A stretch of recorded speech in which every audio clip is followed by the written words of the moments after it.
Hallo, hallo.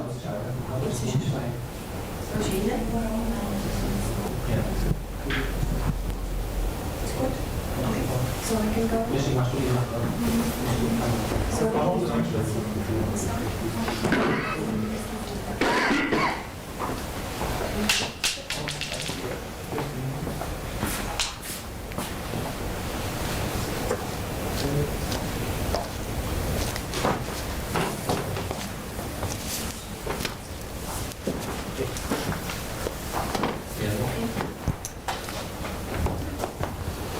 Good morning, everybody.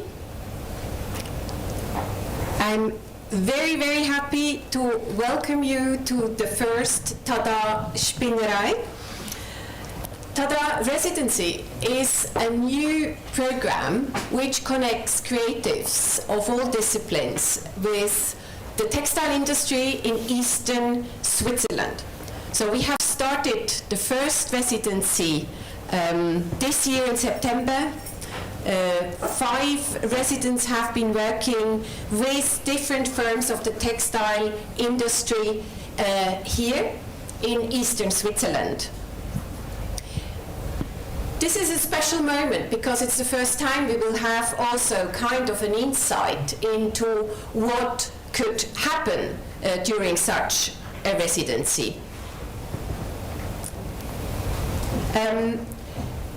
We will see different perspectives. And we will get to know different kind of visions. Hey, das Ding geht nicht. TaDA has been funded and launched by 3 cantons. It's Appenzell Ausserrhoden, Thurgau and St. Gallen. They had the idea to start really to make very visible the the firms in eastern Switzerland. So what we are going to see today is presentations of the residents, and we will see how they experienced their first stay. Now it's good. Now it's good. Maybe a last thing for the first Spinnerei. The screen is just stopped, so I think we will hopefully be able to move on with the screen.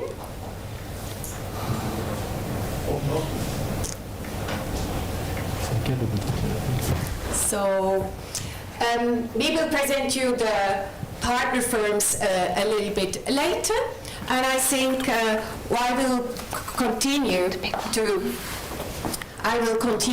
with the themes of the Spinnerei. So if you can move on the slide, please. Move on the slide. So the Spinnerei will talk about sufficiency, innovation, and luxury. You will see a lot of results, and you will see different kind of perspectives. So each year, about 6 creatives from all disciplines come to eastern Switzerland. You see the partner firms of TaDA, and I can say that everybody has been very much involved to this textile moment. Please, the next slide.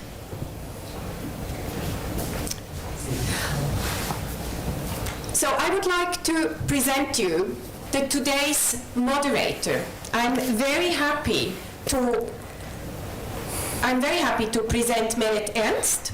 Merit Ernst is an art historian and design expert, and she has been culture and design editor at Hochparterre for many years. She's also working at the Academy of Art and Design in Basel and has been vice president of the Swiss Design Association since 2010. So she is really somebody between research and journalism, and I'm very happy to welcome her here. So Merit, the floor is yours. Thank you very much. Thank you all for having me here for this very special day. I'm quite nervous about that because we are going to see many interesting projects, and we will have an insight in this very special program, which is TaDA. So this program, or the concept of this program, is very attractive indeed. This residency program offers a profitable change of perspectives for both sides, for the designers as well as for the companies who are implied in this program. It is very promising indeed to link the creative minds with industrial textile production, and it leaves the application process open to all disciplines, which is a great advantage in my point of view. This means that it is not just an ordinary stay or residency in a studio, as is often the case. Rather, designers, architects, and artists are given insights into production processes, which provokes new ways of working for both parts. The companies, in turn, gain valuable input from the creative outside view, which helps existing products or generates new ideas. In this way, the artistic freedom of conventional artists in residence programs is expanded with concrete and practical exchange, a perfect starting point for interdisciplinary exchange. But now let's listen to the actors. I'm very happy to welcome now the residents of TaDA in the following 3 hours. They will present us in-depth a sneak preview of their work and processes. That said, their projects aren't finished yet. So what we are going to see is kind of an intermediate presentation. We are therefore all the more pleased that you all will give us the opportunity to have an insight into your processes in which you are in the middle of it. I'm very happy to welcome our experts. They will react and ask questions together with me on your presentations. Online there is Veronika Aumann, Joanna George, David Abraham and Andreas Haidasch. And on site I'm very happy to welcome Christine Weder, Christophe Guveron, as well as Martin Leuthold. So without further ado, I would like to invite Stéphanie Baechler as our first presentation for the first presentation. Stéphanie Baechler is an artist and textile designer. She studied textile design in Lucerne and completed her master's degree in fashion design in Amsterdam. Stéphanie worked extensively in the business. She was head of print design for the Swiss textile company Jakob Schlepfer for 3 years, and she was then working as a textile developer, design assistant for Hussein Chalayan in London. But since then, her work has evolved greatly to include sculpture and installation in her thinking. Ceramics is a material she is especially interested in. She has focused more and more on the interplay between ceramics and textile. All in all, her research centers on the tactile dimension and on the interaction between body, movement and space, be it with textile or be it with other materials. Before we start with her presentation, I will shortly give back to Marianne in order to start the presentation properly. Thank you very much, Meret, for your kind introduction. And I forgot to present myself. I'm Marianne Burki. I'm the head of TaDA. And I'm afraid we have a little technical problem with the presentation, so we take a short break of 5 minutes so that we can resolve this problem. So please bear with us. We will be back in a minute again. Thank you.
on voyait les images ou pas? Mais sur le téléphone aussi. Ah, alors je regarde. Tu regardais pas? Ouais, mais là on voyait, mais on sait pas si on voyait. Ah, d'accord.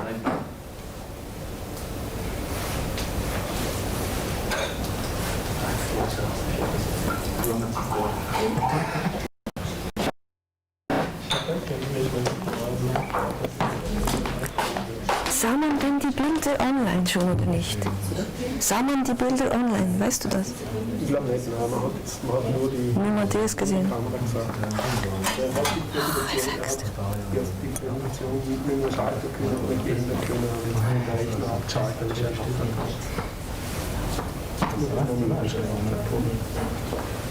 Es ist so unprofessionell, es ist unglaublich.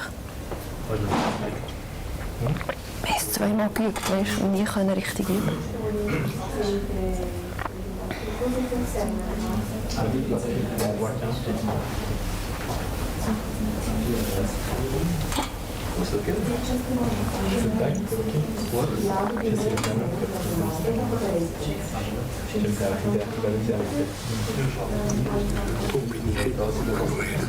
Ja, ich gehe mit Martin, aber weißt, ich finde, es ist echt so, er hat einfach so da, als wäre alles easy und alles so, aber ich finde, du musst echt, kannst du nicht so behaupten, wenn es wirklich nicht geht, weißt. Es ist am Montag nicht gegangen, es ist gestern Abend nicht gegangen. Und dann finde ich so, hey, du musst einfach, also, das ist echt nicht gut.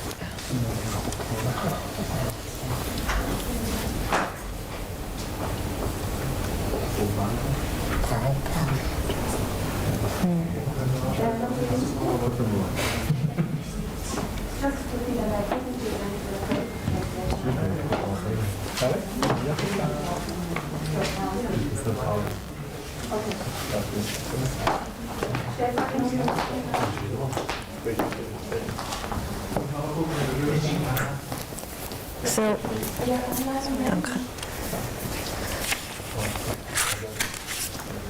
But here it's not yet. Oh.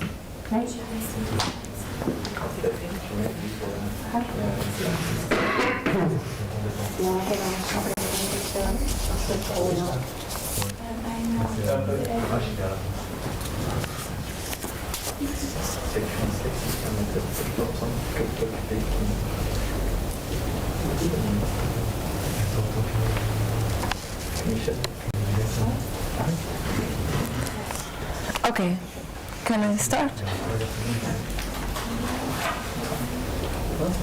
Yes? Okay, good. So I'm happy it works again. So yeah, my name is Stéphanie Baechler. Thank you, Merit, for introducing me. As you can see here, I will talk first a little bit about what I've been doing before, and then introduce what I worked on at TaDA residency.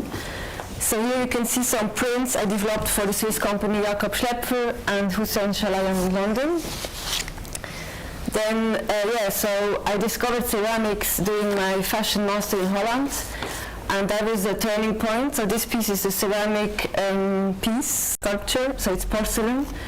And there I was interested in freezing the movement and create sculpture.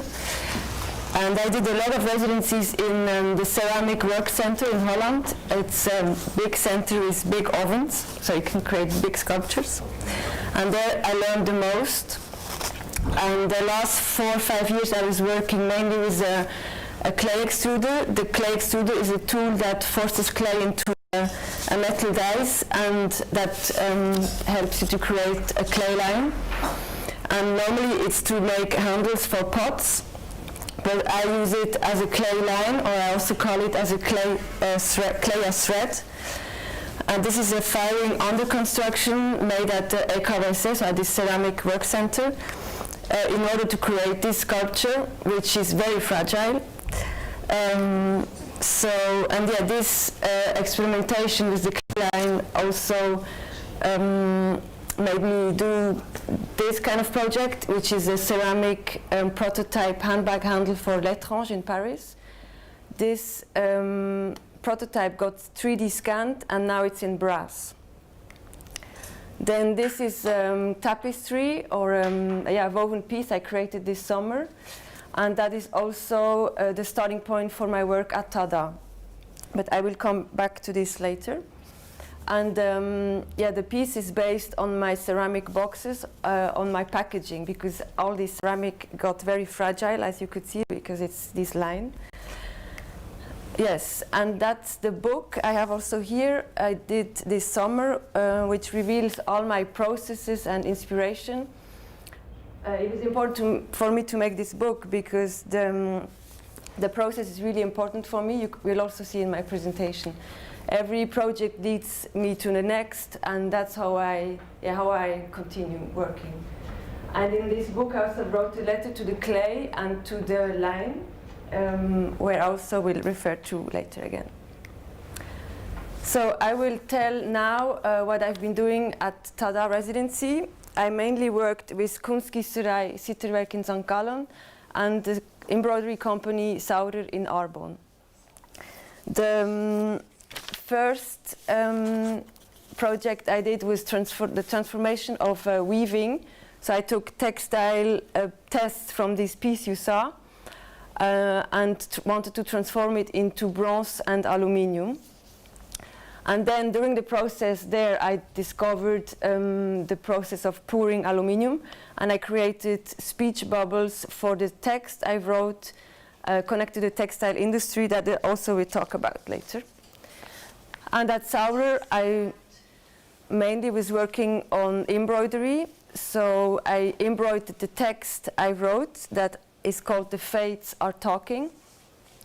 And another project I did with my students from the Gerrit Rietveld Academy in Amsterdam, because on Wednesday morning I was teaching online. Thanks for COVID somehow. So I start with this weaving. So here you can see it's a woven piece that I dipped into wax. And then you can see the canals that are created in order to pour bronze or aluminium. Here you can see the boxes where the textile was in it that got a week in the oven, and then the whole textile burned away. So they're all unique pieces. And then I unpack them. You can see the unpacking. Then they have to be cleaned. And then you have the result of it's sort of an imprint of the textile. And here it's a bit similar, like in my ceramic process, I was really interested in freezing this movement or capturing the imprint, but also the textile structures.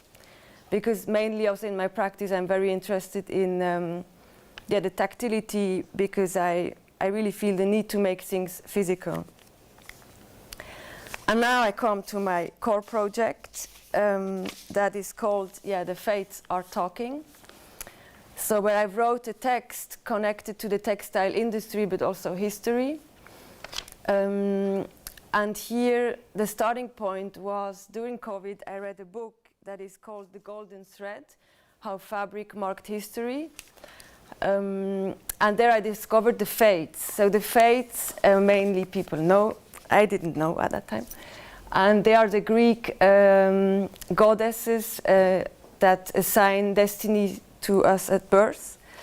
In German they are called die Moiren, die Parzen also, and in French les Parcs, and in English the Fates. And so the first woman is called Klotos, she spins the thread. The second one is called Lachesis, she measures the thread. And the third one is called Atropos, she cuts the thread.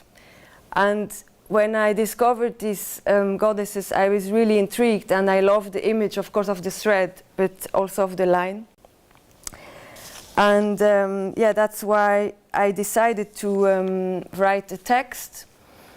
Right at the beginning, we were visiting all the partner companies, and I kind of picked up some sentences from the CIOs and wove it into a text. It's a dialogue between the three women now. And I want to say that my relationship to text also grew through working on my book, where I wrote this letter to the clay and to the line. But also I started teaching also in the textile department at the Rietveld, and the department is called TXT. that stands for text and textile, and both words stem from this Latin word tessere, which means weaving. And then later in my research, I discovered also Seth Siegelau. He's a was a Dutch gallerist and started then collecting textile. And he also talks about the word stoff, that means matter, which also means material. And then, for example, also loom, which means métier in French, that means also profession. And this research really I find very interesting. Also, he talks about the role textile history or textile industry played in the rise of the capitalist system. And all this research, I got really fascinated. And also the unique link, he talks about the unique link with the social economy. And so yeah, that's the whole context of this big piece. And now I will pick up some sentences from from this dialogue, but just some. And for example, Clotho starts and says, "Oh, I can spin a filament 10 times thinner than a hair." And she says, "What about you, Lachesis?" And Lachesis says, "Wow, can you make 10,000 kilometers of this? Can you do 600 meters per minute? I need 6,000 yarns."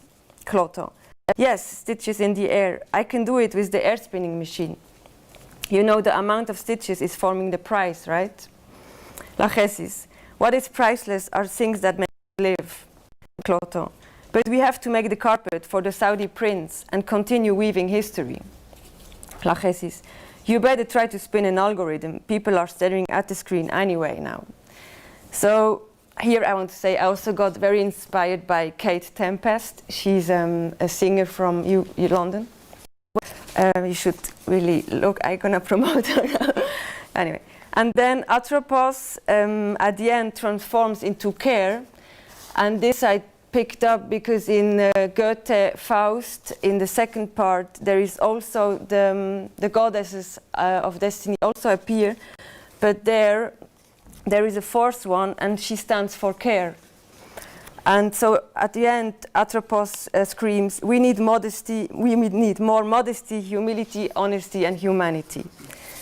So yeah, that's a little insight into my text. Then I also used a lot of drawings I made connected to the whole embroidery, mainly industry. Here you can see a punch card that says 12,500 Stiche, which I mentioned also in the text, forms the price of the embroidery. So the more stitches, the more expensive it gets. And then, I also started to collaborate with Fraser Muggeridge Studio in London because I really fell in love in his font. So that was a great experience. We had a really nice exchange during my residency. It was really nice to share with him the whole process. So this font I transformed into Plattstich. Yeah, I can show pieces later. I also learned punching, which I really enjoyed. So punching is the way the frame is doing of the machine, but also the way the needle is doing in order to stitch. Then I collected a lot of different yarns from Lohnsticker. Lohnsticker is people that were doing embroidery for other big companies. There is few left in eastern Switzerland. And I really fell in love in this ombre yarn. It's yarn from the 70s that is colored in several colors. Here you can see an example of the title in Plattstich. So it's a specific stitch. So here you can see also the big piece on the 5-meter machine. I want to say that it's also a bit abstract what I did because I was stitching with one needle, but the machine has 168 needles. So it's completely stupid in a way to do it like that. But I wanted to break this repeat that is normally used in, here's some videos. So there was a lot of testing of the needle, of the stitch, of the yarn, like all kind of different yarns, the thickness, the speed, the tension of the thread, the size, I didn't know, do I want that people can read it or not? Yeah. I move forward, yes. Here you can see me changing shiftly. Shiftly is the back of the thread on the machine. It's called shiftly because it's like a little boat, but also it comes from the old machines, which they were called shiftly Steckmaschine. Yeah, the big invention from around here.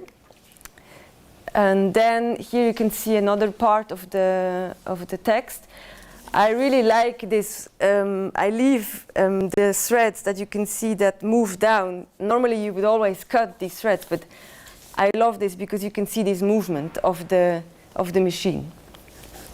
Here the 5-yard machine at Saurer. Here me cutting the thread and rolling up textile. And here also, it's the last slides from this project. I want to say that I also built up a really nice relationship with the people in the company. Every day or like every week I learned more and more things, or they shared more and more information. So that's also why at the end I could embroider on my own on the big machine, which I was really proud. Yes. So now I come to the Kunstgießerei. The second part I was doing there were a making of aluminium frames for the speech bubbles. So it's a second part to the project. I decided to frame some textile parts of the text I wrote. Here you can see me making styrofoam frames. Then the mold in order to create and pour the aluminium frames. So you can see, then I fill it up with sand, then I pulled out again all the styrofoam, then the styrofoam is gone, then there is a coating that has to be applied, and then that's my favorite moment. It's like a flambé ice cream. It should work now, yeah. So it has to be burned because it has to be warmed up and they're coated for the pouring of the aluminium. So that was really, yeah, amazing moment. And then the pouring of the aluminium, also very exciting. I could do this, 3 times now. It was a super nice experience. Then I someone else welded the frames, but I was then cleaning them up, and there's still a lot of work to do after these processes. Here you can see the frames. And then I'm stretching the textile on the frames, and this is still in process. I will do someday. Yes. So this is the last part. I created an embroidery alphabet with my students from the Rietveld Academy. So I had 2 classes of 23 students, and every Wednesday morning I taught them embroidery. So really also the way I learned when I studied textile in Lucerne. And I still learned at the Textilfachschule in Wattwil, which is, I think doesn't exist anymore now. Anyway, so here my inspiration was Mustertücher from the 19th century, but also when I learned embroidery, there were always these Mustertücher on the machines. That's where they were testing also the needles or the threads.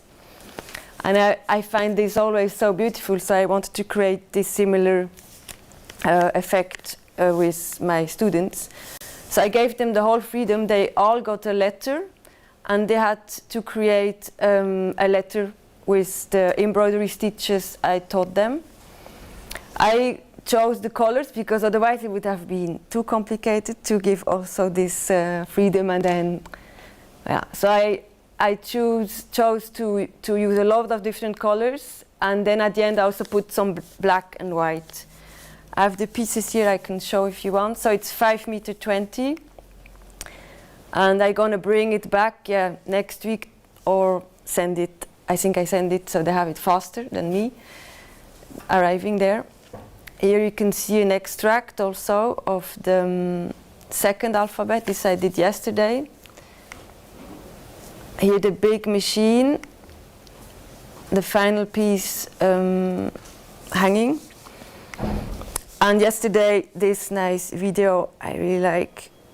It was pulling down all now it's 10 meters textile with the embroidery.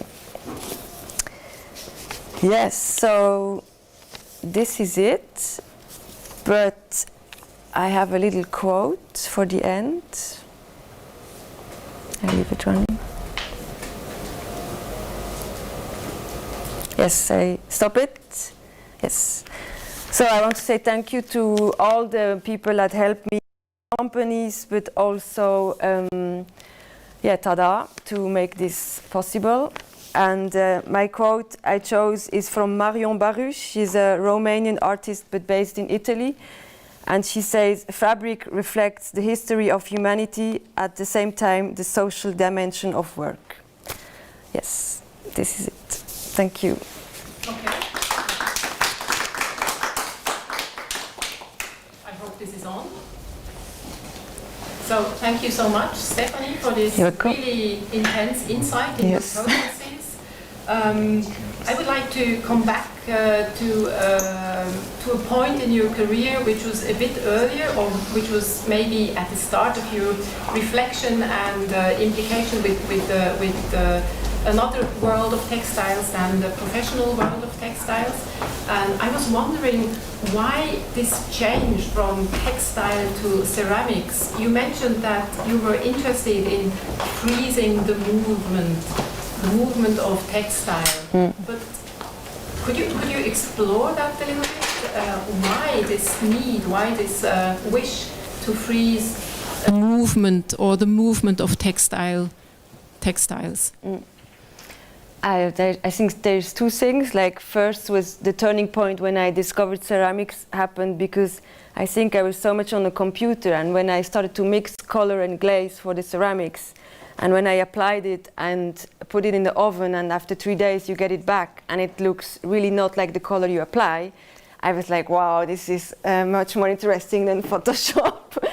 And then and also to work with material, and this transformation really intrigued me.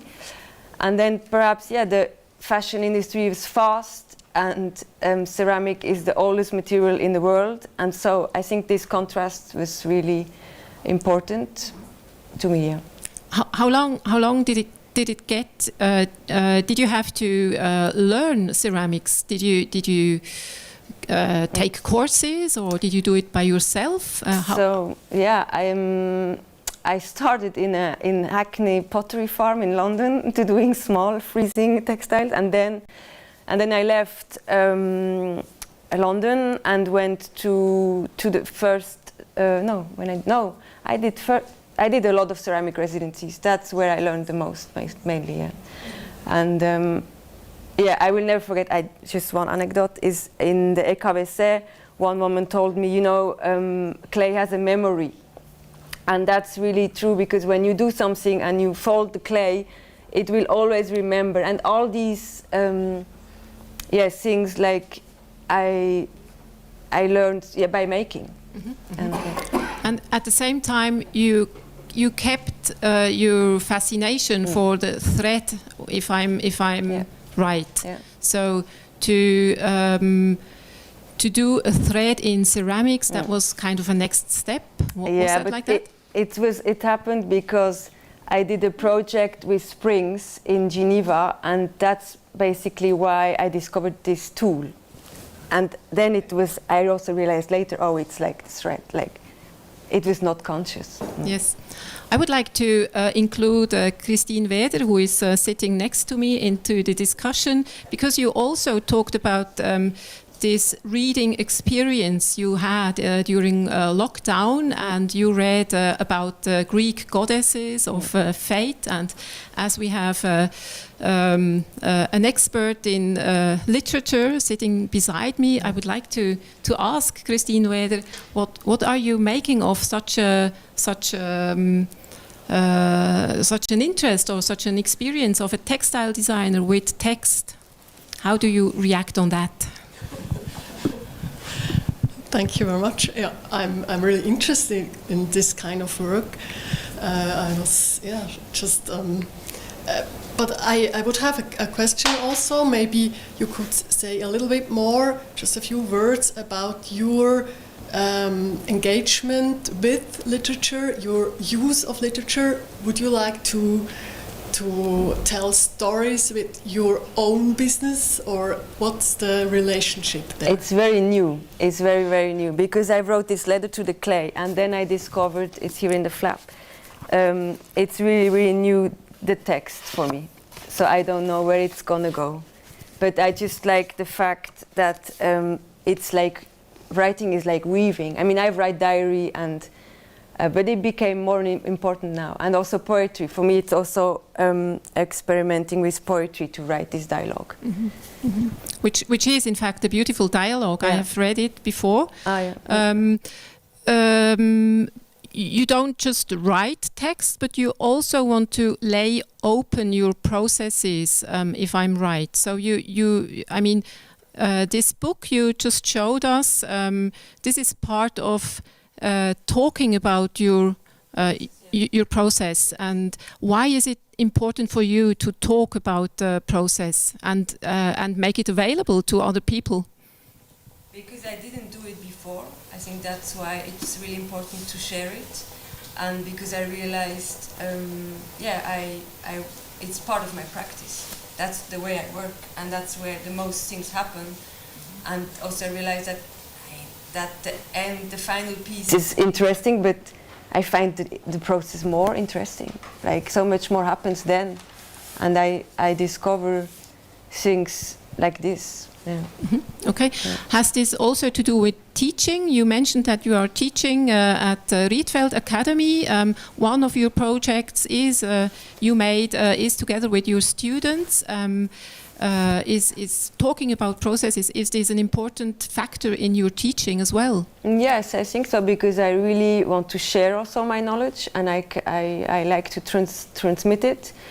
And also this interdisciplinary approach. I think I can always see when I show them my work that they realize, oh yeah, it's true, I don't have to study this and then become this. Like, you can study this and become something else. Like, this is, I think, also more not relaxing, it's not the right word, but takes the pressure away, because I think we all think, oh, I study this and then I have to do that, but it's so much more open. Yes. I would like to open the discussion also to the experts joining us online, if that's possible. I just ask the people behind the screen if there is a question. Maybe Martina, you could give this question to us. Hello, I think I see Veronika Aumann. Is that correct? Would you like to ask your question? But unmute, no? I think it's mute. Oh, yeah. We can't hear you at the moment. We're working on that. Maybe I have a question. In the meantime, I will ask Christophe Guberan, who is sitting next to me, who is having a question. I mean, if it doesn't work, I can. Thank you for the presentation. It seems like the text and the font, it's something like really important on your work. And obviously in Switzerland there is a huge history in font and embroidery. And if you look back to Reiterer, for example, how it translates font to digital, how do you manage to do that in your process? Because you mentioned you had a collaboration in London with a graphic designer. Design the font? Did you? No, it's really, but it's a good point, because when I started to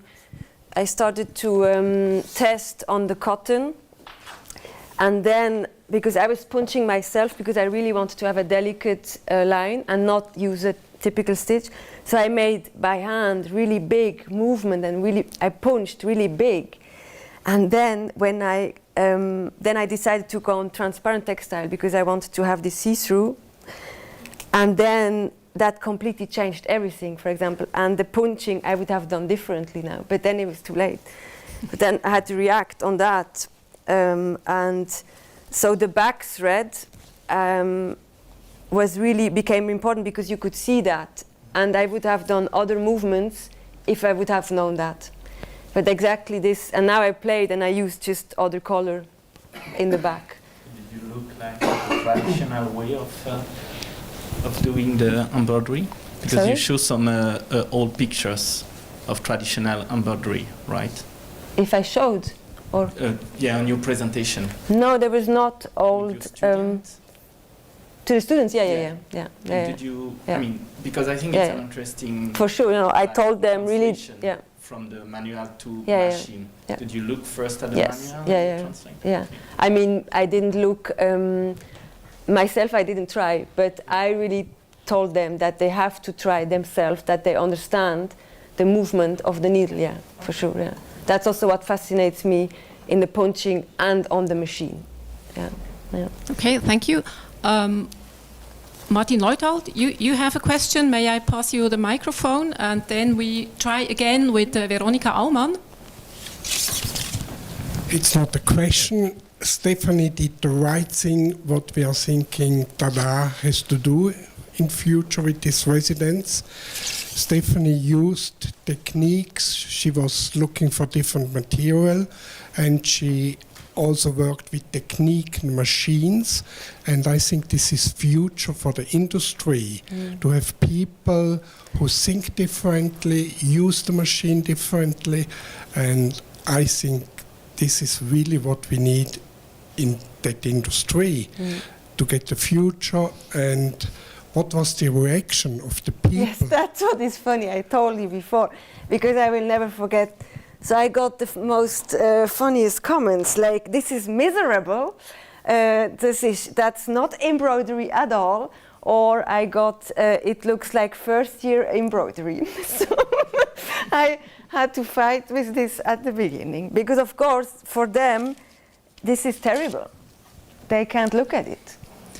I guess this is an experience which many of you residents will have made, I guess. So, but that's exactly the point where why you are here, to check on the to check on the traditional way of doing things and maybe try to do it a little bit otherwise. Yeah. So I guess this is one of the main goal of such a residency, if I'm sure, correct. Yeah, I'm sure it really helps them, because, for example, once I broke the sensor on the machine because I hit with the frame, and then they have to rethink, because we misuse the machine, and then they have to think, oh, okay, what happens if this happens? Or like, I know that it triggered them also for other improvements.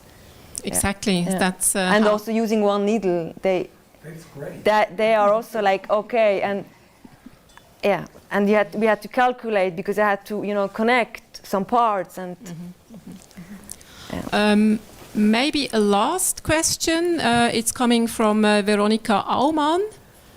I think she's writing in the chat, and Martina, our assistant, will kindly bring this question to the fore.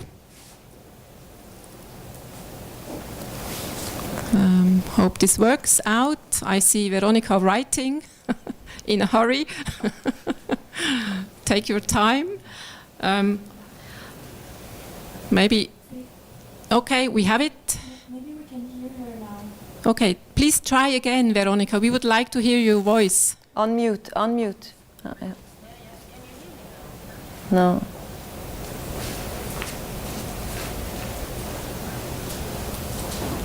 We're still fighting a bit with the technical problems, but maybe in between, Stephanie. Now we hear you. Great. Can you hear me now? Yeah. Stephanie. Now we hear you. Yeah? Yeah. Stephanie, so great work. Really Thank nice you. Seeing all you, and also that you took us in the new processes in the companies, and it's just like I try to mute this one because I think you're hearing. No, I hear you good. question or the comment, and I just wanted to point out to Annie Albers, I'm sure you know her, and her writing. Okay, great. And and she wrote, I think, about weaving and writing, that these two old cultural techniques kind of provide a similar but also like very distinct method of articulating the word. I think that's how she put it. And whether you could also kind of maybe go a little bit into where you see the differences and the similarities between the weaving and the writing, or the process of working with language and with threads.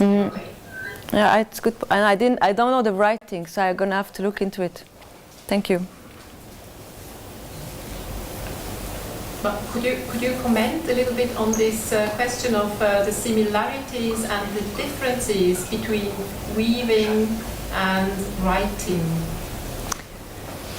Yeah, I mean, the weaving, I don't have the. I learned at school and I wove on the loom, but now the piece I did was in a textile museum in Netherlands. And there it was again also on the machine and working with the textile developer, so we were together. And for sure what is nice is really this step and step, but also the rhythm. I remember the rhythm of the machine, and it's as fast as the embroidery machine, but writing is much slower. I mean it's really not the same thinking. Okay. Yeah. Okay. Well, it can be very slow, as I yes. know by myself. Yeah.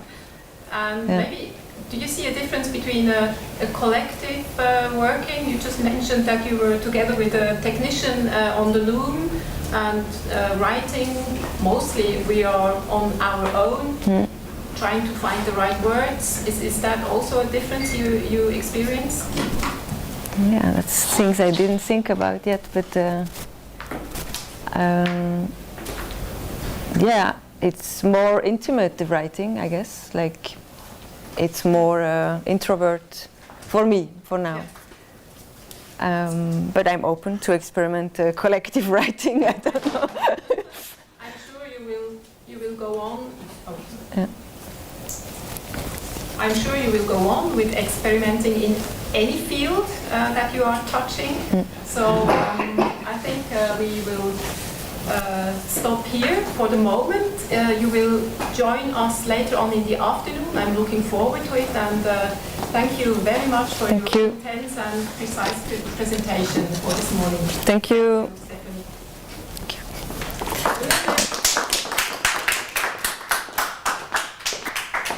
We will have a short break, and then we listen to Alexandra Hopf, the second resident who is presenting this morning. Thank you.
Alles klar?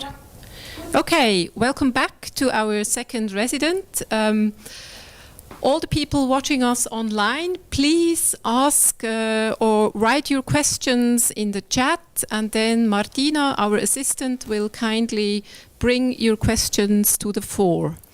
I'm very happy to present you now Alexandra Hopf. Alexandra Hopf studied art at the Art Academy in Düsseldorf. She understands fashion as a metaphor for the construction of history, an inspiration she drew from the work of Walter Benjamin. In her installative works, she examines the construction of history or art history, and she reinterprets the historic avant-garde, posing the same questions as the avant-garde did, but in the context of a completely new situation, as, for instance, the current global crisis. Her method consists in interweaving fact and fiction into a versatile tissue. So counterfactual historiography is one of her key methods. She uses painting, photography, sculpture and film to reflect on these methods in artworks. She's particularly interested in the Russian avant-garde as an expression of the new man, as it was called then. The translation of the geometric and block-like silhouette of suprematist painting into the realm of the sculptural and the fashion is of particular interest to her. She has received a number of bursaries and residencies, and her work has been shown throughout Europe, both in solo and group exhibitions. Alexandra Hopf asks the same pertinent questions as the former avant-garde, we could say, but she addresses them within a new context. Her project in the residency is, or one of her projects in the residency is titled The Peasants, but she will explain more how this project is contextualized in her work. Please, Alexandra. Thank you, Merit. Yeah, thank you for the introduction, and hello and welcome, everybody. You did already gave this introduction to my work, but I sum it up myself again. So I have always worked in different media, such as painting, video, photography, neon, and other objects. My work is conceptual and centers on ways of history telling. Previous to a work is a discovery, may it be an image, a story, or both, that for me embodies something symptomatic and neuralgic in history and triggers my interest and imagination. I then begin a rhizomatic research and collect all kinds of knowledge and material to then start interweaving factual and imaginative matter into a versatile tissue. Each object becomes an embodiment of nonlinear time, emerging through flashbacks and flash-forwards, acquiring the character of a relic. The work imaginatively returns to 20th century successes and failures, oscillating between beginnings and endings, materialized as a series of coats or overalls, a series of glass paintings or posters, a dance, a film, a neon sign, or a thematic publication. Since some years, my interest is focused on the reconstruction of clothing that had been designed and worn by artists of the last century's avant-garde, as well as of stage costumes and prototypes that were never put into production. The philosopher Walter Benjamin understood fashion as a metaphor for the construction of history, an idea that I have dedicated my work to.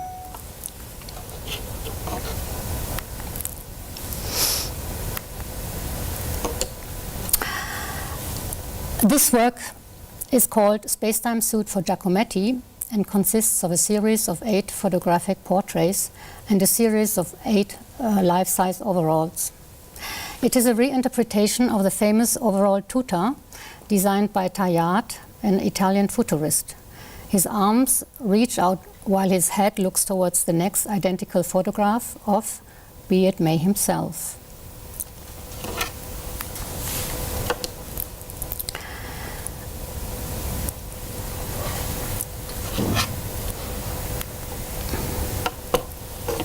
The life-size overalls are made of paintings on canvas treated with oil and gouache. Numerous fine lines have been scratched out to give it a structure. Finally, the sewing pattern has been cut out of the paintings and then sewn together. This is called Casola di Fontana, after Luigi Fontana. It's a painting on cotton with oil pastels that can be worn as a priest's garment called a casola or chasuble. This is a series as a reconstruction of 8 constructivist theater costumes in form of reverse glass paintings. This is a reconstruction of Alexander Rodchenko's overall translated into a pinstripe business version that I'm wearing right now. This is a reconstruction of Vladimir Tatlin's design of a coat from 1921 that actually never went into production, made of painter's canvas and a silver high-tech material used for sports as an inline. Since the jacket consists of 3 independent parts which can be assembled as required, the individual parts can be replaced by new ones if the material is worn. This is the inline. And this is the poster as an advertisement. This was a prototype actually, but as a reverse version made of fiberglass fabric.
Was it just a... Well, he did really the pattern himself, because he was a sculptor, no? And you can tell. Yeah. Yeah. Okay, we're back online. We will restart. I give the word back to Alexandra Hopf. She is in the middle of her presentation, and I would like her to proceed. Oh no, this is not so good. Okay. Yeah, okay, I said so.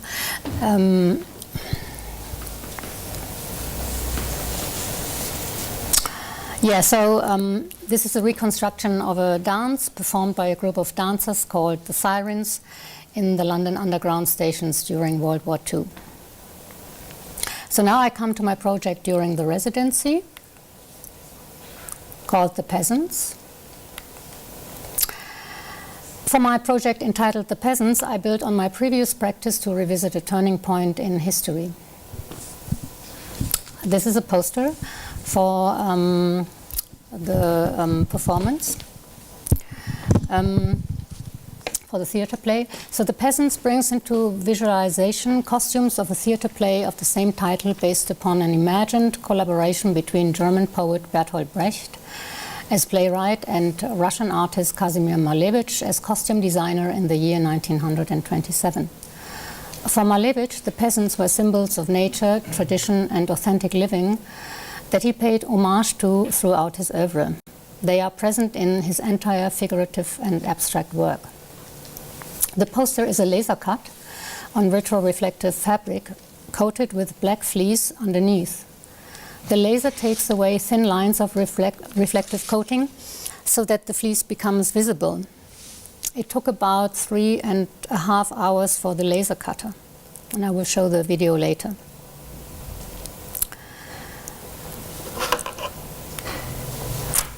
So, just a short glimpse into history.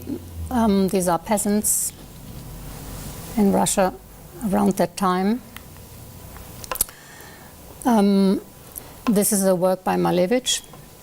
After the Russian Revolution, however, the peasants fell victim to drastic changes brought by forced collectivization. The subject of the peasant was thus politically charged. What is striking about the figurative images of Malevich's peasants is their clothes, which are painted like shiny metal.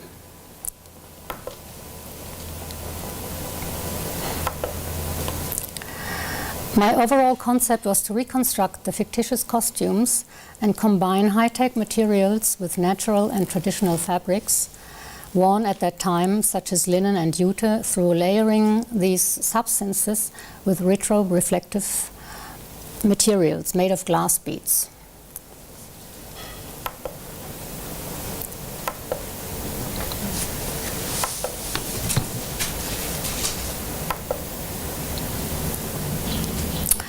In the companies Lobra, Textile, Druckerei and Startfeld, I got to know new techniques such as foil coating, sublimation printing, various adhesive bonds, laser cutting and screen printing.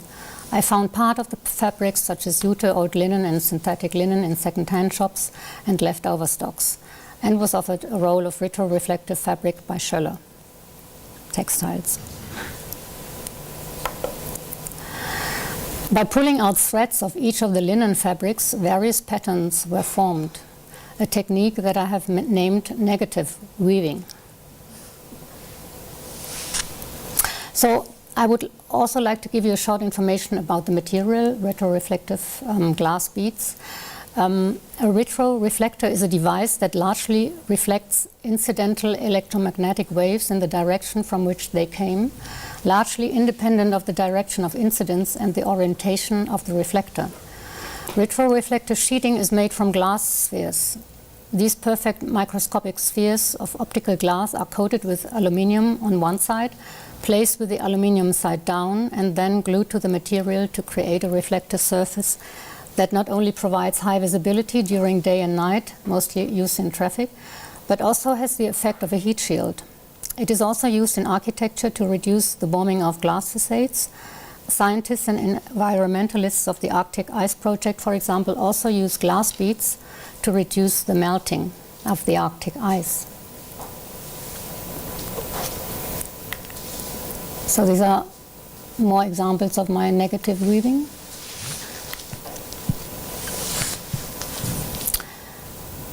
This was a material that was given to me by Maklott in the beginning, and I used it. I used this kind of grid-like structure to then also interrupt the structure and have it more fragmented.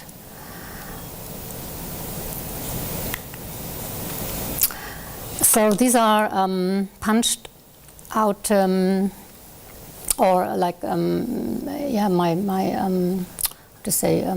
examples that I gave to Lobra to punch out these symbols from retroreflective foils. They were of different degrees of reflection and were then applied to the prepared tissue. So these are my examples. This is a foil. The communist sickle, symbol of the peasant, and the clenched fist, both symbols of resistance, were punched out of retroreflective sheeting or embossed with a laser cutter and glued onto the natural materials.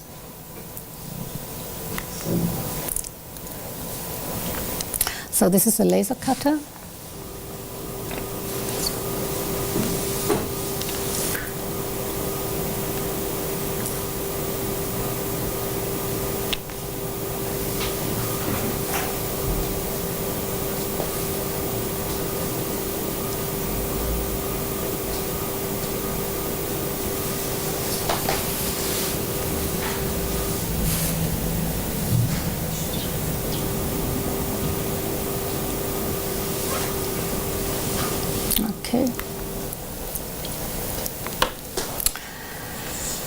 The punched out foil motifs were glued on and pressed so deeply into the fabric by heat that they amalgamated with the coarse jute and the linen fabric. For me, the retroreflective surfaces are reminiscent of small mirror elements that flash depending on the angle of incidence and of the light and act as a kind of defensive magic. On a symbolic level, I'm interested in the material because it throws back the gaze. Many animals have, for example, reflective scales, lamellae or feathers that blind the enemy with a certain incident of light.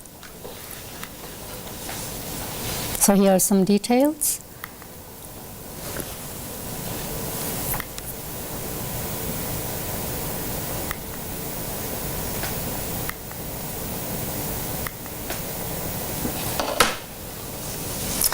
The retroreflective foils and fabrics are also reminiscent of silver and other metal interwoven fabrics, such as secular ropes and those worn by the clergy. The applied mirrored sickles, fists, squares, and lines also imitate traditional peasant embroidery, lace patterns, and borders.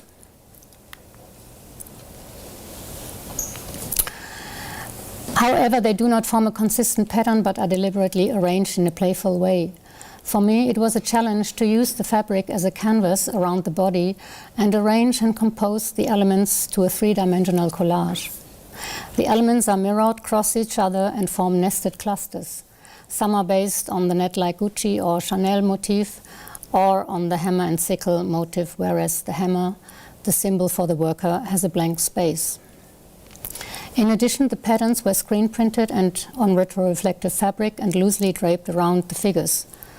By means of sublimation, printing, geometric and photographic motifs were transferred to the fabric using a heat press. So here you see some details.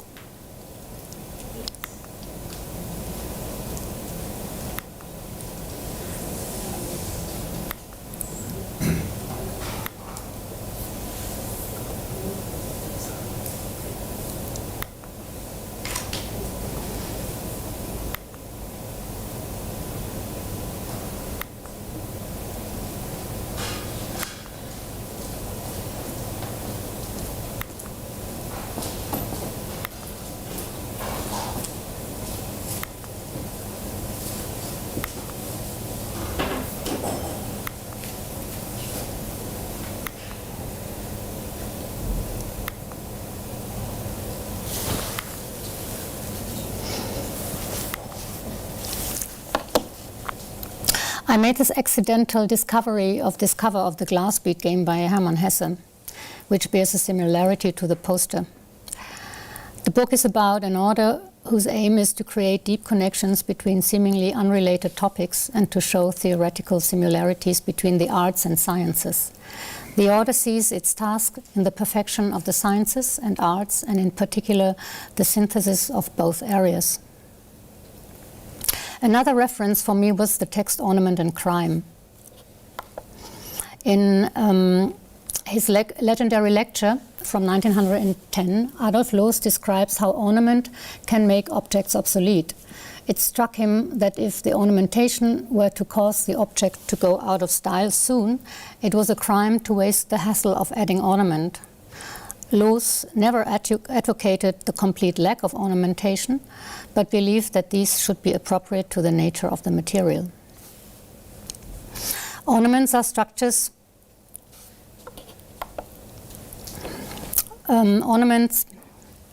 that arise from a synthetic point of view without making a contribution to the statement of the entire work.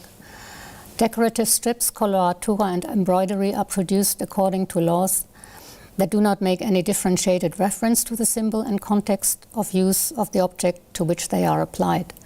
It can be significant that a work is adorned, but as soon as the details mean something, the adornment is no longer a mere ornament, but an integral part of a larger meaning.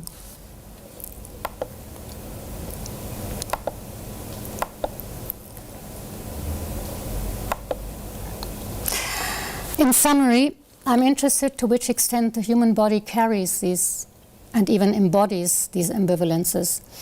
I see this body of a work as both a collage and a sculpture. The fabric is a canvas draped around the body, with the ornaments oscillating between likeness and abstraction, which means that the restoration of the ornament is at odds with its deconstruction. In a darkened room, as in a black mirror, which is illuminated by a minimal source of light, the contours of the costumes with the floating ornaments and their reflections become an overall composition, like a drawing with volume and area merging in space.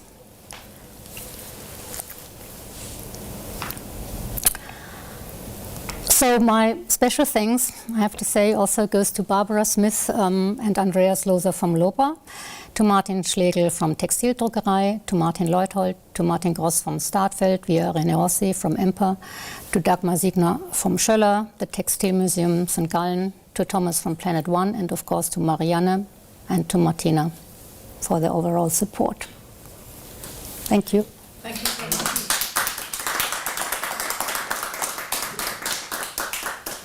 Thank you, Alexandra, in this insight into a project which is almost gone, is it? Or where are you now in the process of this project? I'm finished, actually. I'm mostly finished, yeah. Okay. It's going to be shown as well in the museum next year. So. Okay. So if I look at the images you showed, the dark background is quite important, is it? Why? Why is it so important to show this sculptural cloth or?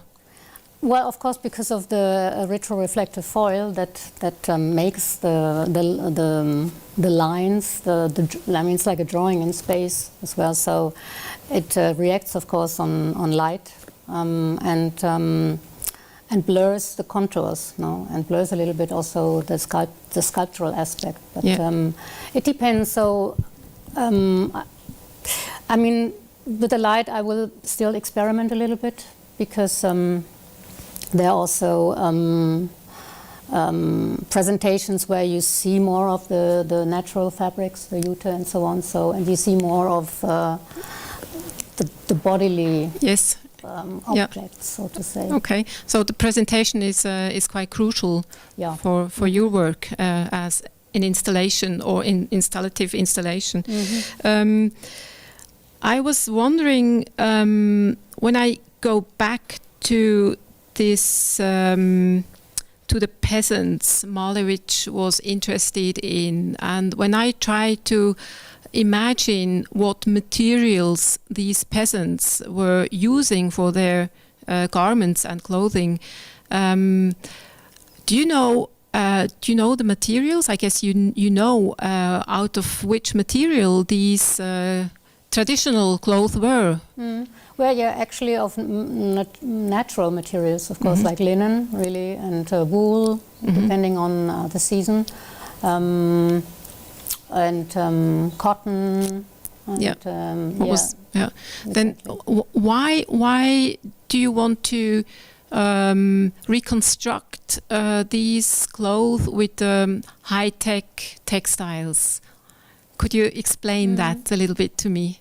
I mean, that was also, I think, maybe the hidden critique in Malevich's work, because it was a big historic change after the revolution going on, and the peasants were collectivized, and they lost their identity a little bit, one can say, because of also technology, the big machines then they had to use, and the amount of land they had to they were given, and so this technical the technical revolution also hit them quite hard, and so these shiny, I think the shininess in the representation of the peasants was maybe a hint, no, that they lost something, or I mean, I think it was ambivalent. It wasn't so clear, but this is a possible explanation. Yes, and I wanted to find something that has a certain quality like that, and exactly as a contemporary material. Yeah. And Malevich was criticized for the depiction of these peasants in these shiny kind of metallic uniform-like clothes. Was he? Well, he was criticized. I think that he went back to a figuration, in a way, and and.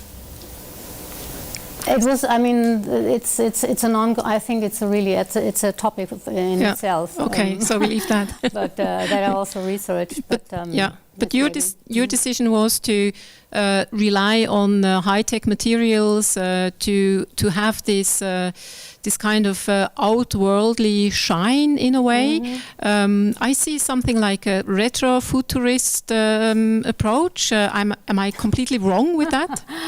I like the idea. Yeah.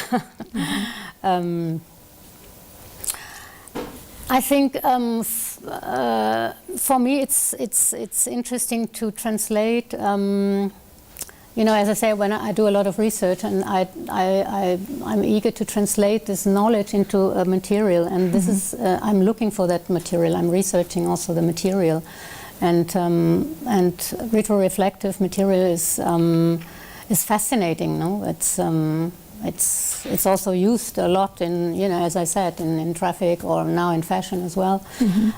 So it's kind of translation. No? Yes, and it is. I mean, you mentioned also that this material is used for shielding the Antarctic, or the. Yeah. So this made me think of quite an interesting. Relation. I mean, you have the peasants who are near to nature in our traditional view, and then you have these very technical garments and these textiles shielding the ice from the sun, and going against the climate crisis. So it is all kind of associations, very rich associations. In your process, how do you coordinate all these associations? Did you have that in mind when you started, or is this more kind of it came in the process? It's both, I think. I mean, I think visually it is about this contrast, no, the rough and natural materials, and then the shininess, and also. The technical aspect of this material, and but history is not linear, and history is always interpreted in different ways according to contemporary insights and research as well. So I think this goes always parallel with the making of these reflections in the best sense. I would like to ask our experts as well. If you have remarks or questions, please come to the fore with that. Yeah, I see one. Joanna? Can we hear Joanna?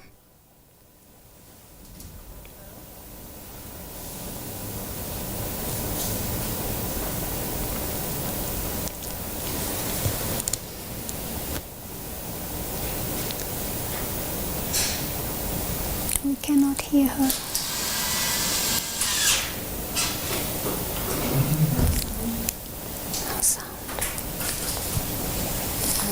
Aber kannst du das? Sound. Sorry, Joanna, we can't hear you in the room at the moment, but maybe we can. Somebody can translate the question into the room.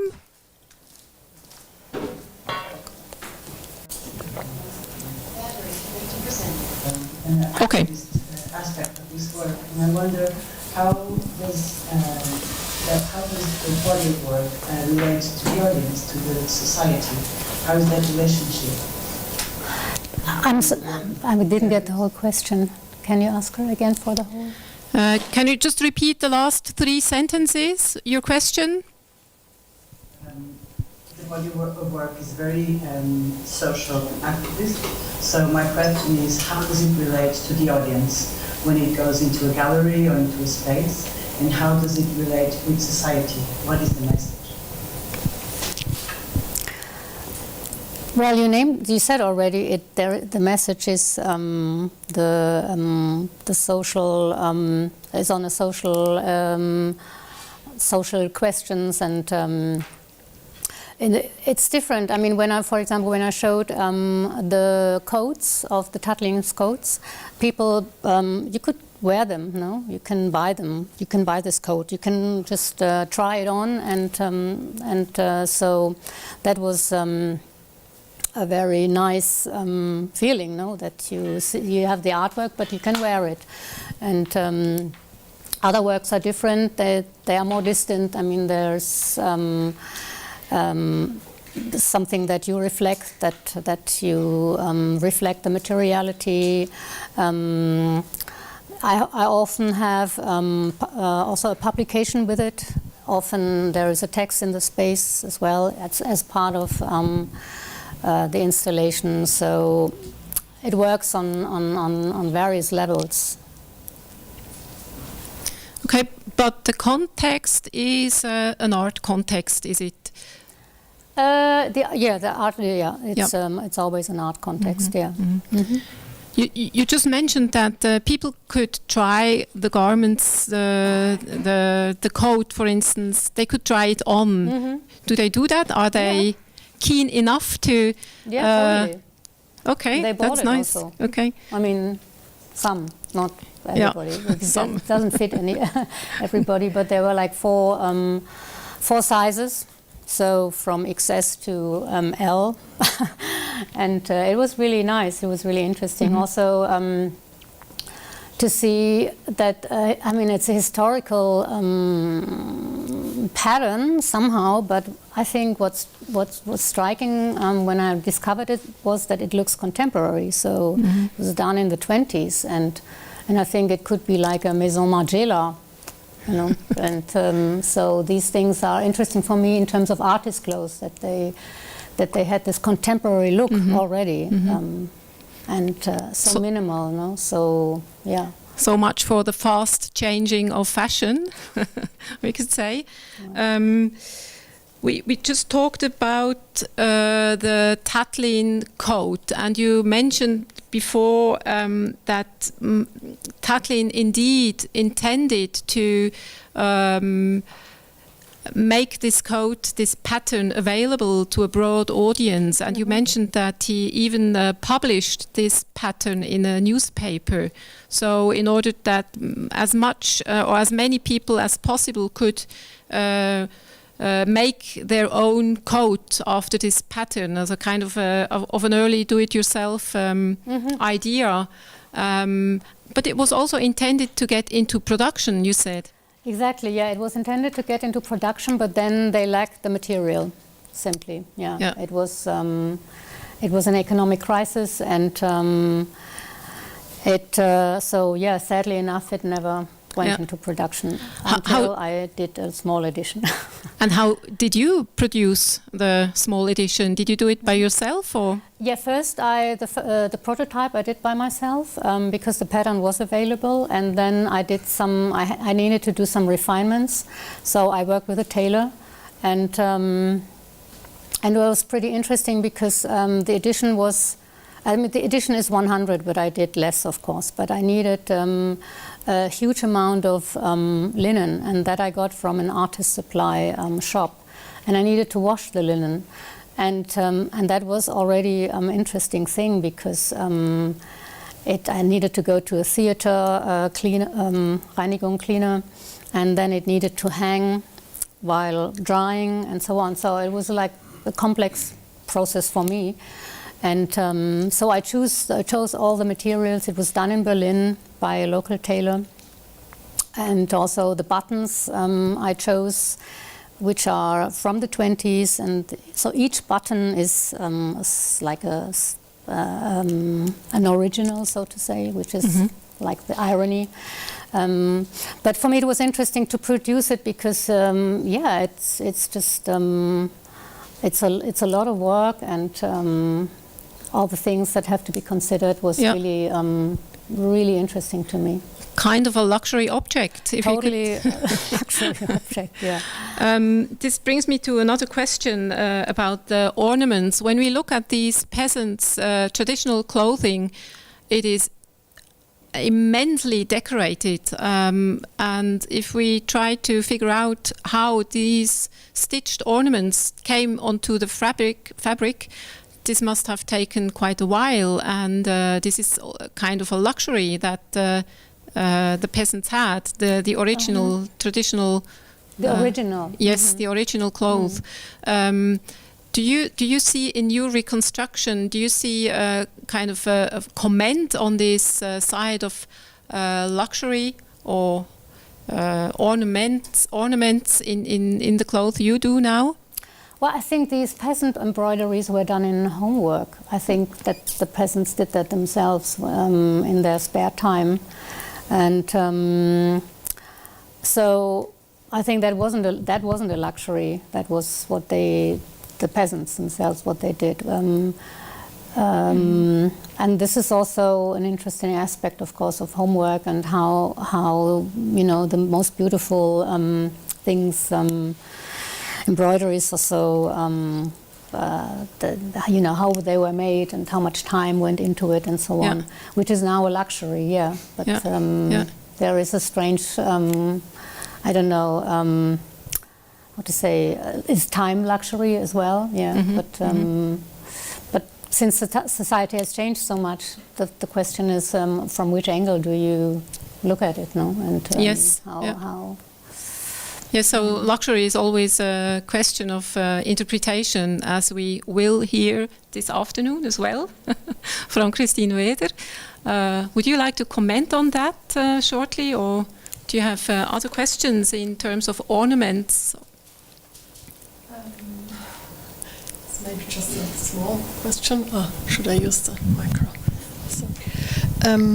Yeah, of course, I would be interested in your approach to, or how you see the aspects of luxury, maybe in your work, and also in relation to your, you could maybe say, your theoretical inspirators, like Benjamin and Brecht, who probably were not very affirmative to luxury, or I don't know if you could say that.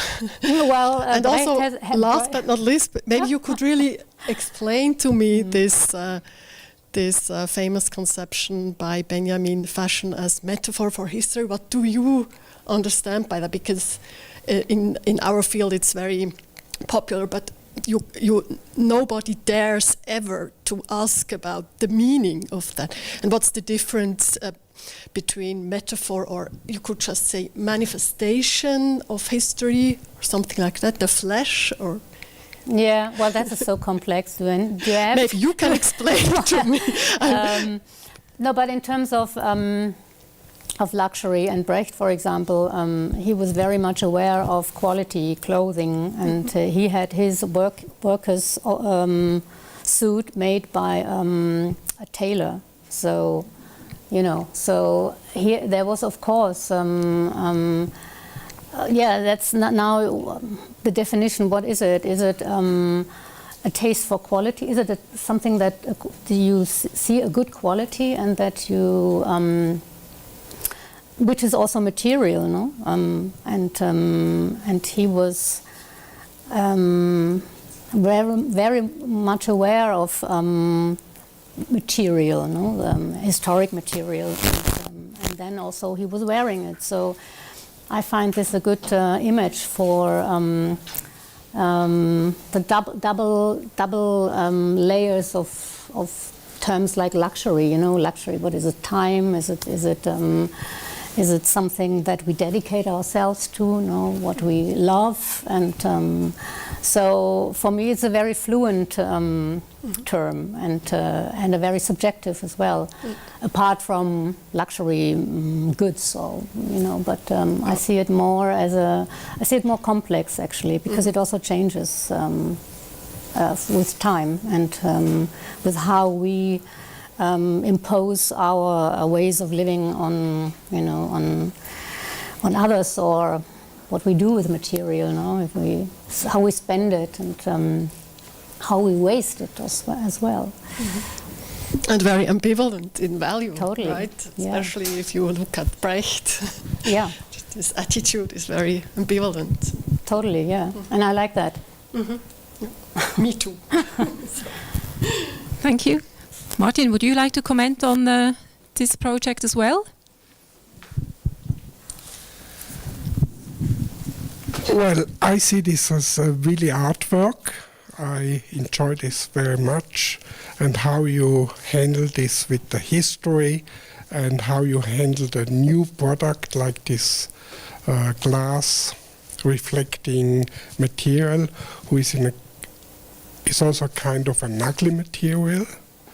But if you use this in the right way, together with linen or with fabrics, it's interesting.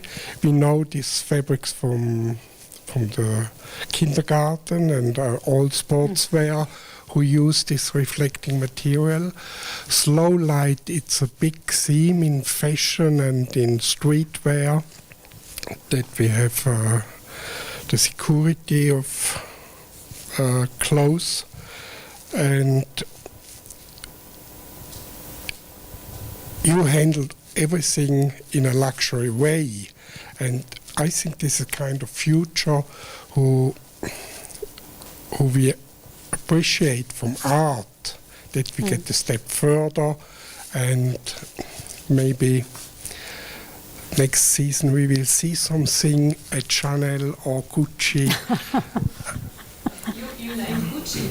Yeah, all these kind of ornaments, and it's I know how much you worked on that, to cut everything and glued everything, and normally we just glue these stripes on.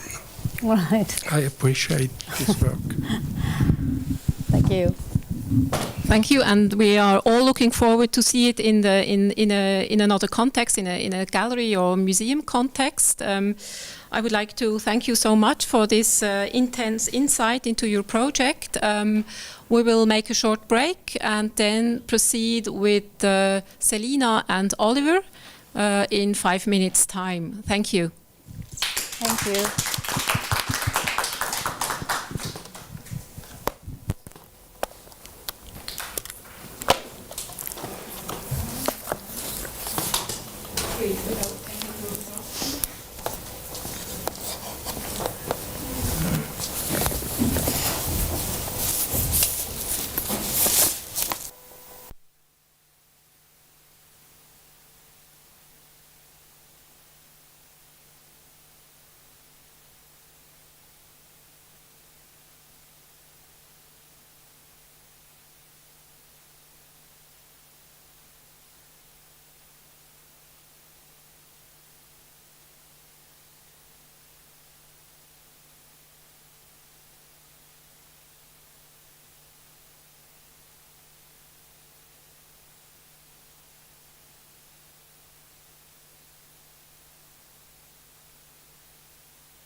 Welcome back to our third residents who are presenting their work in process or in progress.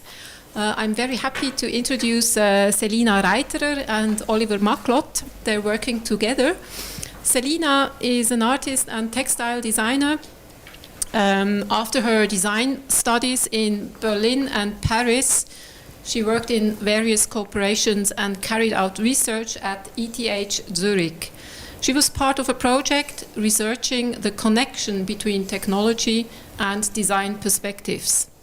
Since then, she has investigated the relations between object and resonance with textile and sound-oriented space installations. Oliver Maklott is a media artist. After an apprenticeship in news electronics, he studied electronic music and sound technology in Vienna. He is a co-founder of various organizations that create real and virtual spaces for experiments and presentations for artists in the fields of music and media. Selina and Oliver share their interest for multiple sensory perceptions. Their focus lies on the use of textiles or textile materials and the connection of these with sound. Their joint artistic practice uses different media, especially haptic surfaces and objects with sound. They explore the sensory qualities, or the lack of it, of technical devices like smartphones or other interfaces. We all know that on the one hand, our visual senses are more and more loaded with impressions and screens. On the other hand, we risk to lose the sensory feeling of touching different materials and different surfaces in interacting with such devices. One of Selina and Oliver's projects, titled 4-6, debates our common methods of perceiving and operating a system. I guess we will quite shortly hear more of that. So, in search of abstract forms to control a system, Oliver and Selina are combining their interest in handicraft, form, and technology. Let us hear more about that. I'm looking forward to hear more about your projects you did at the residency. TaDA, please. Hello and welcome. Thank you for that thorough introduction to us. We are Selina and Oliver. I'm Selina. You are Oliver.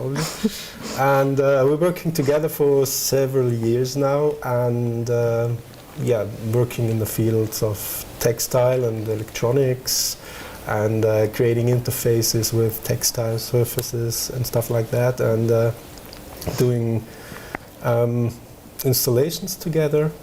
And first we want to show you some of our past cooperations, and then we're going to show you what we did during the residency here. So at first we're going to show you a project that we did together, which is called Sonic Rug. Sonic Rug is a textile human-machine interface. It's an interactive textile installation that reacts with sound when you touch it.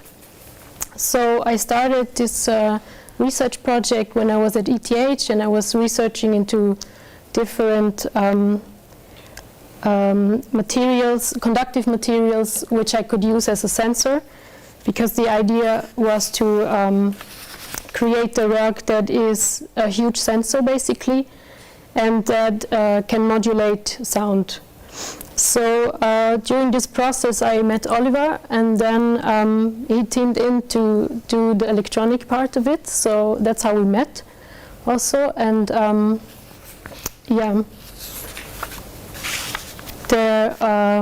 the Sonic Rug is basically a synthesizer you can play with, and I guess you wanted to explain that a bit in detail. Go in a little bit detail. Yeah, the rug consists of 3 separated conductive areas, and in the end we found that frequency modulation synthesis is quite suitable for the sensor setup, so to say, and so we decided to use that kind of sound synthesis, and you can play the rug in a quite wide range of sounds, from very mellow, deep sounds to very sharp and high-pitched, shrilly sounds. We could show you in a short video how that might sound, because if you explain it, it's always a bit different.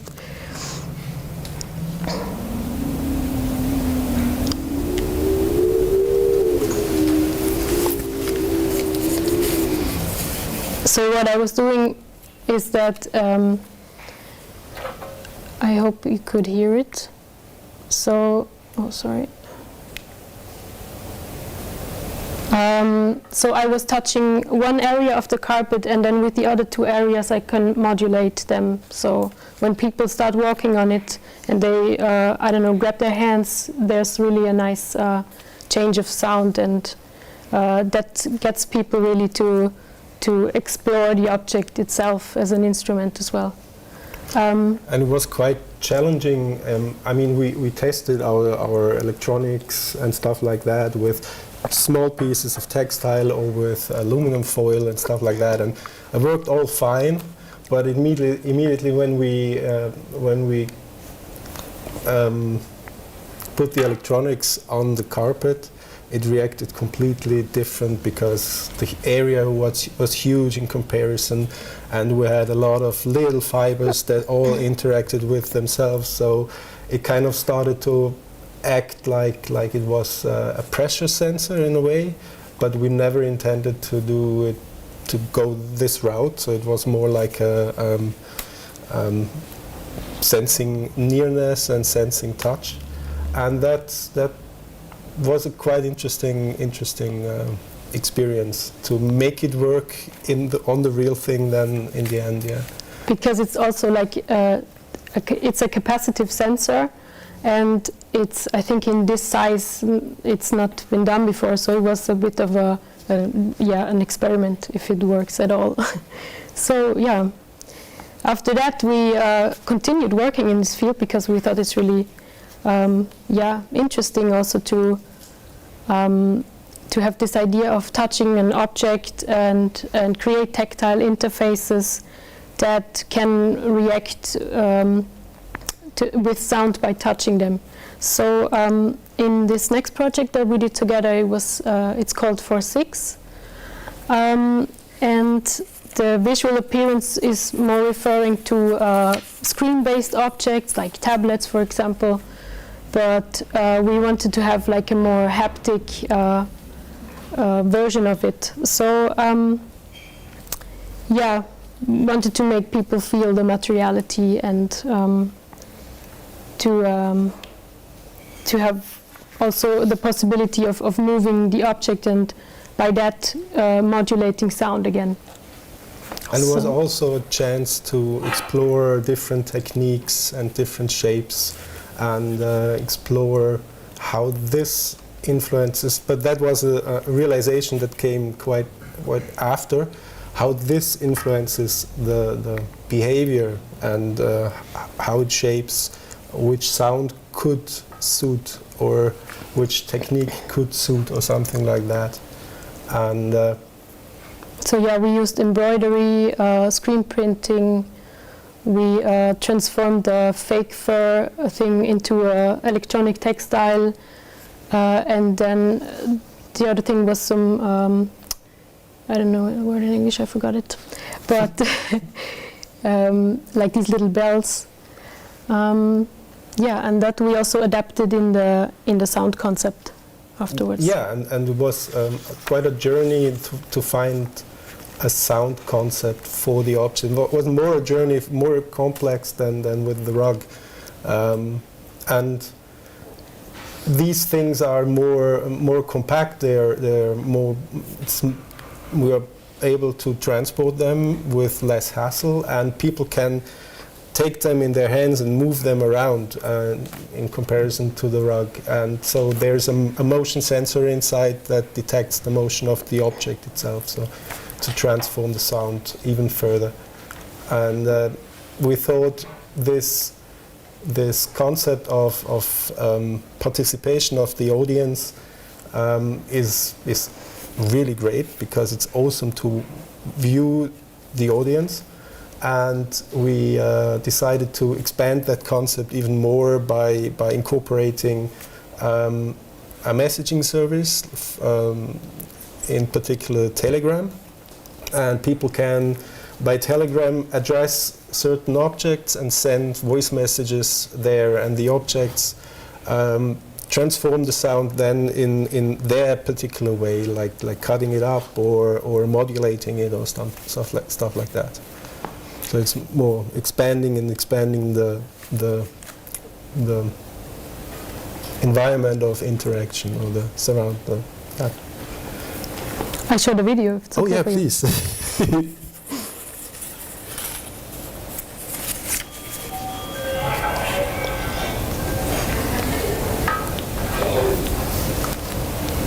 I hope you can hear it.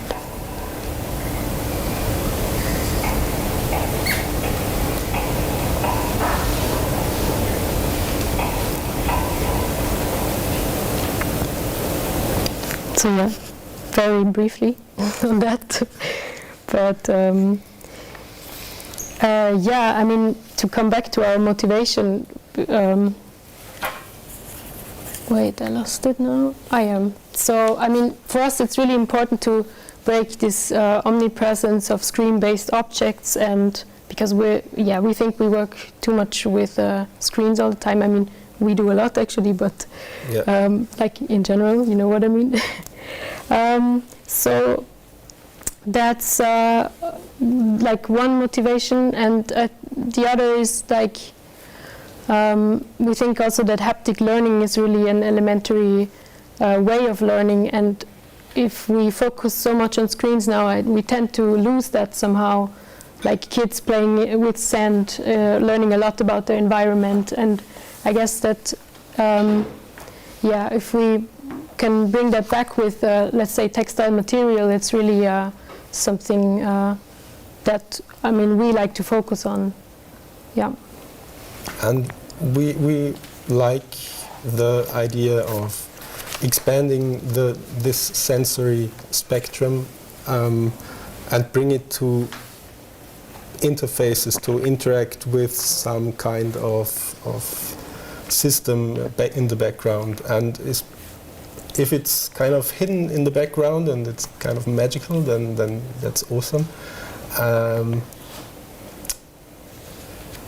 But for me personally, when I did music, it always felt a little bit strange to, even though I make electronic music, it felt strange to sit behind a screen and trying to make music with a computer keyboard and a mouse. And so I liked that idea to touch something, to perhaps throw something, to be able to do that, and that influencing sound or media in a way.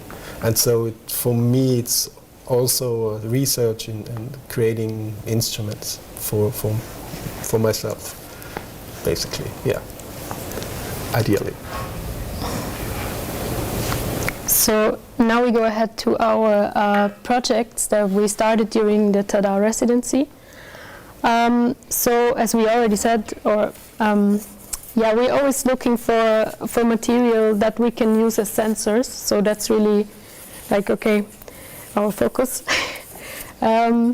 So we got to know a lot of companies, and we work together with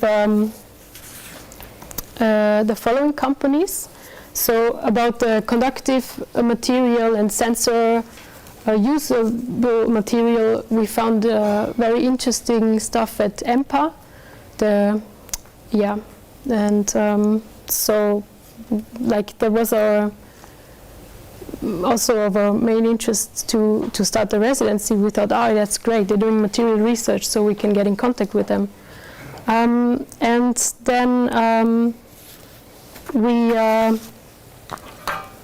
started this project we call it Sonic Silver. So it came like this. So we've been visiting a lot of companies, and then we saw very nice fabrics. And then at Brubo, I think it was, we saw a fabric that has a moire effect, and we were super fascinated by this effect and wanted to keep this and preserve it also in an interactive setup, let's say. So we were looking also for a process how we could preserve this effect and use it for our purposes. So we did experiments with different fabrics, and with the fabric then we found a suitable partner with the Sefa fabrics, because it's really thin, like they use it for filtering systems, and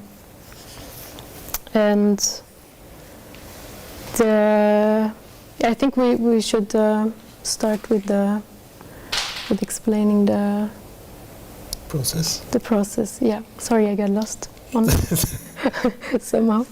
But yeah, so we worked together on this with EMPA, Lobra, Textile Color, Textile Druckerei Arbon, and Sefa was so kind to sponsor us some fabrics.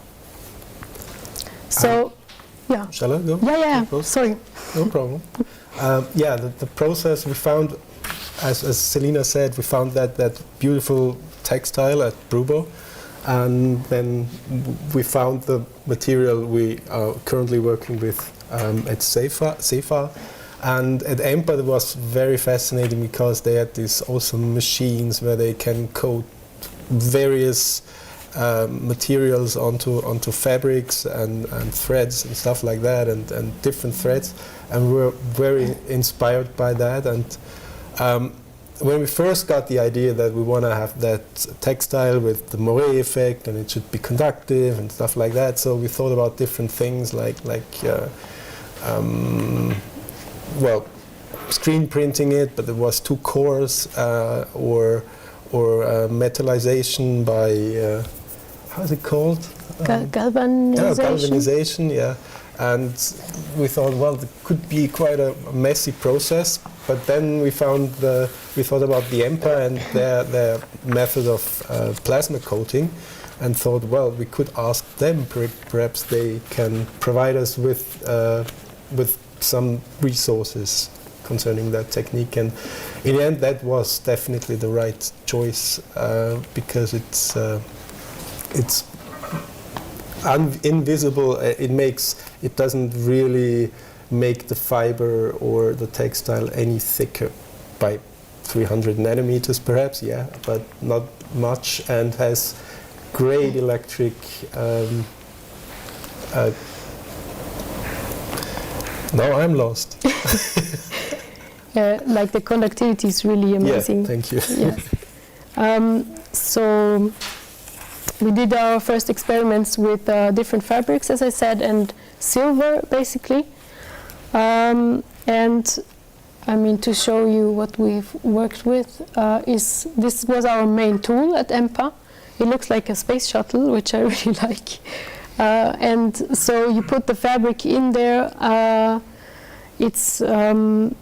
They build a vacuum in the machine, and in the vacuum with high pressure they put the metal on the fabric, like in a really thin layer, like as you said, it's like 300 nanometers of a layer, so it's still very transparent, and super, like, highly conductive, which is great for us, so we can build a sensor.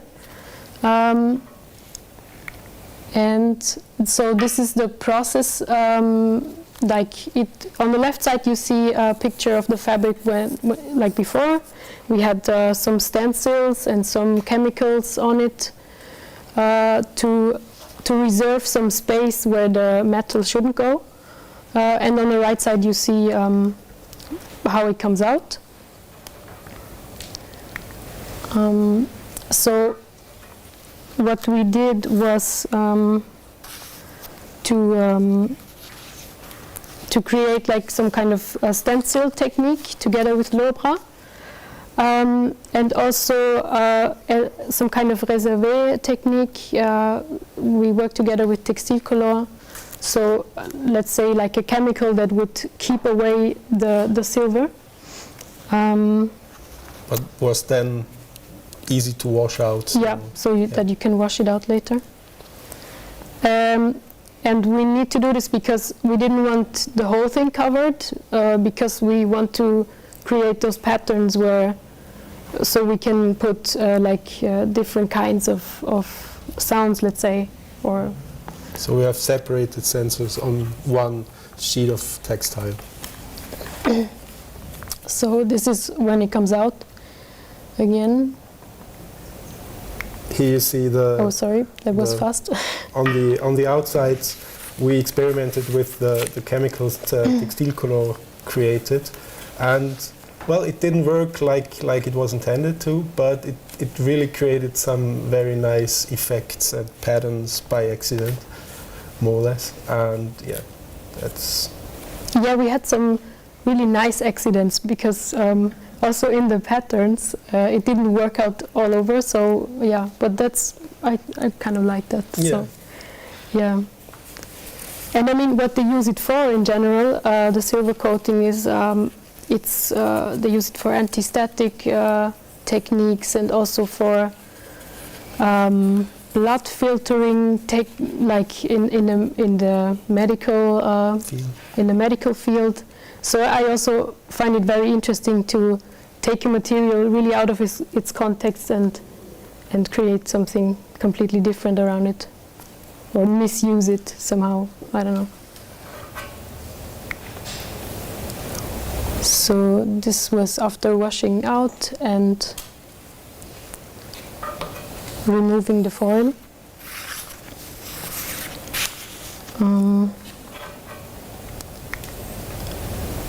These are some impressions we were able to create with the material we coated at EMPA.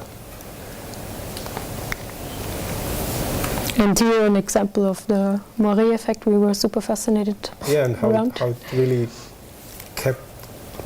was preserved even with the coating. So that's a highly conductive material now, and it has that beautiful effect. And it also it looks like you would touch a screen, but in fact it's a fabric then. So I like this interference thing that changes if the fabric moves. So I mean, now we are still working on the form we're gonna present it. So it's still like an ongoing research, or it's and also on the electronics.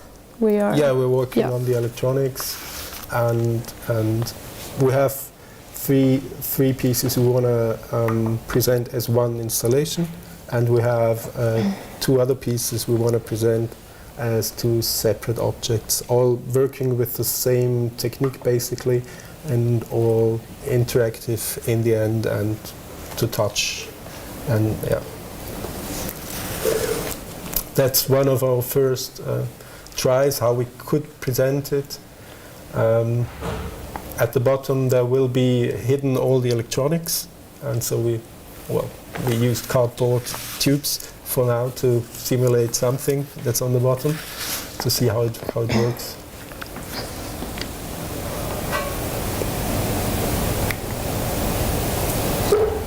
So another research project that we are doing with EMPA is also still in progress, and we're working with melt spun fibers, and we work together with EMPA and Brubo on this. So you wanted to explain what it does? Special fiber they developed over the last nearly decade, and it's light conductive fiber that collects light instead of simply transmitting it. And we already did some tests with Brubo, how the fiber is weavable or punchable or Blattstichable, I don't know. And that was all quite successful. And the next thing is that we want to create one textile we use as a optical sensor in a way that can detect light and shadow, of course, but also very coarse shapes if you put your hand on the fabric. So it should, I don't know, like a screen with, like a camera with 16 pixels or something, or 32 pixels or something. So very coarse shapes, but a textile that can kind of detect shapes in a way. It doesn't work in huge textiles because the fiber is not meant to work that way, but in smaller areas. So we want to create objects with smaller surface that can be interacted like that. Yeah. So this was our research projects that we did together. Another project that I did because I mean, TaDA offers a very nice opportunity to try out different kinds of stuff. So I also did a collection of kitchen towels together with Rigotex, and so it's jacquard weaving, and in that research I was, because there's a lot of coat of arms around when you walk through Arbonne, like Wappen. And I kind of like them a lot, I don't know, so I was researching into that and tried to create a kind of Wappen for my textile, for the kitchen towel collection. So, yeah. And yeah, that's us. Thank you so much. Thank you. Thank you. I guess there are tons of questions more in a technical field, but I would like to start off with, could you explain again this, why is this moiré effect so important to you? Has it to do with the kind of relating to sonic waves, or I mean on a more on a symbolic in a symbolic term, or is it why is this moiré effect so important to you? Maybe I didn't mention it enough, but exactly, like that was like interference. You can have it like in a visual sense, but you can also have it in an audible sense. So moiré effect is a way to make this like to see it visually. So it's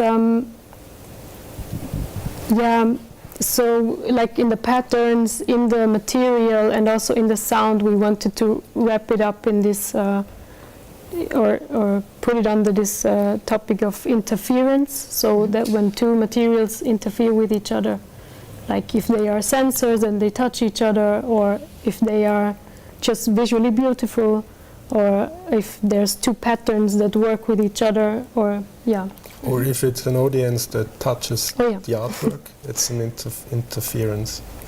Exactly. In a way. Because I think your work consists in reflecting on interfaces, if we could put it in general. So this also induces to bring the public or the persons to really interact with this kind of fabric. So this is also a question of signaling that this is in fact an interface, and so you invite the people to touch it, to interfere with this interface in a way. At the same time, you're working on the haptic quality. So is textile really the only material you're working with, or could you compare textile as material for building interfaces with other materials? And what is better for you, textile or other materials? I mean, for now it's mostly textiles, but yeah, I'm open, you know.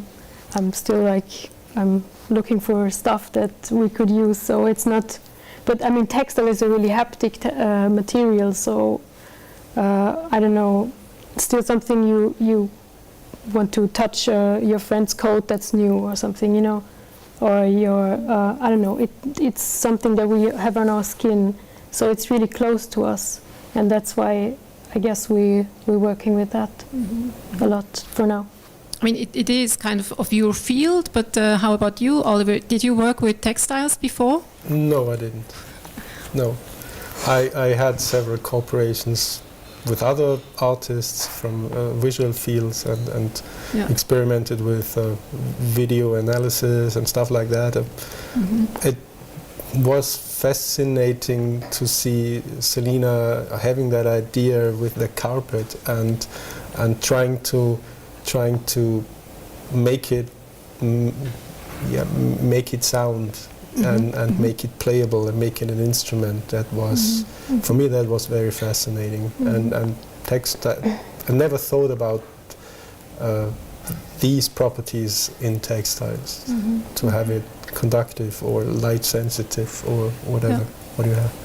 And at the same time, as you, Selina, pointed out, is that textiles is in fact it has, or it promises, a haptic quality in itself without having to especially communicate this haptic quality. We all know that textiles are soft, that it's nice to touch them. So this is maybe also a reason why you got to textile.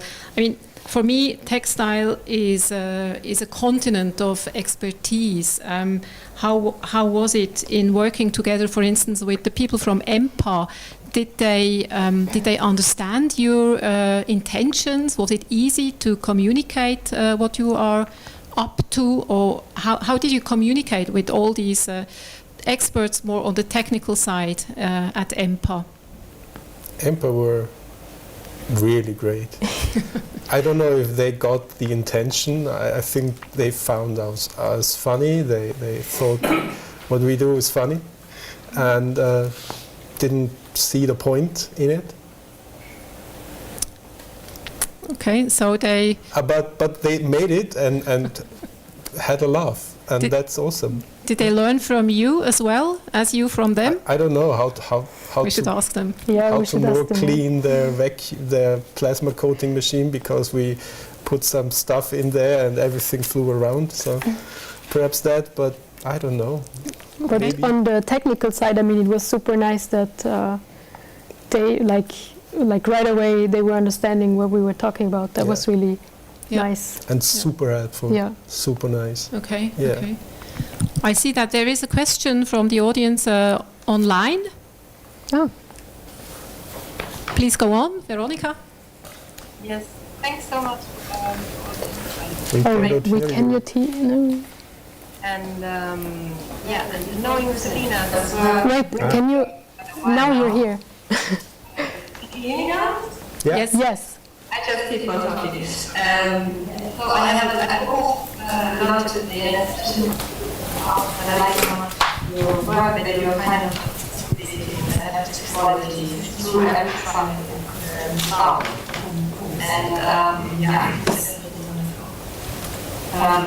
But I think it makes it even more hectic. You know, you also kind of hear it, and the rock they think about kind of rolling, like hearing the sound of the pilot. And then what I really like the way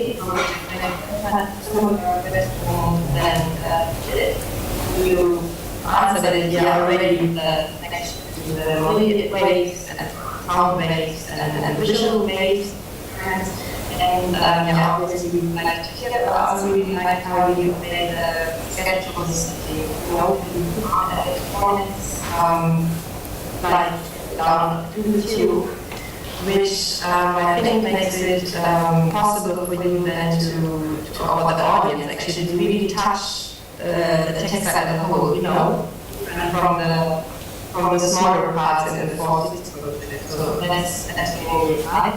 And then, coming to the question, you talked about the accidents that are super important, very useful. Maybe you could share one accident? I mean, so we put foil on the fabric, and then it had to go through all this machine. So we had like 60 meters of fabric, and we had foil on this 60 meters. So they would create the foil would form the pattern, and then like it had to go through I don't know how many rolls, and then the foil came off, and then so one part of the fabric that should be 3 sensors is now one big sensor, but that's quite okay. And another thing where we didn't put any foil, that was quite at the end. The coating makes kind of a gradient. Yeah, a gradient, an awesome gradient. Yeah, so super beautiful. We didn't find any time now to how if it changes the conductivity and how we can play with it, but it looks really, really nice. So it's next complete accident. Okay, happy accidents, always important. I think we have a question from outside. Martina, would you like to read it out?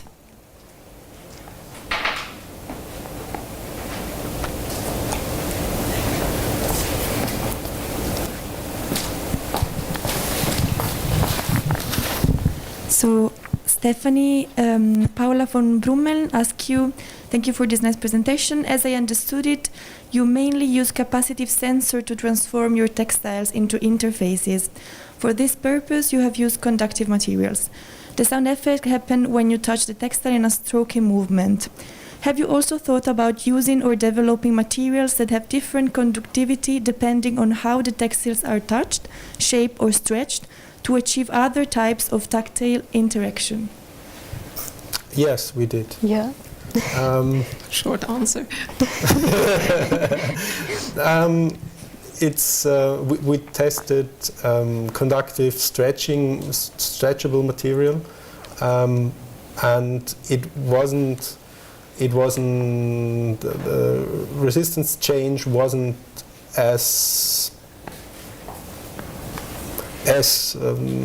linear or predictable as we would have hoped or wished. So we would have to create one by our own. Stretching and resistive things are for sure something that can be explored more. Capacitive sensory for pressure sensing without CapSense technology, but using it really as a capacitor. So I have two layers and detecting the change of distance if something is pressing on it. That's something we want to explore a little bit more. And well, CapSense is very easy to implement. Well, from a component side at least, it's hard to work with, because if you use big surfaces, the environment becomes so highly influential that you need a lot of computation in the background that smoothes out everything and smoothes out changes in humidity or whatever. But in the end, it is pretty easy to work with. Perhaps that's one reason we are often focusing on CapSense technology in these works.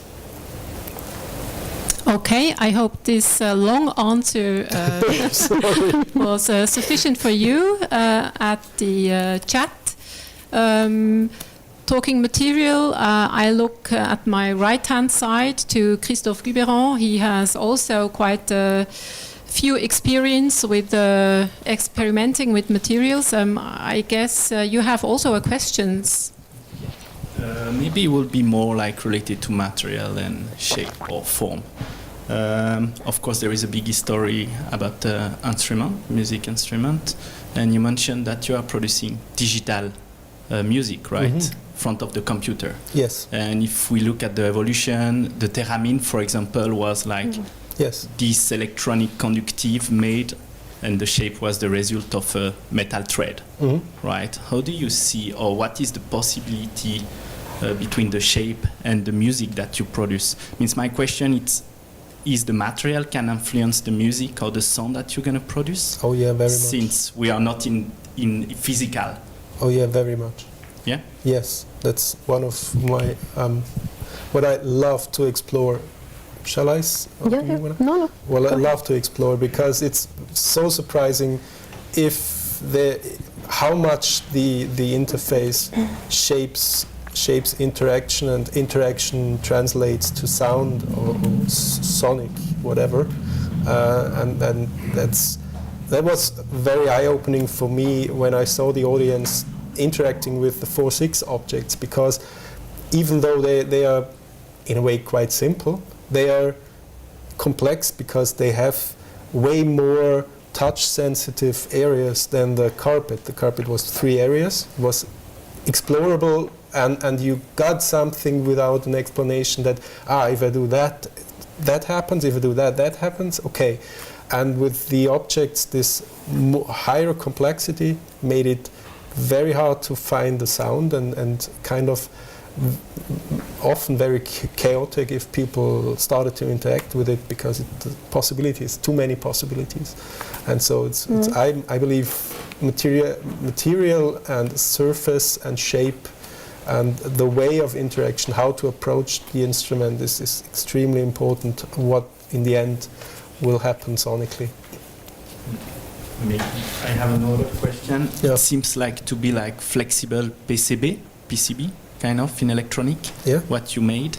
How do you see that will affect the everyday object that we have around us? I mean, we speak about flexible screen. In your field, maybe on electronic, how do you see will affect the object? I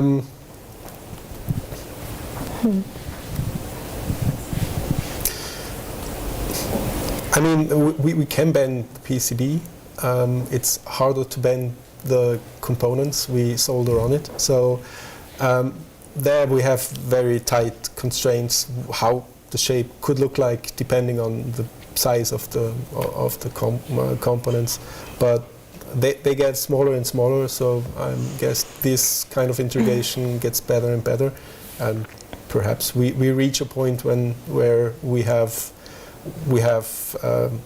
textile that's display and camera simultaneously, so can detect surrounding and reflect some kind of autonomous thing to the outside, like a pattern or a movie or whatever. So perhaps we reach that point of flexibility, because all these materials have to be very flexible and washable and yada yada yada. So but I can imagine that's something we're heading to. Okay, let's see. It will certainly affect also product design and or objects in a broader sense. I'm quite sure. I would like to come back to this question of interface, because I was asking myself when I saw the rug. Can you learn to play a rug? I mean, we were just talking about. I know you want the people to explore and to get a reaction or maybe something that is astonishing to them. But at the same time, I guess very soon you will try to not only find out how it works, but you want to play with that.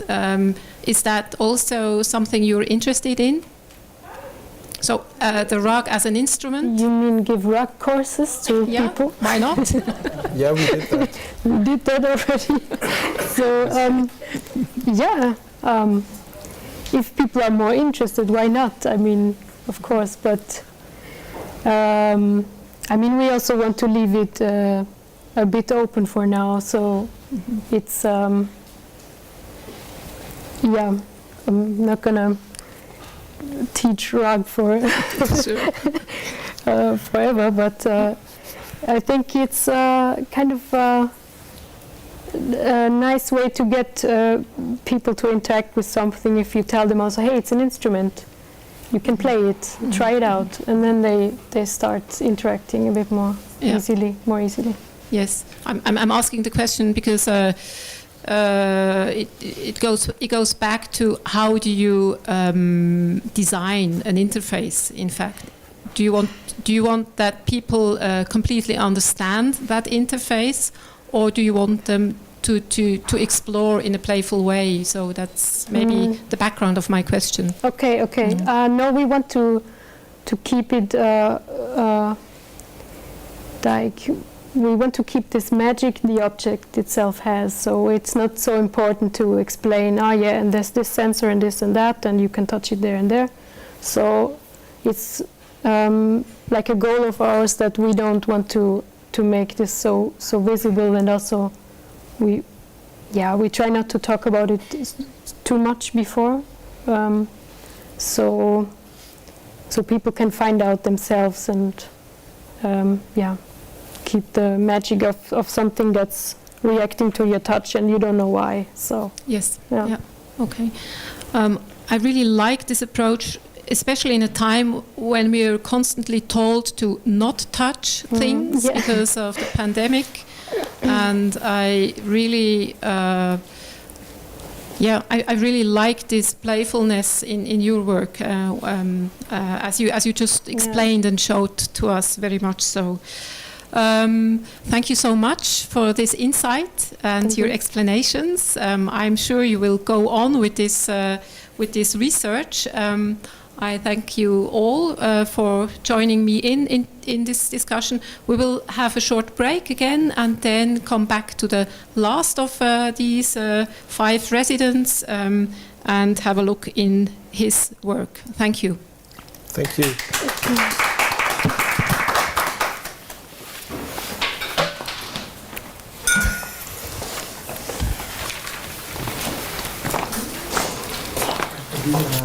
Danke.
Okay, welcome back to our last presentation of this afternoon from the resident Quang Vinh Nguyen. Vinh is a product designer. He completed his bachelor studies with distinction at ECAL.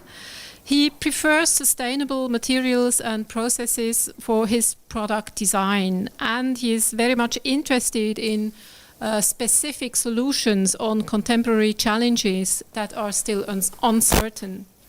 As a Swiss designer with Vietnamese roots, he is familiar with both Western and Asian mentalities. Vinh is a co-founder of the multidisciplinary project Chiang Tin, which investigates the culinary and folksy traditions of Vietnam in various media, including performances, objects, and print.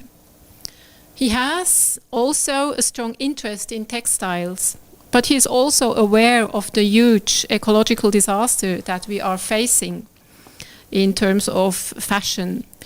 This matter of sustainability is driving his design overall, as he says, taking advantage of ecological yarns and fabric such as merino wool or sea cell.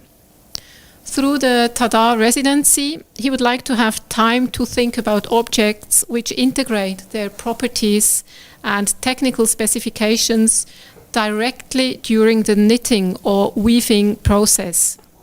The aim is to reduce loss of material and assembling steps, which are huge problems in the textile industry.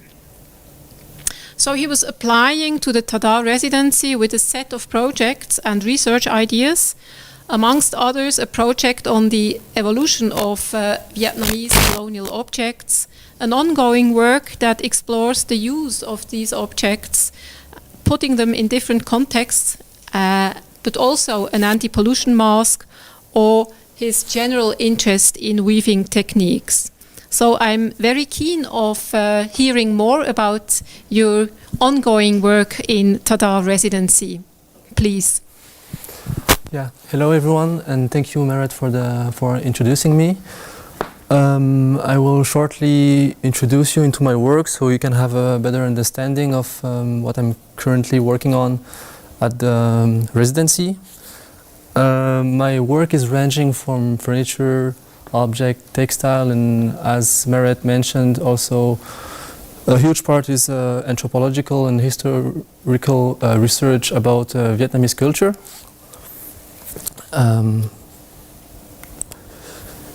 So this is a desk organizer collection that I made.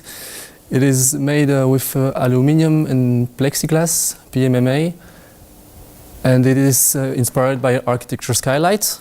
So here you can see the full collection, which is composed of a A4 folder, a pencil holder, and a card holder.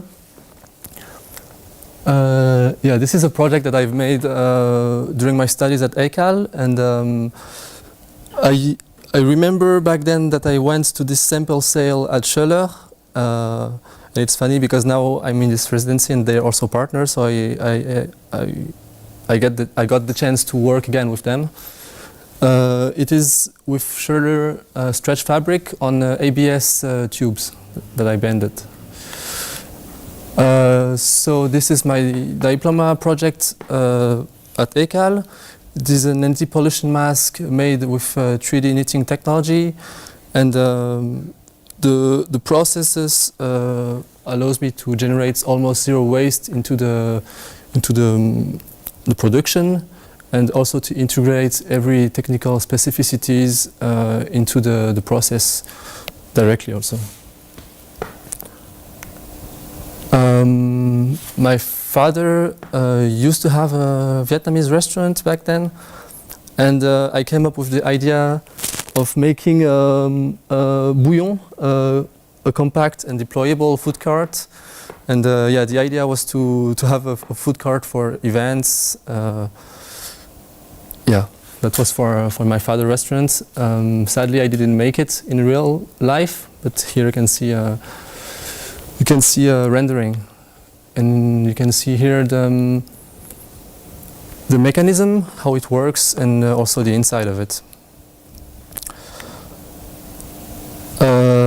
Thoai Mai is a redesign of the Vietnamese slipper made in injected PVC, and I redesigned it in recycled EVA, and I also made it adjustable as every foot is also different.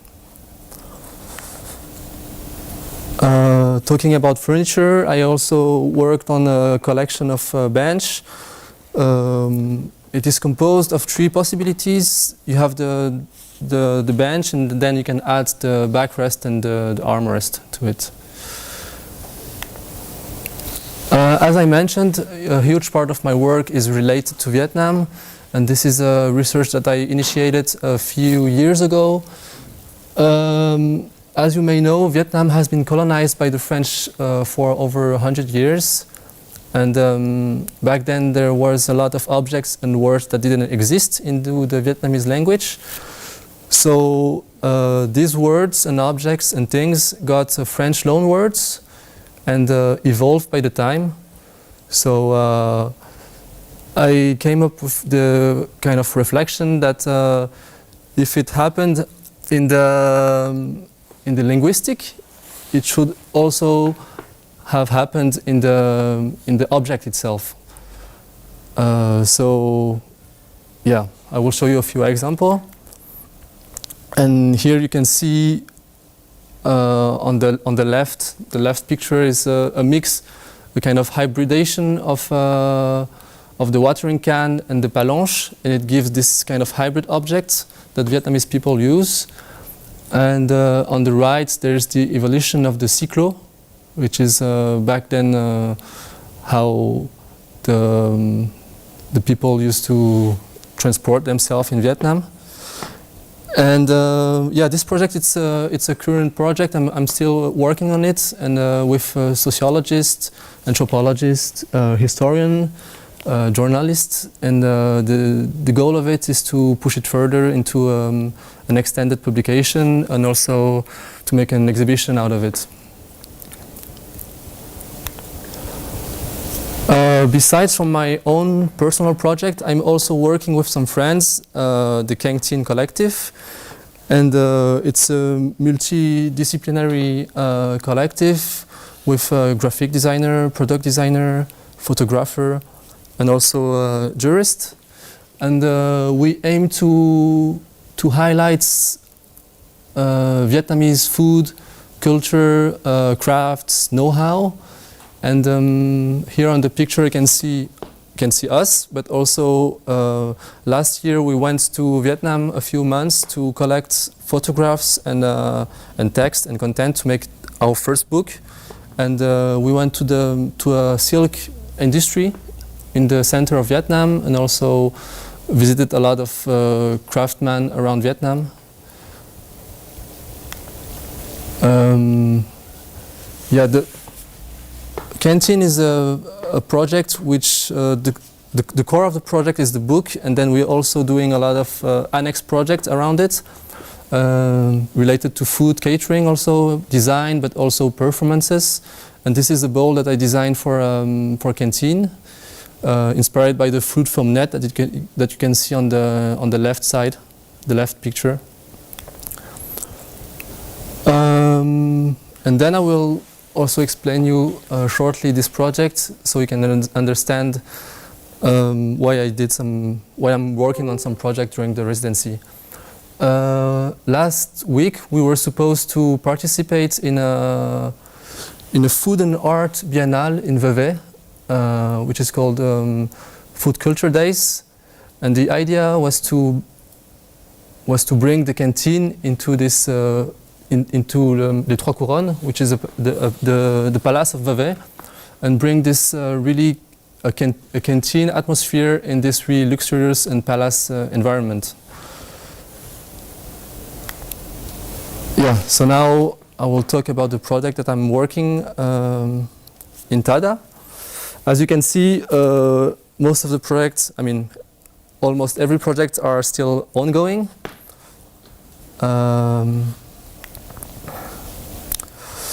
So this is a kitchen towel that I made with Rigotex, and it was meant to be used during this event that was supposed to do last week.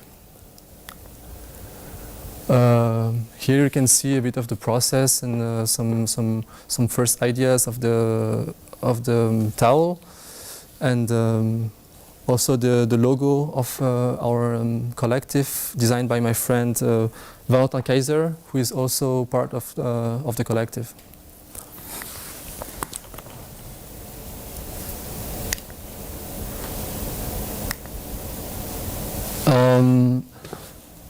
This is a project that I've made in Textile Druckerei, and it is a pattern also for a canteen, and it's a pattern that is inspired by the Vietnamese topographical form.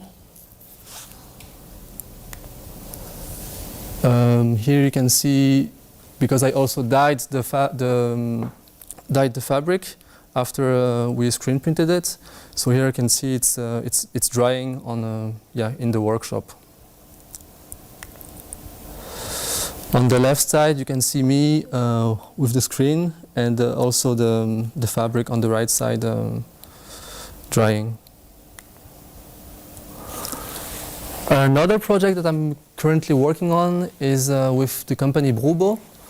I don't know the word in English, but Urs from Brubo told me that in Swiss German it's called Blattstich, and it's actually it's a really interesting technique. It's made on a weaving loom, and during the process, a group of yarn also integrates some yarn into the process, so it gives a sort of tangibility, I would say, a sort of a fake embroidery texture. Here you can see some tests and a close-up picture that I've made, and you can also see, that it's creating another layer of yarn on the fabric itself.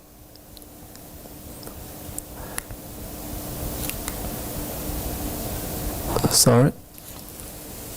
So here's the weaving loom at Brubo.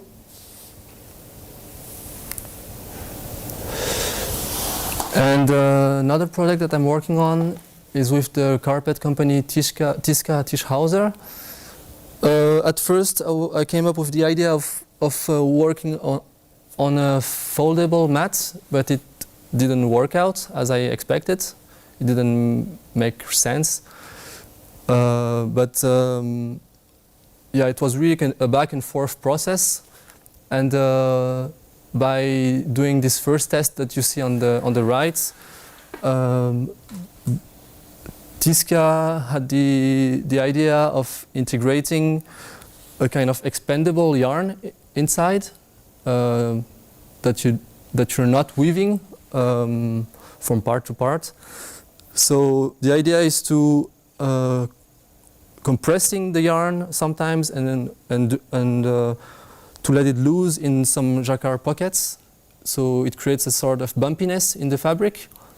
So from that, now we're developing fabrics with this technique, and the idea is that because it's creating some bumpiness and air, it could be used in, for example, a jacket for insulation or something. And here you can see the yarn that I was talking about.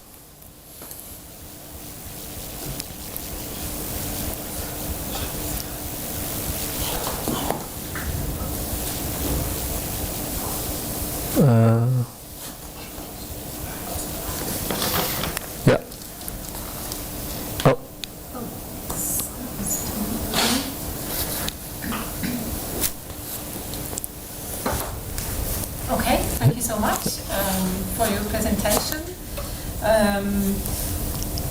I would like to ask you, trained as an industrial designer or product designer, what exactly brought you to textile? What is it that is intriguing in terms of materiality or material? Why are you interested in working with textile? I have to say that during my studies at ECAL, it has always been a great interest for me, textile, and I was also hesitating of doing some fashion design studies back then. But yeah, I think it's also, I was also driven by the function back then, and then the fashion for me was more like a garment, and that's what's brought me in this kind of field, I would say. And to apply for this residency, exactly, yeah. Yeah, and yeah, my application for the residency was, I think, less clear than maybe Stéphanie. But back then I was in a residency in Hong Kong, and with the curfew I had a lot of times. And then yeah, I applied for it. Do you hear it's okay. me? It's okay. Yeah, I applied for it and almost forgot that I applied for it, and then I got the news, and then, yeah, happy was, coincidence. Yeah, was a happy news. Happy news. Happy news. Yeah, Okay. and If you compare yourself to, let's say, Stéphanie, do you think you have a different approach to the material as Stéphanie, who is a trained textile designer? Yeah, I think I have less knowledge than Stéphanie, of course, in the process, and also I have really like a function-driven process in the creation of my work. It really helps me to know the outcome of it. Yeah. Before creating something. So if you say a function-driven approach, you always have a kind of a use case in mind, or do you also try to research in a more free way, in a less applied way? Most of the time, it's always with a clear idea of what I want to do. For example, the printed textile that I did at Textile Druckerei, it is for a uniform for the collective, but others also, I came in this residency with a really clear idea of what I wanted to do, and sadly it was with knitting, and none of the company uses knitting machines in the partners. So by visiting all of the companies, I also get to know a lot of techniques, and that's where I started to think about other projects. So this was a bit more free, I would say, and also with this this project with Tiska, starting from this idea of foldable mats, and now more trying to use the properties of the material and to integrate some sort of function directly into the knitting, the weaving, sorry. The weaving, yeah, exactly. Yeah. I was especially intrigued by your project in this long-term project where you explore these objects in Vietnam with this kind of colonialistic background, and how Vietnamese people made something new out of this of these objects, which came together with the French colonialists. Could you explore on that a bit more?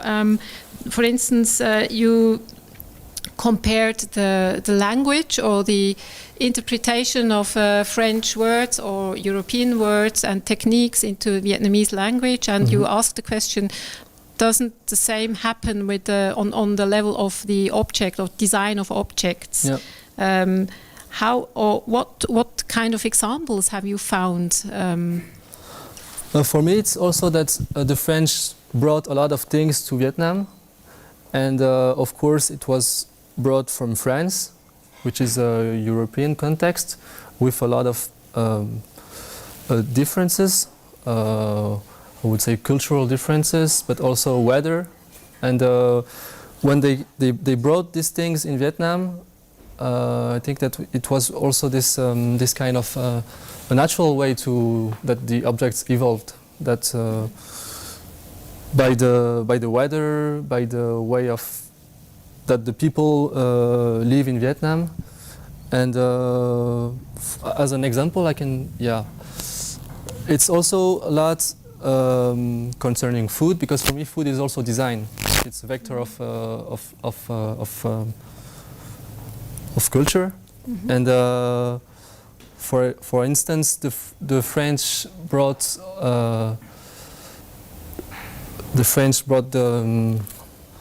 the coffee. I would say the coffee culture, and it now. Back then, the French had this coffee filter, which we called how do we call it in French? In Switzerland, but also in French. Yeah, I think it's a German. Café chaussette, I would say. Yeah, the filter, café filtre, and then the Vietnamese now has their own, based on the same kind of process of dripping the coffee, but now they're not using it anymore in France. Because of other ways to make coffee, I guess. The international way of doing coffee. Yeah. I won't name the label. Okay, so I mean, this is kind of interesting in researching these evolutions objects can make in different cultural contexts. Do you learn, as a designer, from that methodology in a way? Yeah, of course. I think it's a huge source of inspiration for me. It's always a good starting point to really know about history and anthropology, and to have the starting points.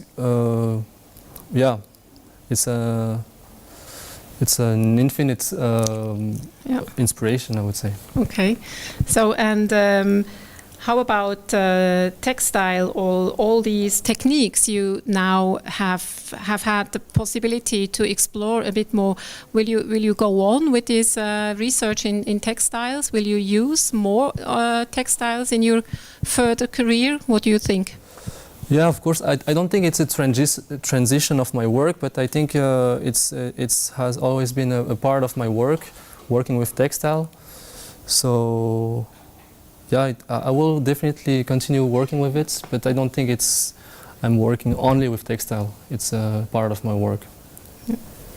You had quite a few projects going on when you started the residency. Can you finish all of them, or do you work on them further on after this residency ends?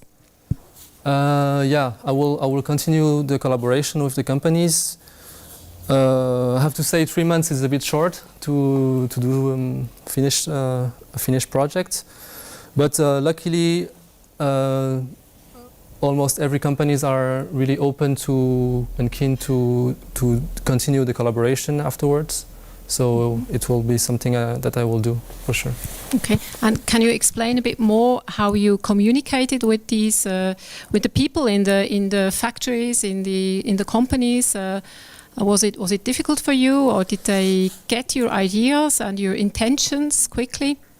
Yeah. So as I said, I didn't study textile, so I'm not a textile expert. But it's also the way that I'm working with the companies, it's really like a back and forth way of working. So going in the companies, testing and seeing what it does, what it creates, and then from an example, then modifying some things, and really a step-by-step process of creation. Okay. Are there more questions from the audience on site or online? So far not. Then I think I will close this discussion.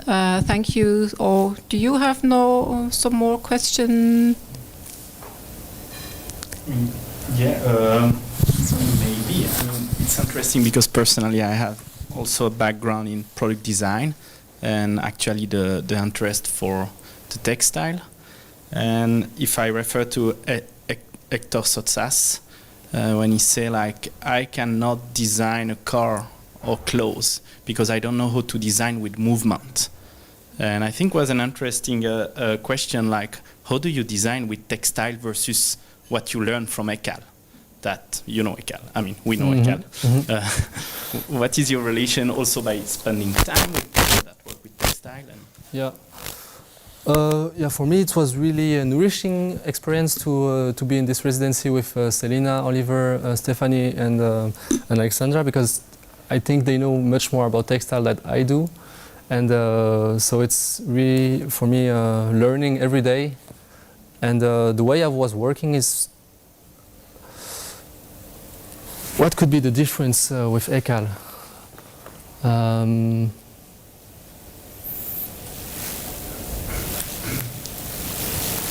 I think I was also more free because than during my studies at ECAL, because then now it has also a lot of ornamental approaches and also this kind of relation with the Vietnamese references that I work and that I didn't really explore during my studies. Yeah. Okay, but as you said, it's about the same procedure you are used to. I mean, you tell us that you always have something in mind, and then you look for the appropriate way to realize it. So this is kind of a basic description of any design process, I would say. And but I guess this insight into textile production can help you a lot in further projects if you want to, because you have broadened the palette, or you have broadened now the technical knowledge about textile production. Maybe we can leave it here. I give shortly back the microphone to Marianne. And thank you very much for your presentation, Vinh. Thank you.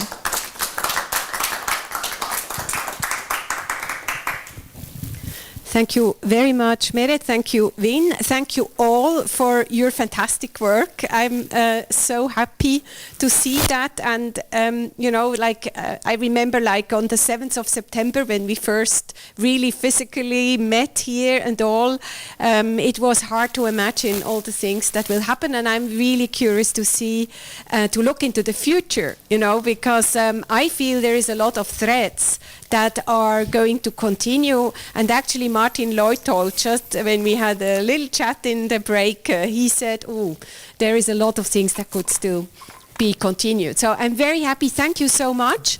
I would like to introduce, also because you have heard her name several times, so I would like to introduce Martina Lugi. She is the assistant of TaDA, so she's accompanying also the residency all the time. So now we are going to have a break. We are coming back at 2:15 with 3 roundtables around innovation, sufficiency and luxury. So please come back again a little bit later, and I'm really looking forward to this afternoon. Thank you so much.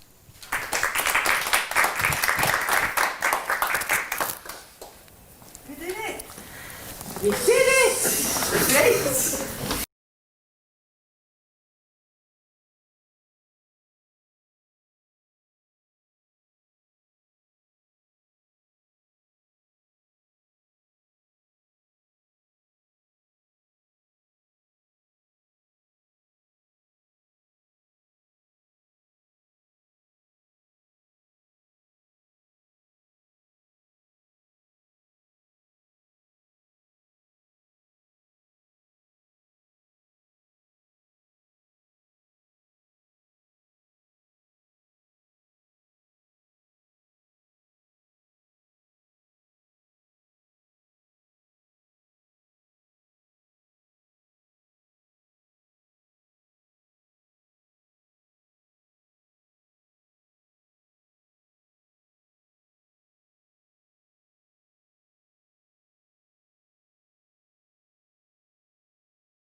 just sound.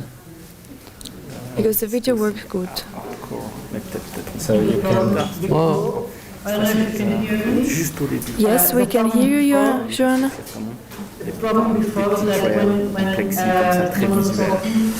Ouais, bah, en fait, It's a technical présentation test. qu'elle a faite, moi, je suis pas au courant de ce qu'il a raconté sur moi, en fait. Hören die mit YouTube? Ah oui, ok, donc Tu vois? Ouais, effectivement, du coup, ça faisait un peu. Ça, c'était un peu bizarre, ouais. It's there's an echo. Yeah, I think. Technical test.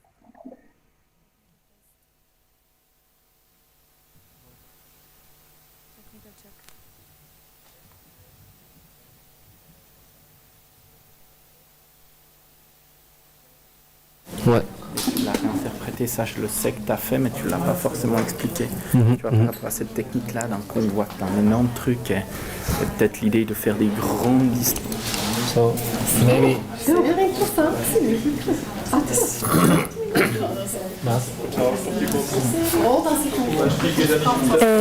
Joanna, can you speak, please? Sie ist aber noch nicht eingestellt. Moment, wir haben gerade eine neue Lautsprecher gemacht. Das ist ja jetzt der erste Runde, oder? Aber du bist auch neu. Ja, eben nochmal gesehen. Du bist aber vorher PC. Kann jemand mal was sagen? Genau. Ja? Ja. Can you please talk, Joanna? Yes, I was talking. Can you listen to me? Gut, ich hätte dich raus. Ja. Aber was gesehen? Doch, live, you are online.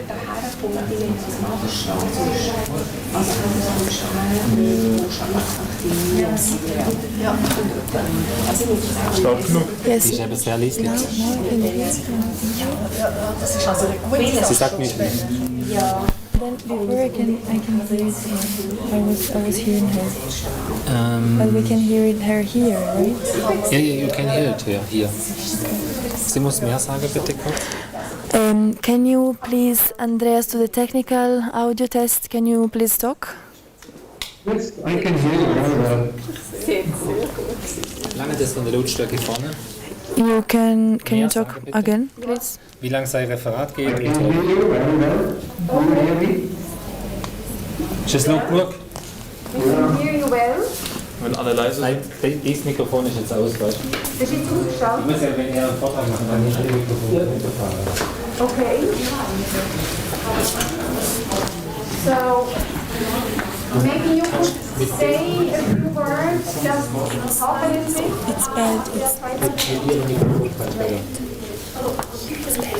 Das sehe ich sowieso im Moment nicht. Here it's really bad. Was bitte? Here it's really bad. Like when he talks or she talks, it's really bad.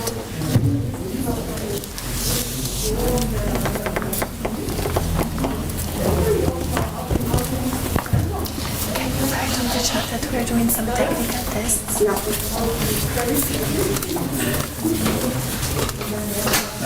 Folie with technical.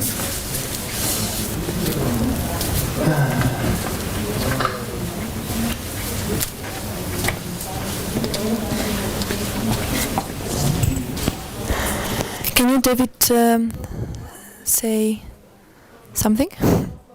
Are you talking to me? Yes, we can hear you. I'm just testing if it's okay online. Yeah, is it okay if am I clear? Just one moment, thank you.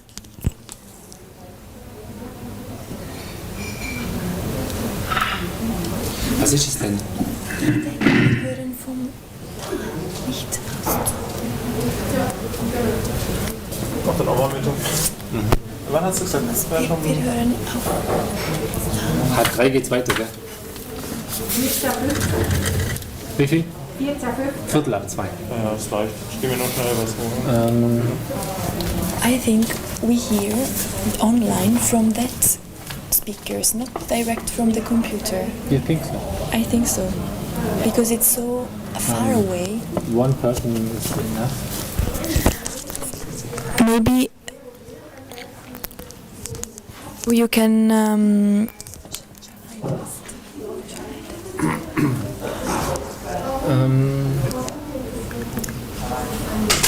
Okay, this is Microphone one.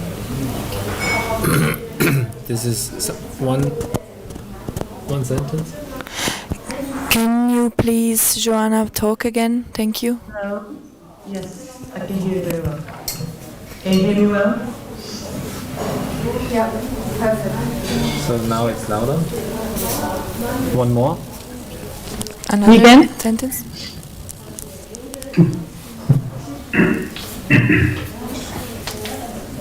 Can you?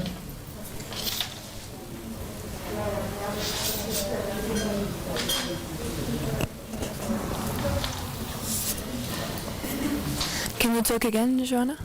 Me? 1, 2, 3, 4. Wait, maybe it's okay.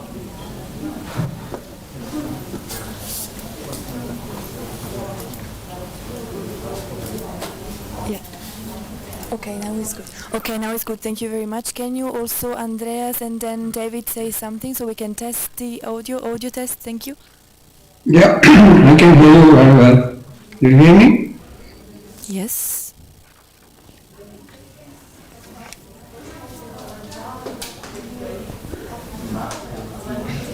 Can you, David, talk? Yeah, can you hear me? Is this clear?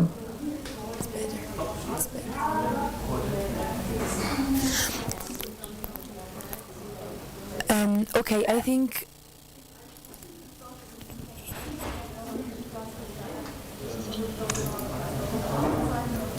Shall we say to them to disconnect and then we test at 2 again with David? So Yeah. So thank you so much for your patience. We see you, David, again for a last check. Sorry that you have so short time for the break. Yeah, okay. And Should I speak now? 1, 2, 3, 4. Is that clear? Just let me check. Just one moment.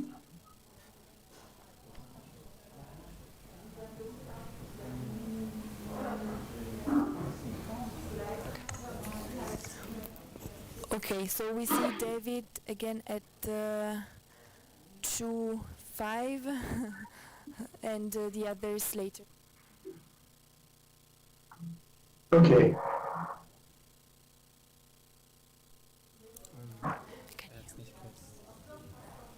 Ich habe alles geschaltet. Ich muss schon mal sagen, danke. I stopped the audio for you. Okay, great. What do you say to him? To just reconnect at 2:15. Okay. They can hear it. Yeah. Try again. The Andreas and Joanna, you can also leave. Thank you so much. Okay, thank you. Sorry. Thank you very much. Bye-bye. See you later. Thank you very much. We'll see you later. Okay.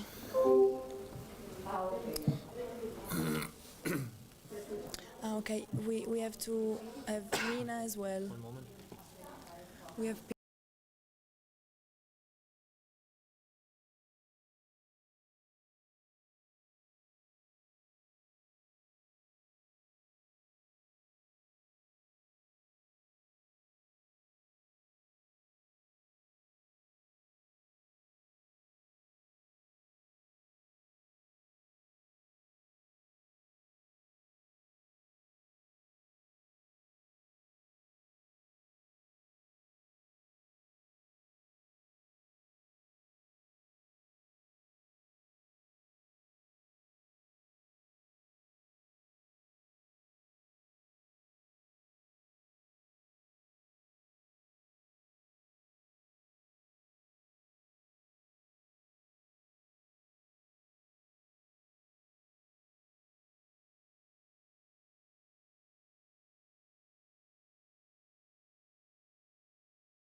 Also jetzt sind wir gerade. Jetzt sind wir. Aber.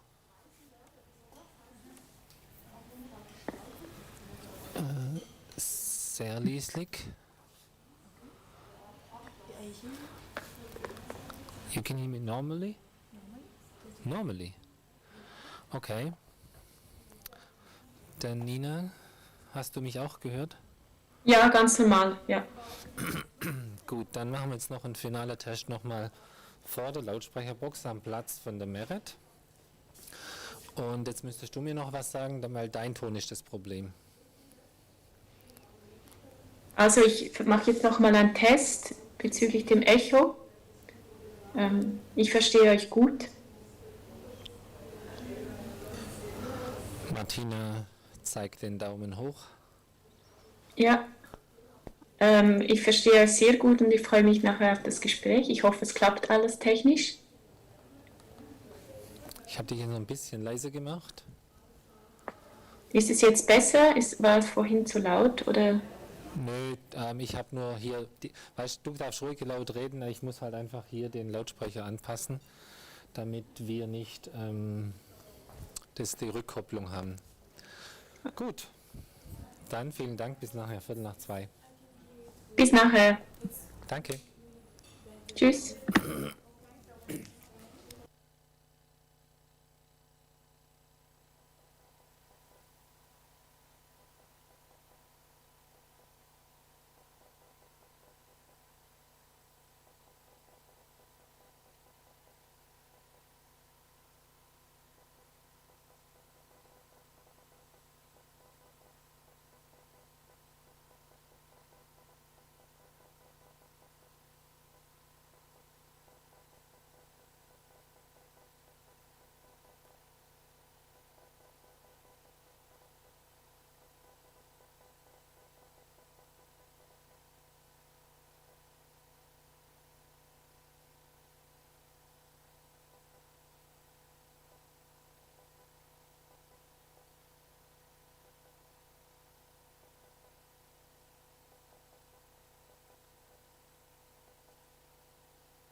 Hello.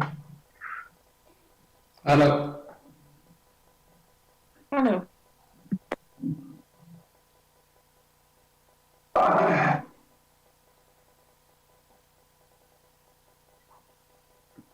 How is weather in India? It's winter. It's our winter has started. So quite cool in the evening. For us, it's cold. It's about can come down to about 6 or 7 degrees now at night. Yeah, and in the afternoon, it's about 20 degrees or 22 degrees. That's nice. It's nice for winter time. Yeah, it's nice for winter time, but then very soon it will get even colder. By December and January, it drops to about 1 or 2 degrees or 3 degrees at night. And then the maximum comes down to about 15, 16 in Delhi. But it's dry. It's very dry, very dry. It's absolutely we have no rain at all. But we have a big major problem with pollution. So the skies are always overcast. So that traps the heat. So when it's cold, it's really cold through the day because the sun doesn't come out sometimes for many days. You are located in Delhi? I'm in Delhi. I'm sitting in Delhi right now. Okay. And where are you sitting now? I'm in Cologne, Germany. Ah, you're in Germany. And Nina, where are you sitting? I'm in Lucerne, Switzerland. Ah, so this is a very, very international group.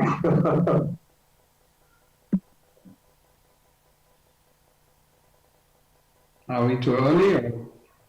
I think we're on time according to the schedule, which I was looking at. The schedule said exactly now. Yeah, right. I think 6:45 my time. It's 6:45 in the evening now for me. Mm. So yeah, you are already in weekend. Yeah, I mean for me we are 4.5 hours ahead of you, so it's getting quite late in the evening for us.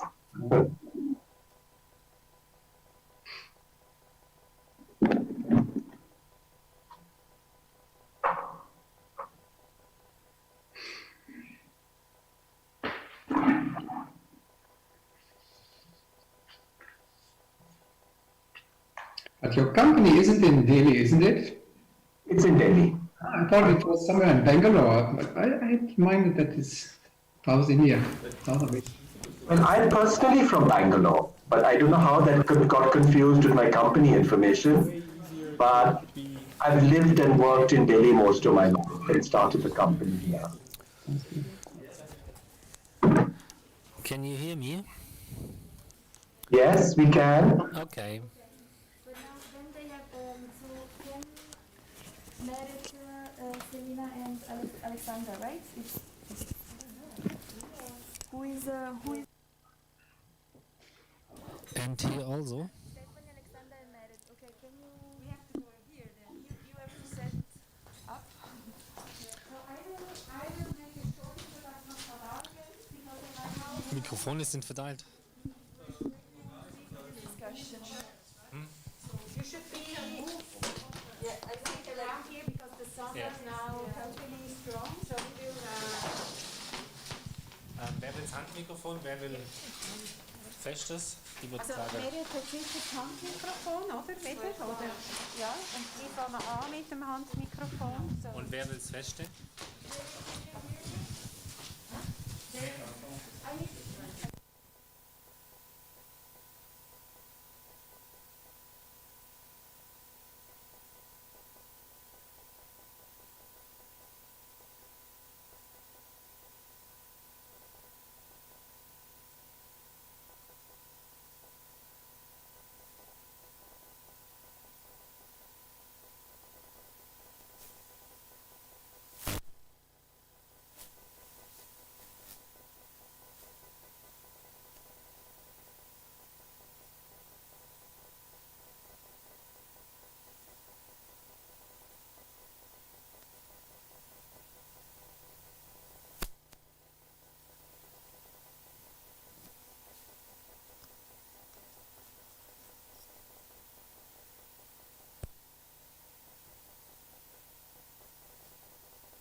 keinen Mikrofonsprecher. David, can you hear me? David, can you hear me? David and Nina, can you hear us? Yes, we can now. Yes, I can hear you now. And can you hear me too? I can hear you too. Okay, that's great. And can you also? I will make a very short introduction of TaDA again, because we might have a new audience. So, and then I will pass on to. Can you hear Alexandra? Can you hear me?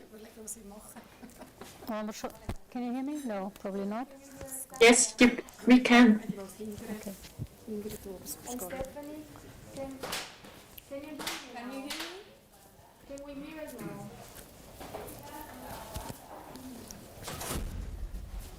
She will give me, you give me the microphone. Yeah, I think because this works. So, David, can you hear me now? Selina, can you Yes, I can, but it's a bit faint. It's not very loud. It's not very loud. Okay. Yeah, it's quite soft, very soft. It's not very loud for them. This microphone is not very loud. So, David, how do you want to do with your slides, with your images? Is it okay if I just go through it slowly when you're speaking? Yes, I think it can be random. And if there is something I think you can just play them as they come. Okay, great, thank you.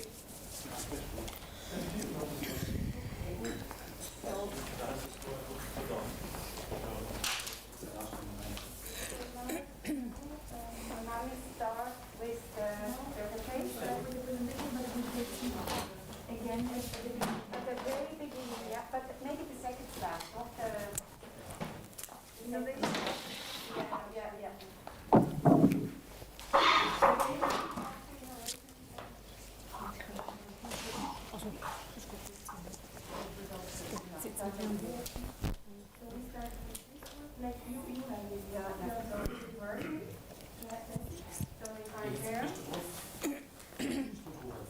Ja, also ich weiß nicht.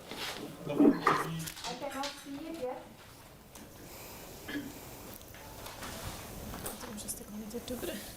Gerne am Anfang einmal zu mir sprechen. Gell? Geht da? Sonne da? Moment. Ja, Sonst kann ich ja da herstehen. Also. ja, das ist der beste, glaube ich. Dann rutschen wir doch mal. Dann tue ich zuerst mal rutschen. Also. Nachher auch da absitzen, oder? Nein, ich tue mich nachher entfernen. Nein, sitz doch nachher dort. Ist gut. Okay, ist gut. Das ist ein bisschen... I cannot see the slides, Martina.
So, welcome everybody again. I would also like to welcome our new guests and visitors which are listening to us from everywhere. So, I'm Marianne Burki, I'm the head of TaDA, and I will very briefly introduce TaDA to you again. So, this year's Spinnerei is the first one, and let me start before. We have the themes that you have already seen. And we are now We are now concluding our first residency period in Arbon.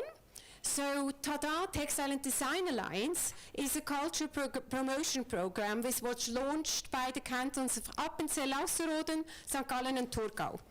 So there is a possibility for the residents to come here and work with firms from textile industry. So in that sense it is really a production residency.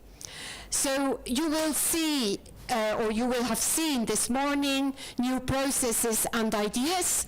You can see that we have quite a lot of partner companies and organizations collaborating with us, and a lot of projects have happened with all of them.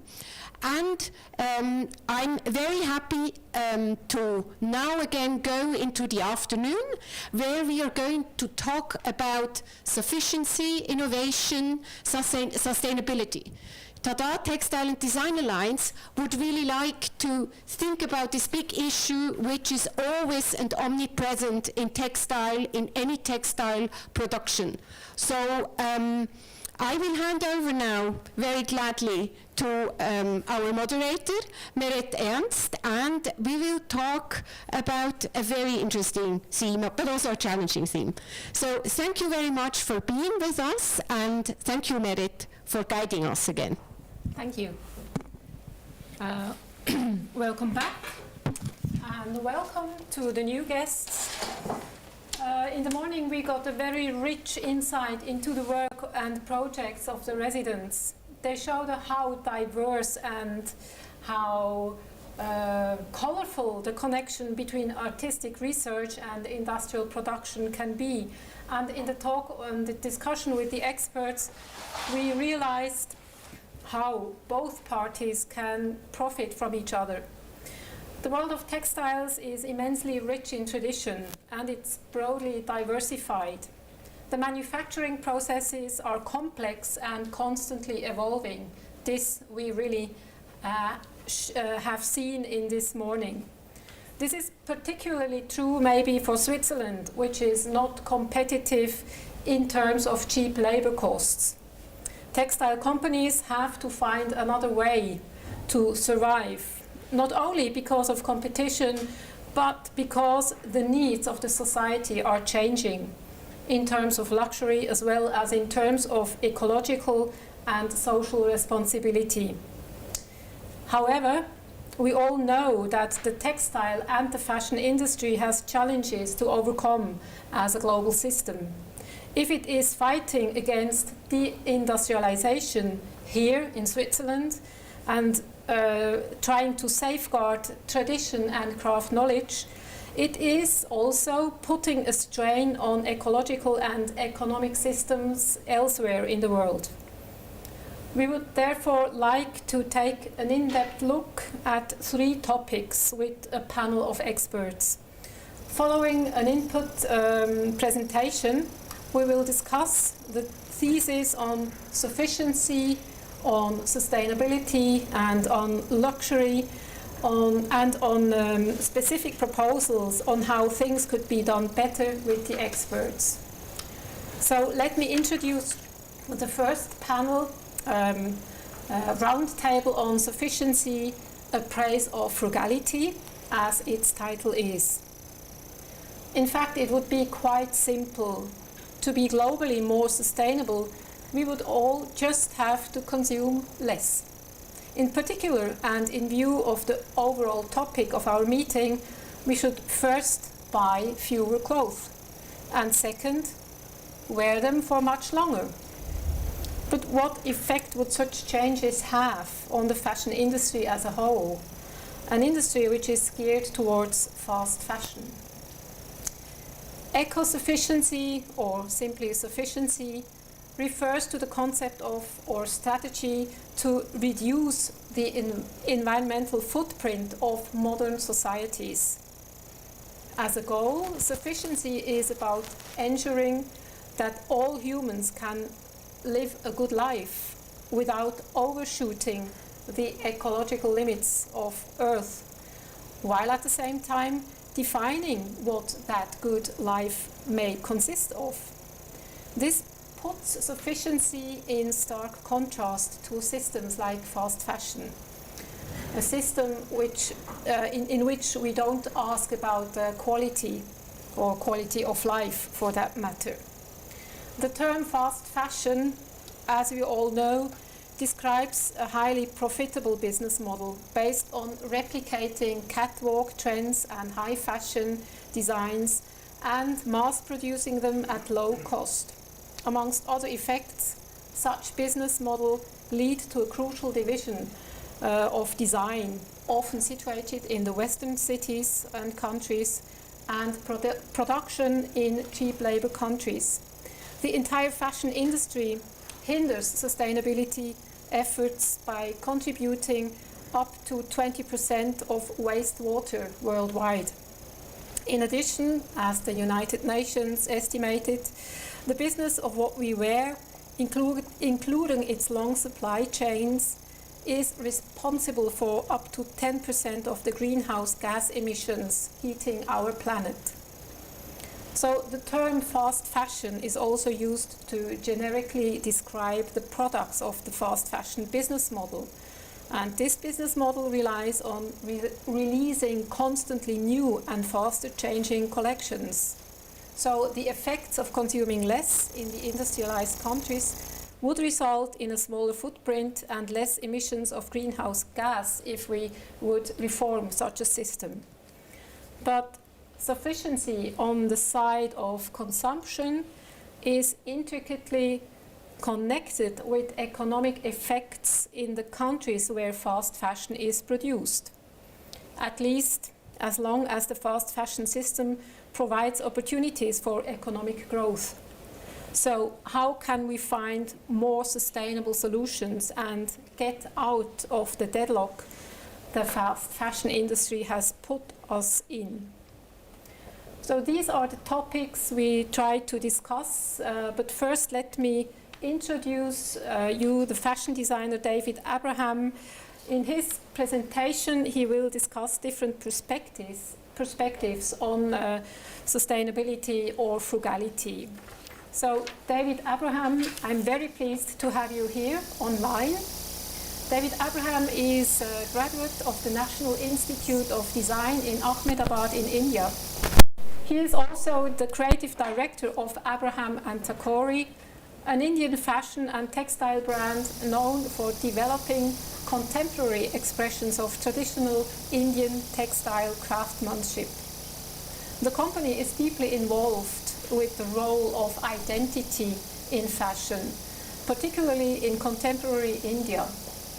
Abraham's designs have been acquired by the Art Museum in London and have been shown in numerous exhibitions on contemporary Indian fashion design around the world. He writes also a column on fashion and textiles for the Indian online magazine, The Voice of Fashion. So thank you very much, David, for joining us. The floor is yours, please. Thank you very much, Merit, for your introduction. I'm very pleased to be here. I will just give a brief, you have given a very good introduction for me, so I will just be sort of sum up a few things about my professional practice. I think we all are aware that India is a very large textile producer. But what is interesting in our case is that it's a combination of modern, high technology, plus very, very old crafts, traditional crafts and handmade goods. So, I mean, the slides that are being shown are just examples of the work we have done over the past few years, which are all made from handloom fabrics, because that has been the focus of our business right from the time we started. Handloom business, the handicraft business in India, and the textile business particularly, which depends on handmade goods, according to reports, employs nearly 200 million people, which is enormous. It's the second largest employer in our country after agriculture. And and while the costs of handmade goods are affordable, they are also representative of very, very old traditional skills, which we are the last probably country in the world where many of these skills are still being practiced by these textiles made by these craftspeople. I think in the slides which are being shown right now, the black and white sari on the right is done with double E-cut, and this is also done in double E-cut. This particular design is now in the permanent archives of the Victoria and Albert Museum, where we made a contemporary version of a houndstooth, but did it in double E-cut, which is a very, very elaborate process. Craft for us represents luxury, and we define luxury not necessarily by price, but by the fact that you can make goods by hand, and you can make them in very limited quantities. This particular sari, for example, we wove only 4 pieces. We did not do more. And it was sustainable in the economic sense also within the nature of our ecosystem. And to me, this is where the relationship between design and craft and the handmade can be make a very powerful statement. When we talk about, and our practice has also actually been very rooted in these various techniques, because this is what a very important part of our education program. And I think for any designer, whether textile or fashion, to be able to work with these craftspeople in India is an extraordinary process, because you really have a lab, a laboratory, it's an R&D. The R&D is available to everybody. It's very easy. Like when we started, we're still a small business, but when we started, we were very, very small.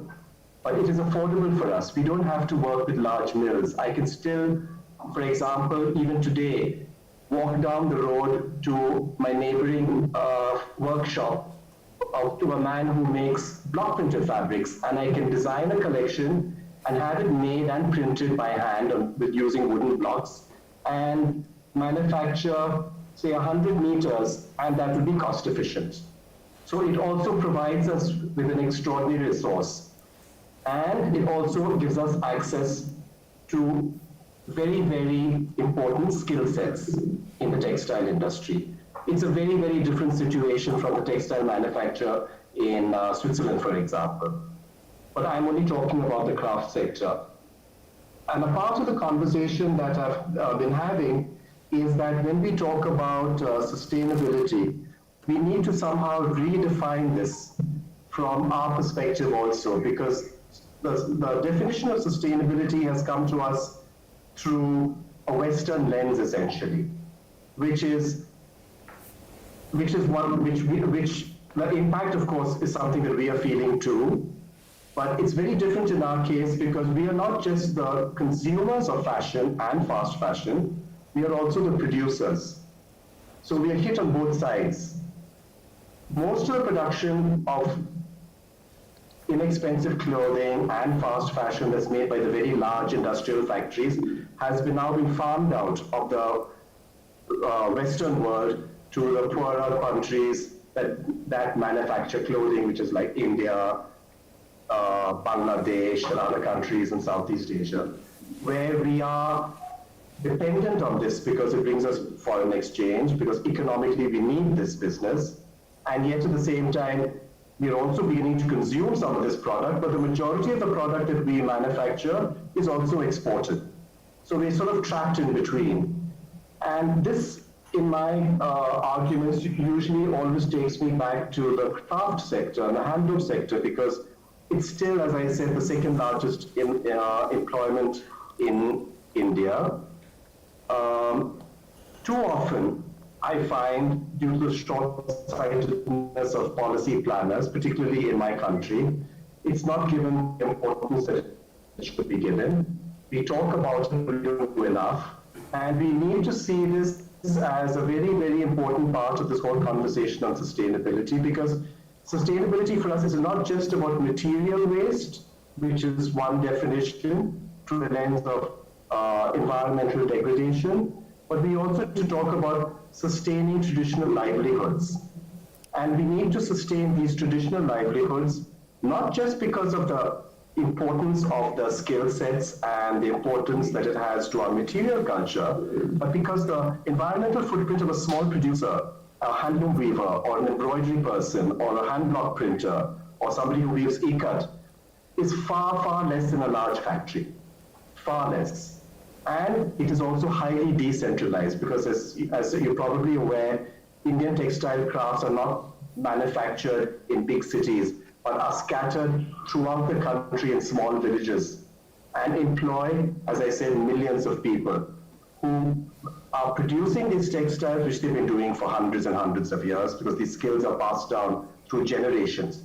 And the families keep doing them, and they manage and they function within a smaller ecosystem which has far less impact on the environment.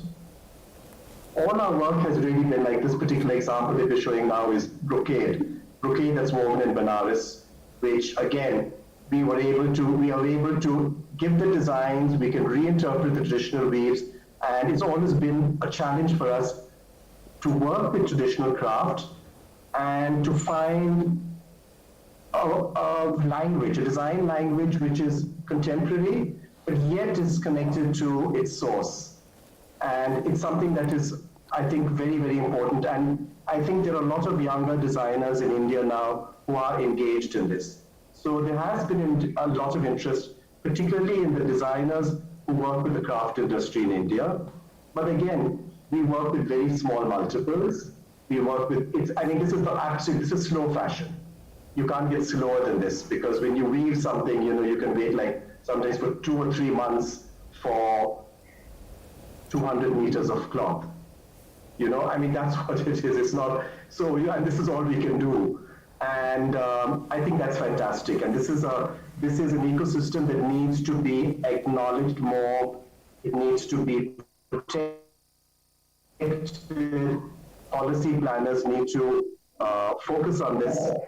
And while working with the large-scale industry, I'm not pitting one against the other. I think both have their role to play. I think the large-scale industry and the large-scale textile industry, there have to be controls, there have to be limits, there has to be audits of how the impact that they have on the environment. But I think both can coexist. And in our particular context, it's very, very important that they both do. My business has really benefited, and my career has benefited really because of the craft sector, the textile craft sector. And this is something that I would say is the foundation of our professional practice. And I think just through these few slides that I'm showing, I just try to cover as many techniques, from brocade in Benares to the double ikat, which is done in South India, to the first one, which was cotton weaving, handloom weaving, and another part of South India. So we've just tried to touch the different regions and to create these collections. So every year we present a collection which works with these techniques. We also try to, very hard to produce clothing that is relatively seasonless. That's been a very important part of our design sort of mission. And some of these designs which have been shown on catwalk or in fashion shows over the years are still available. So that is another approach that we have been working very hard, and also because we do clothing which is more particular to the context of India. We don't, we're developing a clothing vocabulary which is more relevant to our cultural needs as opposed to an international statement, because we find that in India, fashion is fairly culture specific. So this is basically a bit of my introduction about Abraham & Thakur, the company which I started about over 25 years ago. And this is what we're doing. As I said, it's a very small company. We cannot scale up. We can never do the hundreds and thousands of pieces. And we do not think that that is necessary, because it is still viable to be small, produce small, and to be able to manufacture these products. But that is really because this is only relevant within our particular country and within our ecosystem. This may not be applicable outside India. I'm aware of that. but it's just something that I think is interesting within the context of the conversations that we have been having, and the very interesting work that we saw this morning, where we saw 4 different creative practices engage with the Swiss textile industry and produce work that was from highly mechanized organizations. But what was interesting for me in all of them was how engaged the human hand was in all these projects, how much the human element has been drawn into them. From the first project that we saw, which was Stephanie's, which was really, really about very, very small, it was between art and textiles, but it shows that it is possible to bring technology and state-of-the-art technology and a human hand together in some way. And I think that's our challenge, and that's going to be our challenge for the future.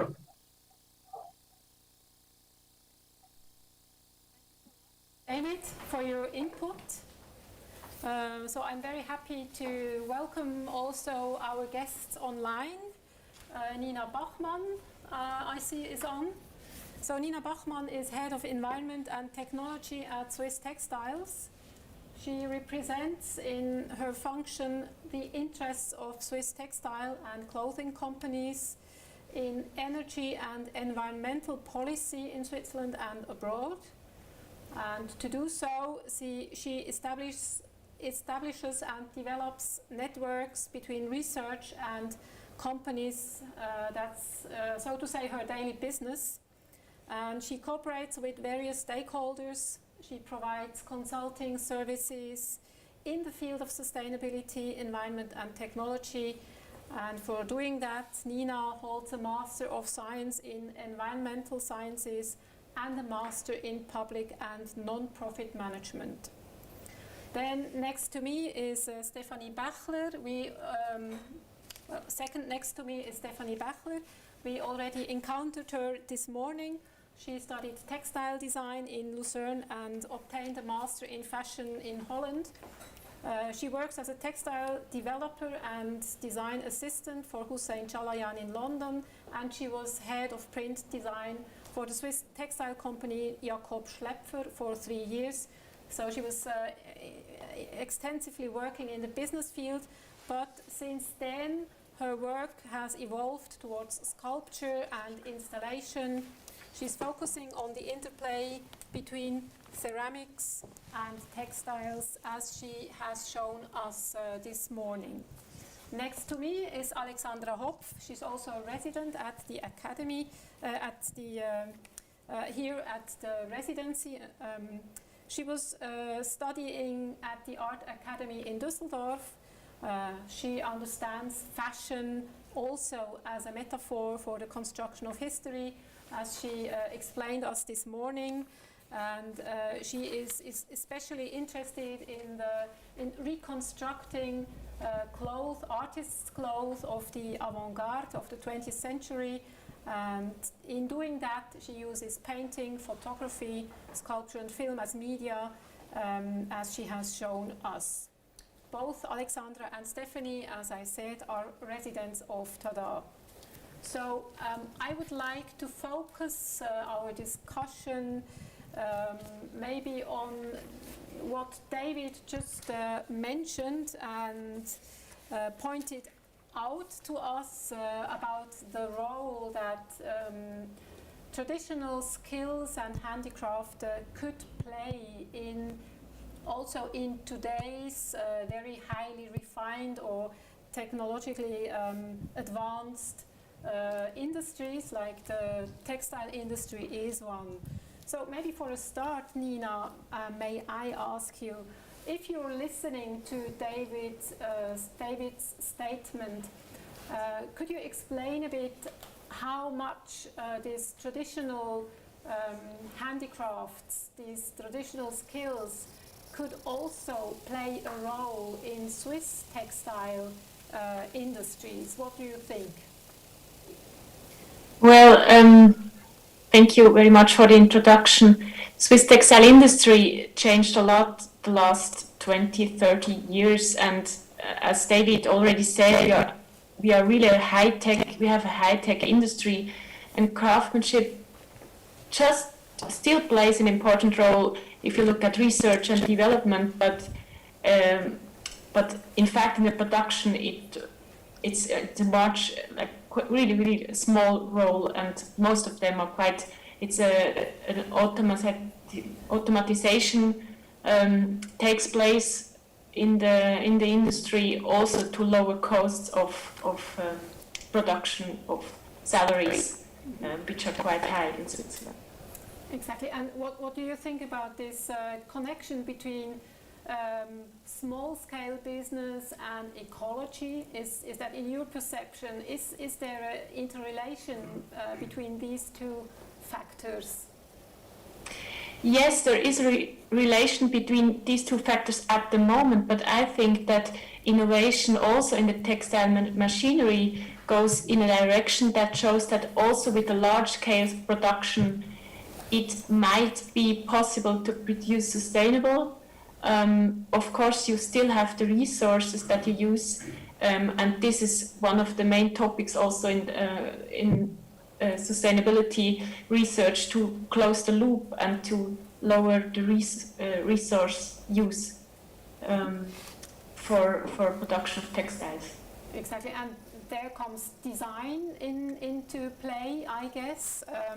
So how can we conceive a longer lasting consumption as well?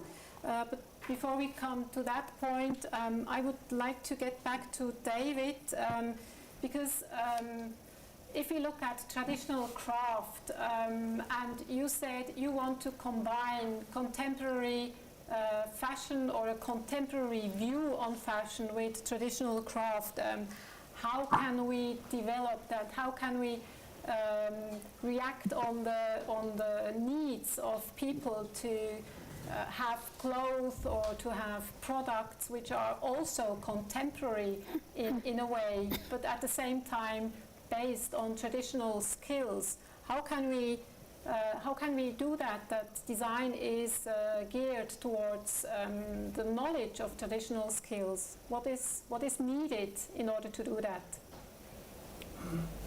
I think, in India, the skill base of textile craft is so diverse and is so wide and has had a very, very long history. I think at one point in history, of maybe about 300 years ago, before we were colonized by the British, India was the largest exporter of textiles in the world. And if we can trace textile exports in India from, I think traces have been found from ancient Egypt to all over the world.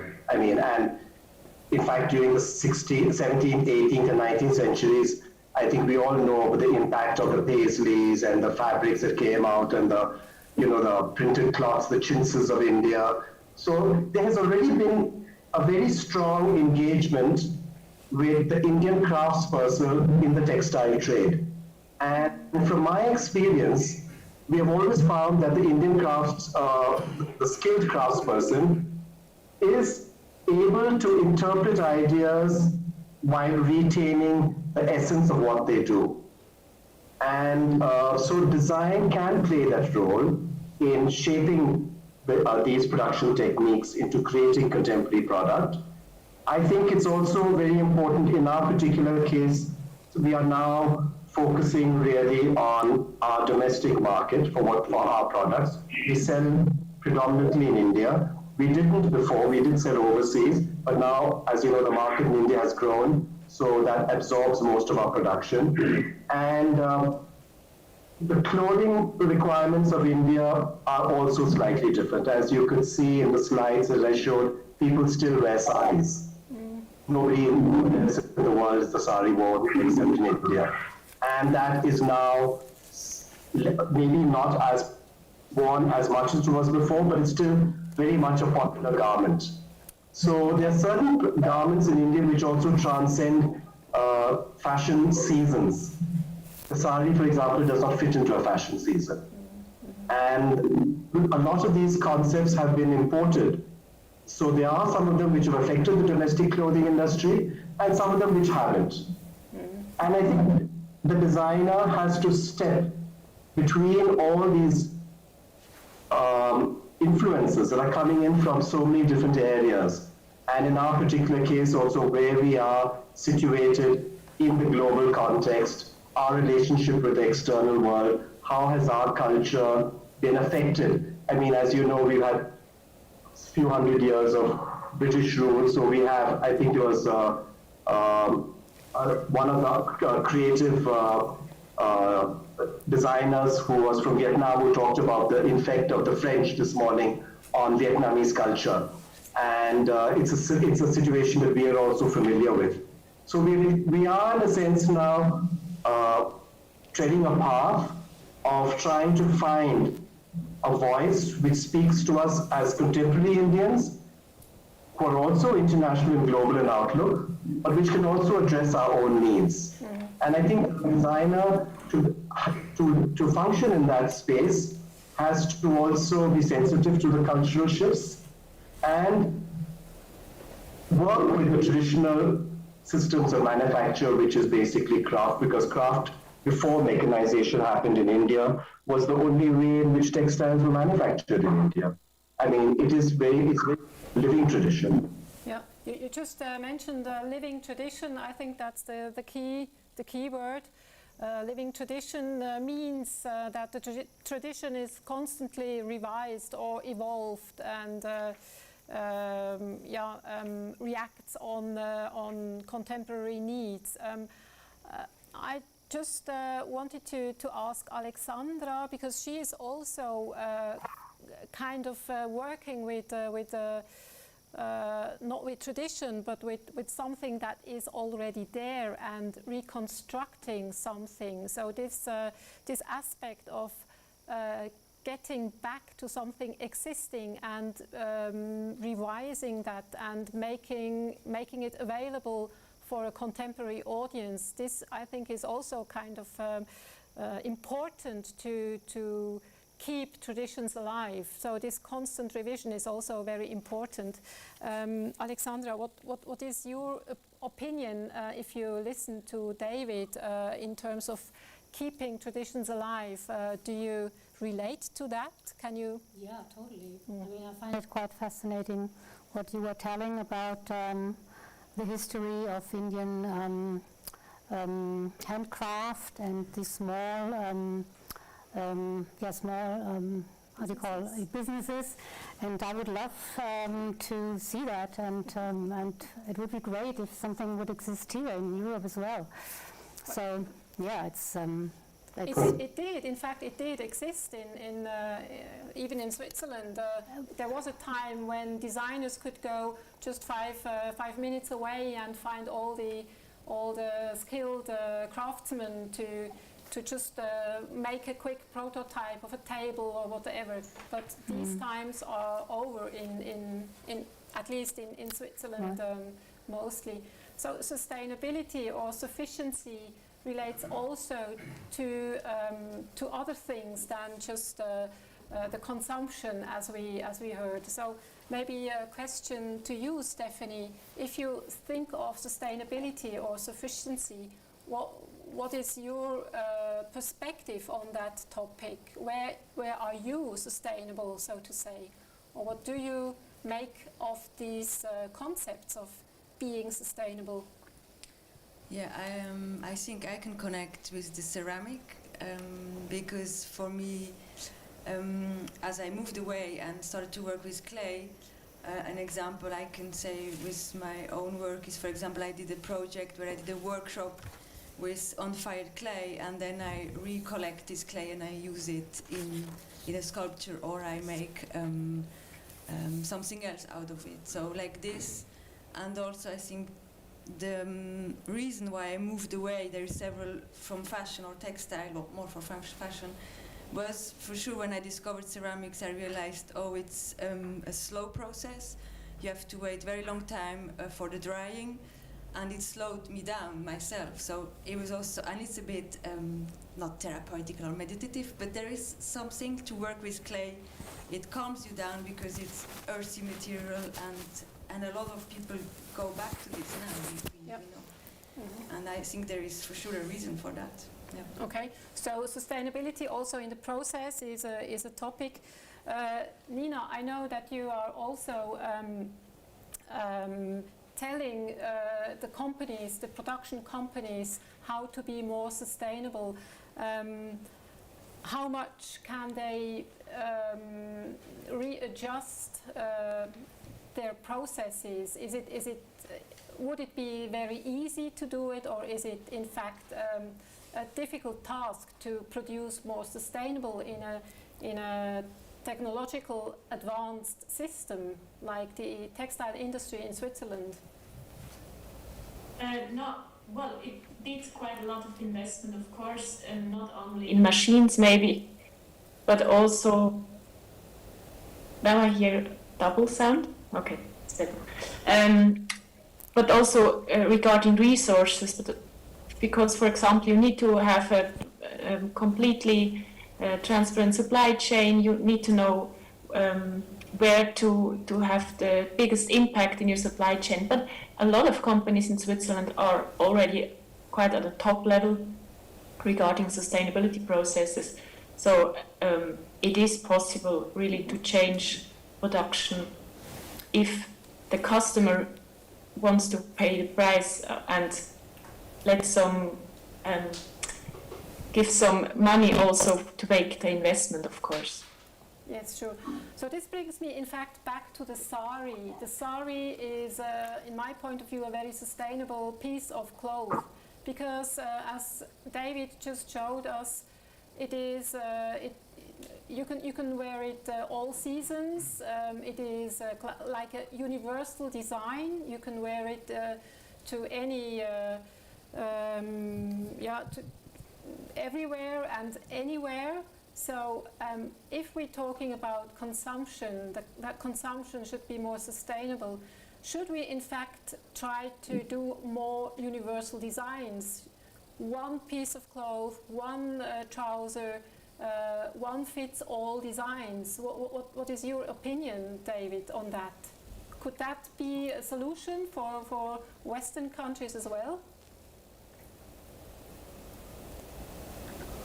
That's, I think in an ideal world, I think that would be a wonderful solution. But sadly, I think, the human species we're so driven by relentless marketing, and the marketing of trend goes beyond fashion. I think the marketing of trend is now, whether it is the latest model of a smartphone, to whether it's a pair of shoes, a rebooting, a cultural reboot in some ways. Okay, we be able to. Perhaps this crisis may give us an opportunity. Oh, David, we lost you. I'm sorry, we just lost you. I'm back. Can we see? Am I okay now? Yes, you're back. Okay, so I think we need a cultural reset, a cultural reset. And if we were to reach that particular state. But I do think that designers, particularly in the fashion industry, need to be very, very aware of what you have just mentioned, that we need to work towards better quality, well-made product that survives many seasons, that has longevity, and there are designers who are doing that. There are very good designers. We need to pay a little more to buy better and to wear it longer, and then fit this entire conversation within the larger cultural context of consumption, of material consumption, because, these are all the problems of consumption ultimately. Mm-hmm. And we live in an economy, we live in a cultural, the impact of the cultures that we live in has been extremely,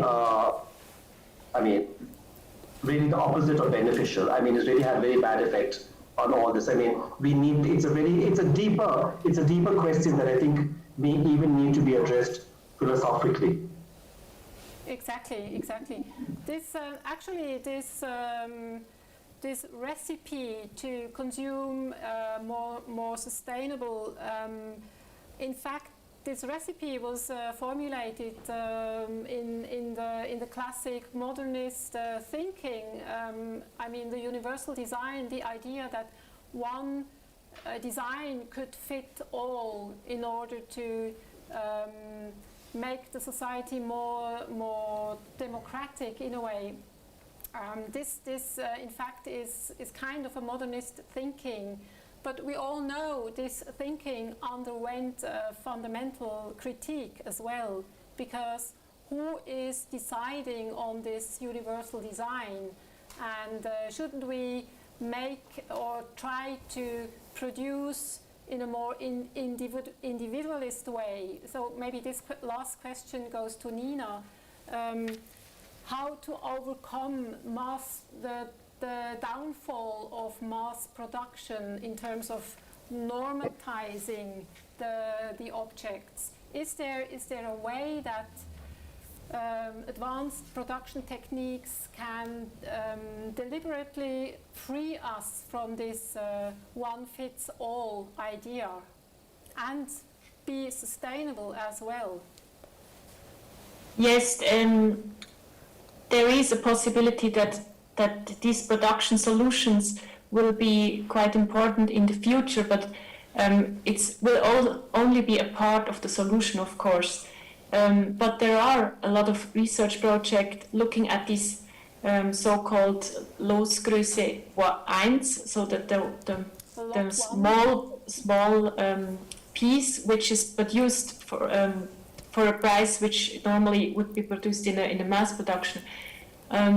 There are machine innovations and so on, but still at the moment the biggest problem in this small scale production is the fabric itself, which gets quite expensive if you have to change after a short time. For example, if you produce a fabric for 10,000 meters, you just have to change one time all the yarns. But if you produce 2 meters only, then you change after 2 meters, and this means production costs. So still for the one fits it all, I think if you could find a solution to use less different fabrics, then yes, it would be a possibility to make mass customization. Okay, thank you so much for these insights. I get signs from the people behind the screen that we have to close this first panel. Thank you so much. I hope you will stay around and listen to the second panel. We make a short break to organize the second panel, and thank you so much for being here. See you soon. Thank you. Thank you. Thank you. Thank you. Thank you.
So we are back for the next panel. So giving Merit Ernst a little break today. So I'm Marianne Burki, I'm head of TaDA. And we are going to talk about sustainable production, many roads. And maybe there is just one thing I can say about it. I mean, it seems to me personally so difficult to decide what is really sustainable. And I just make one very simple example. When I got to know that my effort of putting clothes in all these bags and taking them to the collection sites actually was only half reasonable and useful, and a lot of these clothes would be thrown away anyway. So I think it is always a question in our everyday life, how do I behave rightly? So I think that will be the questions we are going to pose.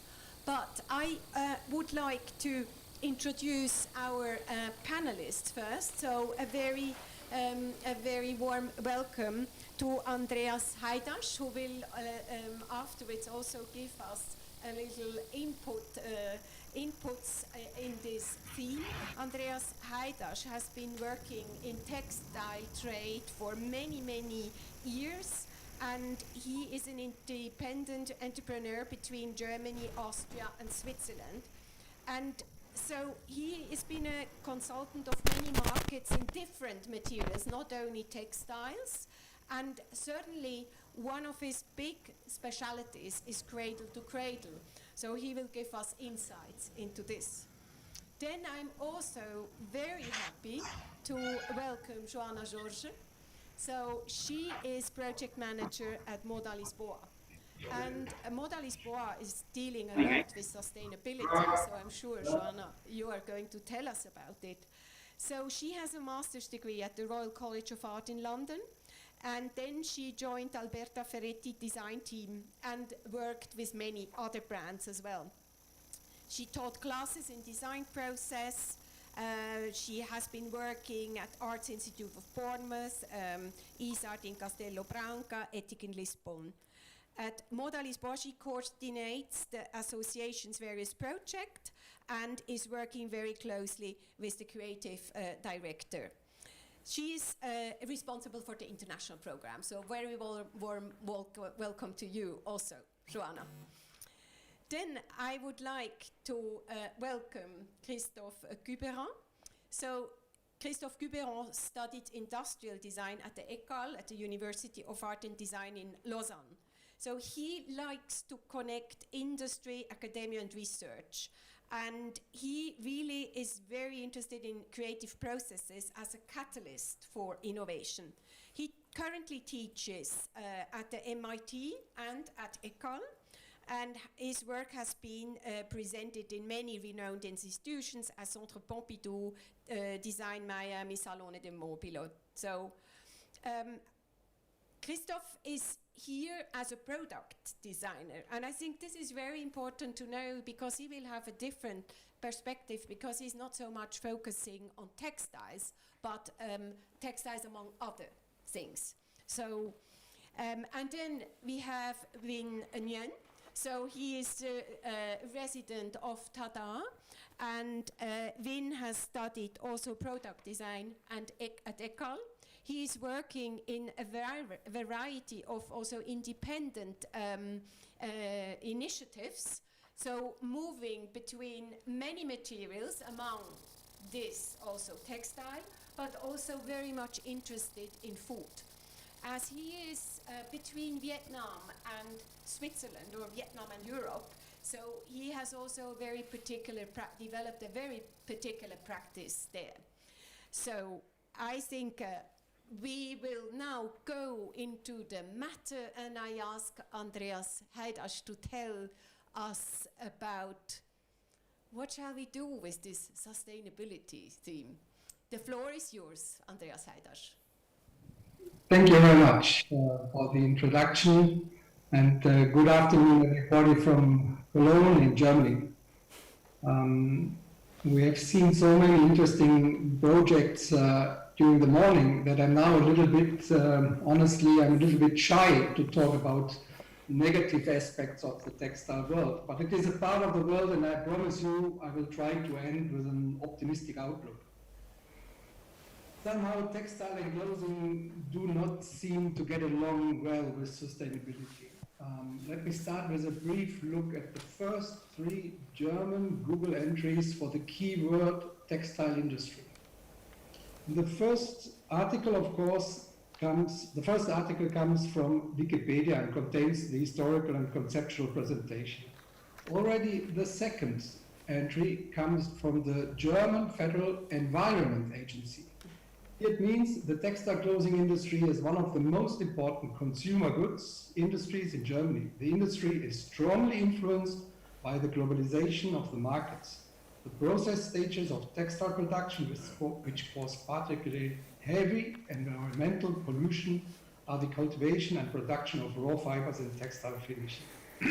And now the third entry comes from the German Wirtschaftswoche, and it pushes it further to the top and gives the title, "The Fashion Lie, How German Companies Have Their Products Made." The line between cheap and fair is thin. Every scandal, every fire can destroy brands. I think hardly any other industry is attacked in such a way by the media and has hardly any lobby. If one speaks about the international textile and clothing industry, scandals and negative headlines are not so far away. But our industry is really in a worrying situation. It is in a bad state regarding sustainability, social standards, and economic balance. And I really don't want to be the party crasher right now. But some highlights. The textile industry, together with the food industry or the agriculture industry, is the largest segment worldwide. No other sector besides agriculture employs more people. Textiles today are global in every respect. Not only trends and fashions, but also flows of goods and production facilities are very dynamic. Competition and cost pressure lead to very rapid adjustments. Environmental and social aspects are hardly taken into account in prices and costs. Textile resources are becoming increasingly scarce, while at the same time consumption and production volumes are rising. Among the natural fibers, cotton dominates worldwide with a share of around about 50%. Experts expect that in about 5 to 7 years, a further growth of cotton production will not be possible anymore. This is, among other things, because of the very high consumption of water. To produce 1 kg of cotton, you need approximately 10,000 liters of water. On the same side, worldwide, 50% of the cotton is artificially irrigated. According to this, an average of 4,000 liters of water are needed to produce 1 single cotton t-shirt.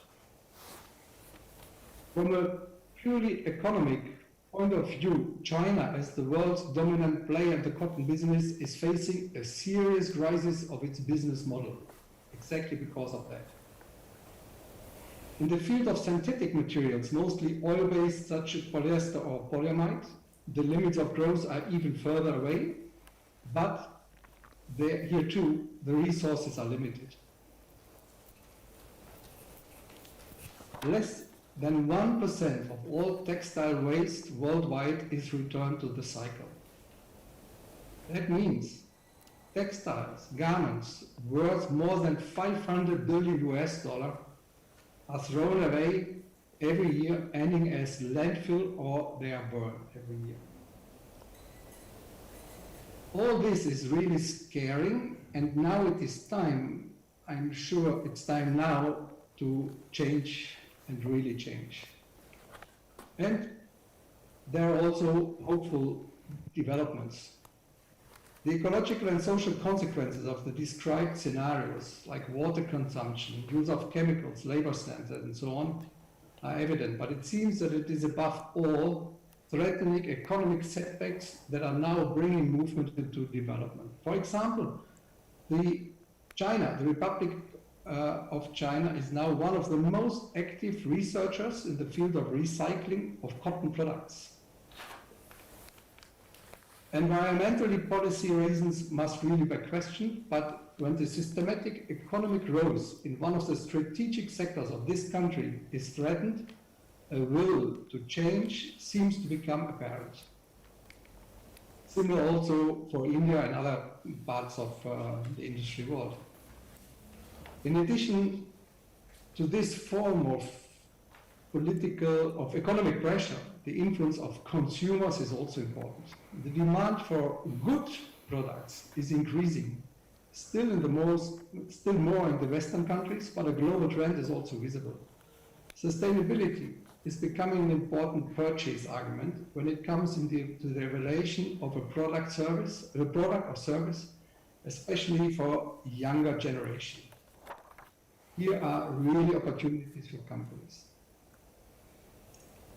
At the same time, political initiatives are also becoming increasingly apparent.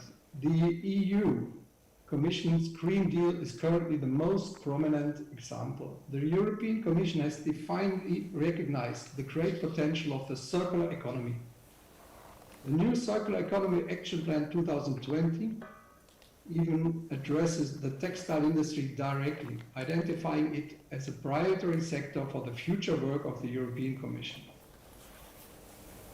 In other words, the triad of economic necessity, changes in consumer purchasing behavior, and concrete regulatory measures are currently creating a certain dynamic towards more sustainable behavior. And this is really good news. The magic word in the discussion is the term circular economy. What does it mean? Is it the only solution? Are there others? The concept is to be understood as a holistic approach. Neither a recyclable product nor a functional collection infrastructure is the solution. Rather, a new way of thinking, away from linear thinking and towards circular thinking, is necessary. Even the biggest and strongest player on the side of industry or trade will not be able to cope with this disruption on their own. The new circular thinking also implies an acceptance of cooperative action. Many different actors will be necessary to achieve a real closing of cycles.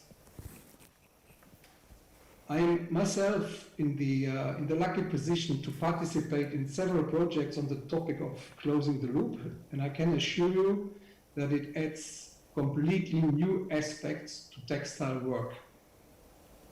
It is already obvious that there can be no one-fits-all strategy.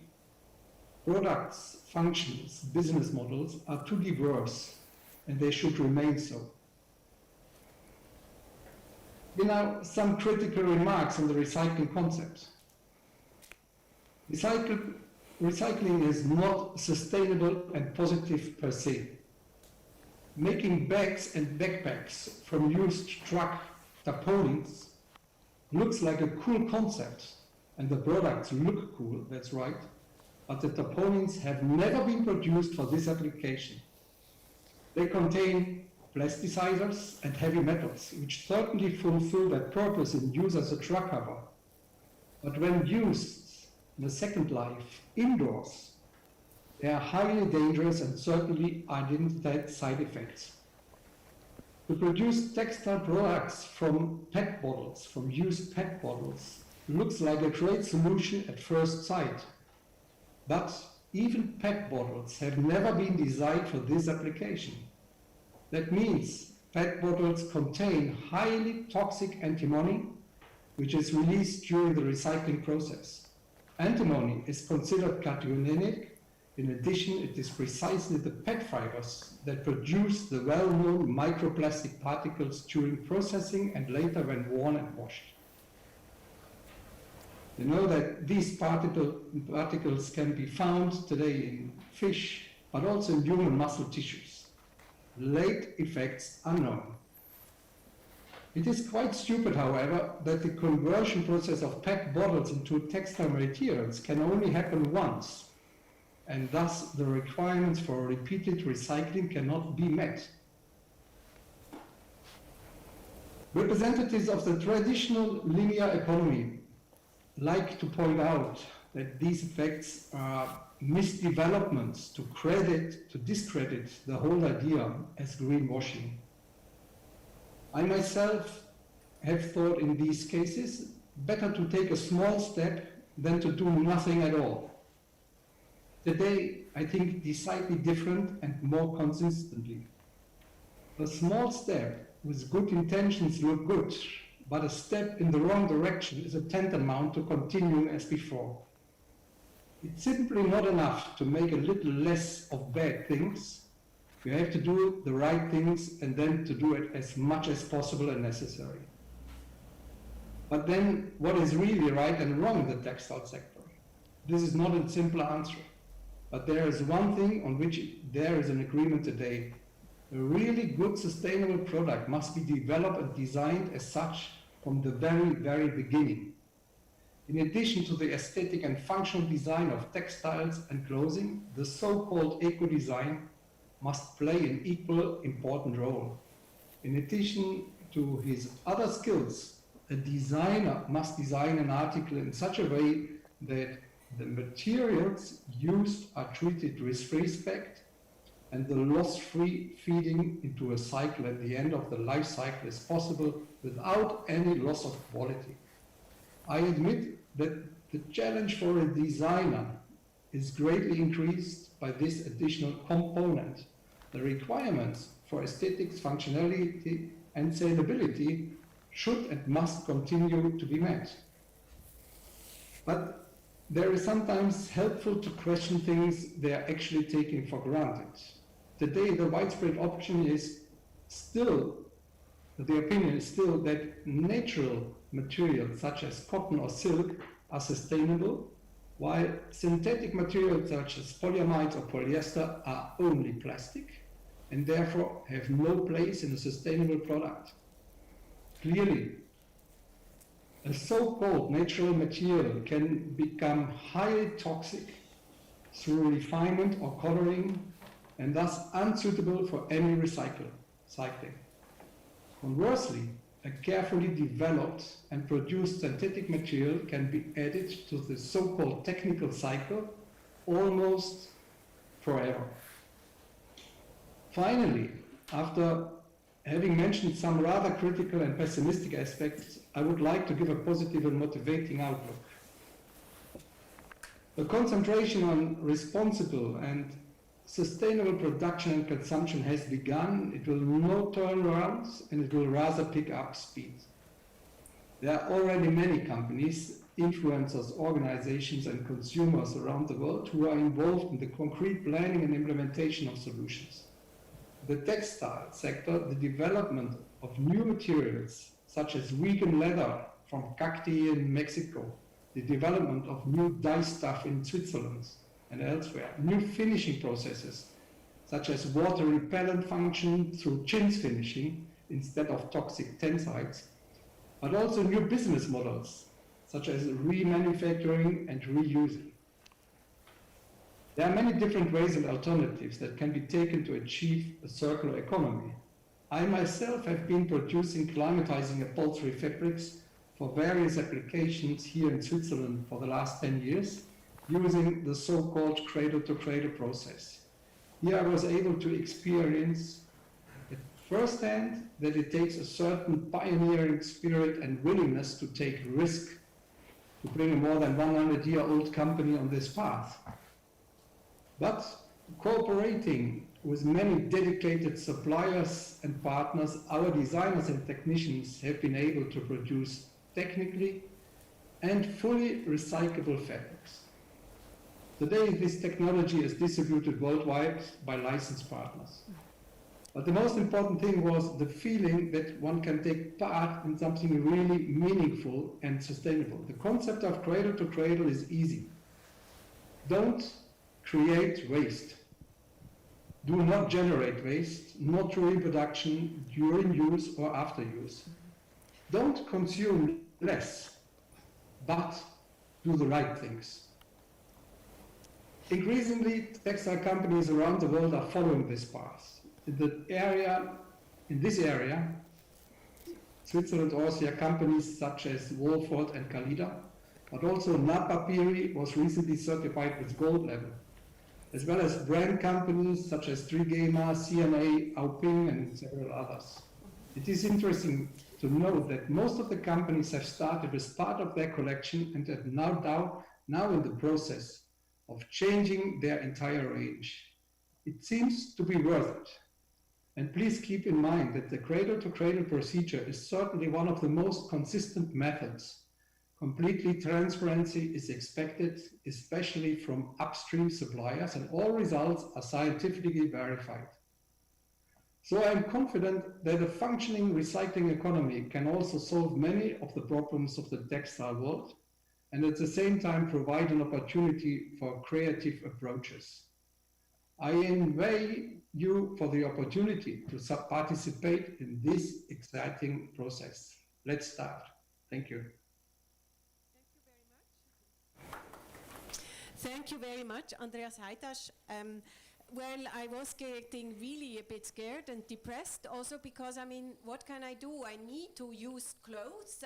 I need textiles every day, so how can I do it right?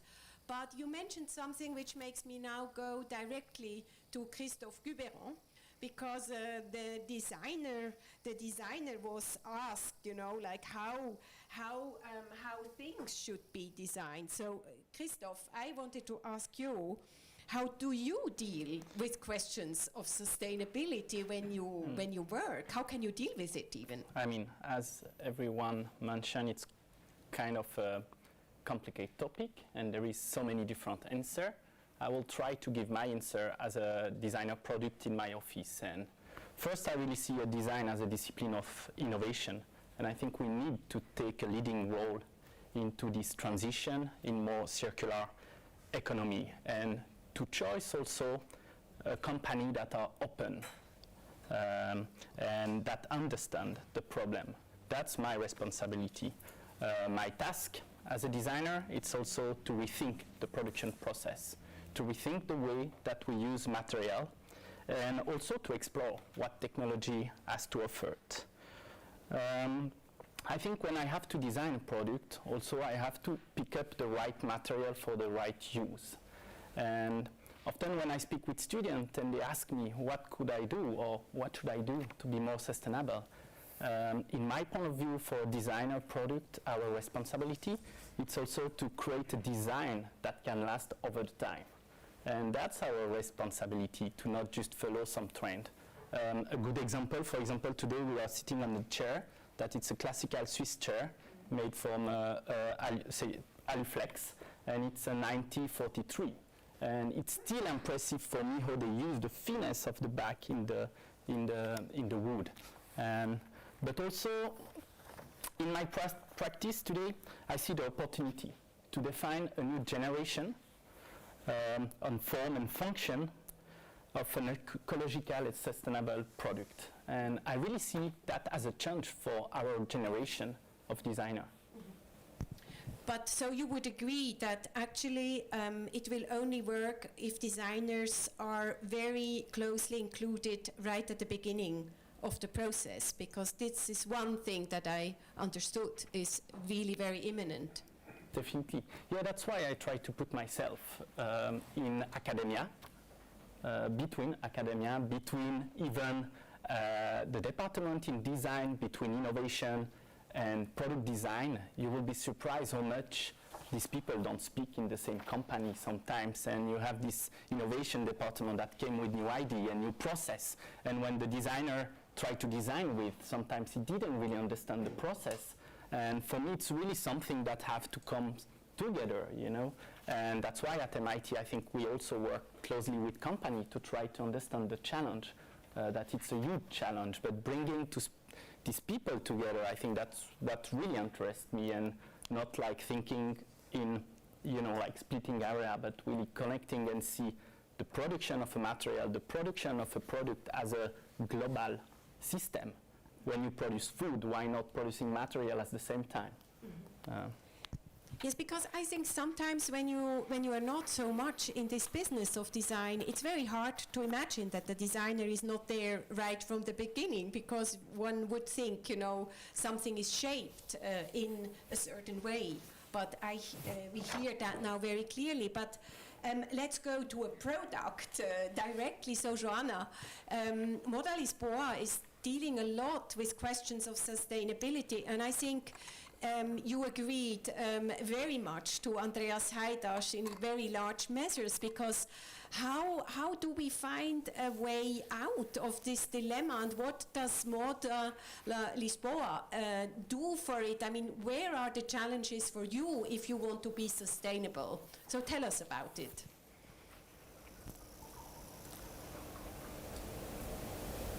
Thank you for having me, inviting me over, and just to say congratulations for the quality of the project in the morning. I'm very honored to be part of this day. The sustainability is absolutely an urgent matter, and it is a problem that impacts all of us that are part of this industry. And this means the events, the manufacturing, the selling, the retail, but also the consumer. We all need to think in a different way, and we all need to be prepared to change habits to make things work in a different way. If we are not all committed, the change as a global impact won't happen, and that is not a solution. So for Moda Lisboa, we are an event. We organize Lisbon Fashion Week, which is an international event for almost 30 years. And what we've been addressing is also because we have a very strong impact locally. And Portugal is a strong country for manufacturing, with a strong textile and manufacturing industry. So we try to, what we try to do is to use our platform to raise awareness for this subject. So we invite many factories and industrials to come and share the experience, and we try to create a discussion around design and also involve designers and people who are really working with innovative ways of conceiving fashion and products, so that we can showcase in the first, people can tell on the first, on their own personal experiences and how they're really making a difference. We know that when you think about a fashion product, you can change so many things. So to talk about sustainable fashion, it is to talk about how do you find your fabric, how do you produce it, how do you get your consumer, how do you sell it, how do you end the process. And there are so many different decisions that you need to make. I think one of the problems nowadays with fashion is also that there is not one certification. As when you look at the organic food, for instance, there's one big label that everybody understands. And in fashion, there are several certifications that confirm that your textile, that your manufacturing has good quality, respects some issues, but there is not one main certification that the consumer understands. I think that is also challenging. So what we see as Moda Lisboa, what we see is there are relevant, and trying to give an optimistic note. I understand what Andreas is meaning, because when you start thinking about these issues, it's very easy to be, it's overwhelming, the dimension of the problem and the solutions, and actually the industry is so big, and we know that the major producers, they're not ready yet to make the necessary change that we need to happen. So what we try is to focus on positive examples. And I would like to share a few ideas of some of the designs that we find very inspirational. For instance, one of the designers that we work with, which is a very recent project, Joanna is working with the idea of community. And for instance, she works with the Aga Khan Foundation, and on her work, she works with women who are out of work, who have some skills but are not that need more training and more update on their education. So as she develops her collection and she produces, she's also giving training to these people and giving them also a stronger idea of purpose, a stronger idea of community. So we think there are examples like this that can be very positive and really can give a stronger idea of community for all of us. I think each of us, when we see a positive example, we can start replicating positive examples that we see around us, and that has a positive outcome for the industry as a whole. What we see, otherwise, we also see several designers working with, for instance, old stocks in Portugal and as in other producing countries. There's a lot of problems with stocks, fabrics that were not sold on the whole quantity, garments that were produced that maybe are leftovers from productions. So there is also designers looking at that and considering how they can dye it in a different color, reshape it, work fabrics in a different way. And so when you start, you don't start with a new fabric. You don't have to make more waste. You already reinventing stocks and creating new products. I would say also, for instance, in the Portuguese industry, we are aware that there's still a long way to go, but in the Portuguese industry, there are several companies that are really committed to this change, and we see a new generation of industrials and manufacturers that are really committed to this idea. And we see, for instance, Scoop, which is a very interesting manufacturing factory, and they have created, they have a really strong idea of community. So they have an agriculture area where they can plant their food, and they are preparing their meals with the people who produce and work in the factory, and they have sponsorships for sustainability projects. So they're really committed to act in a different ways. But for instance, the industry is looking at how they can use less water, for instance, in companies that do dyeing and finishings. So at different stages, also in the way of they produce textiles and how they can use yarns. They are they are more sustainable because they require less water, because they are less. They have a less impact. So we see that the industry as a whole is really trying to come up with solutions, and I think that can give us an idea of hope and hoping that in the future this will become not a niche, not an exception to the rule, but it will become more and more mainstream. That's our hope.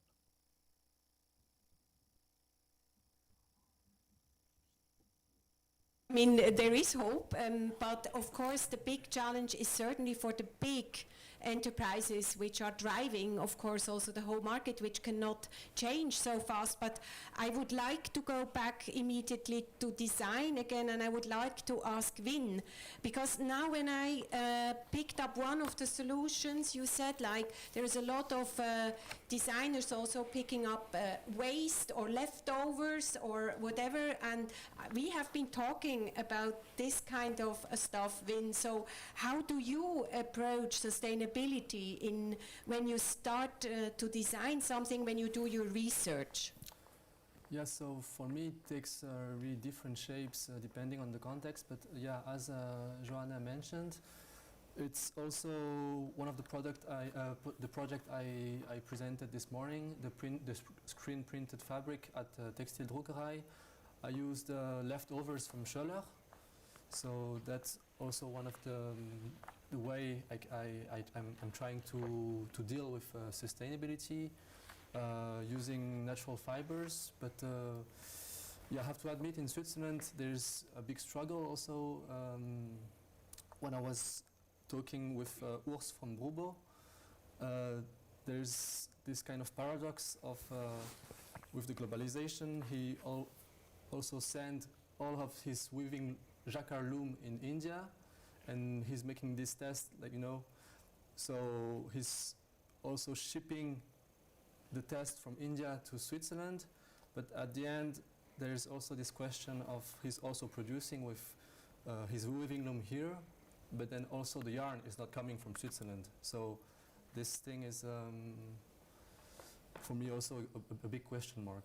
And I think also from another perspective, there are many reasons I'm doing projects with Vietnam, but one of these reasons is also to raise awareness to the Vietnamese people and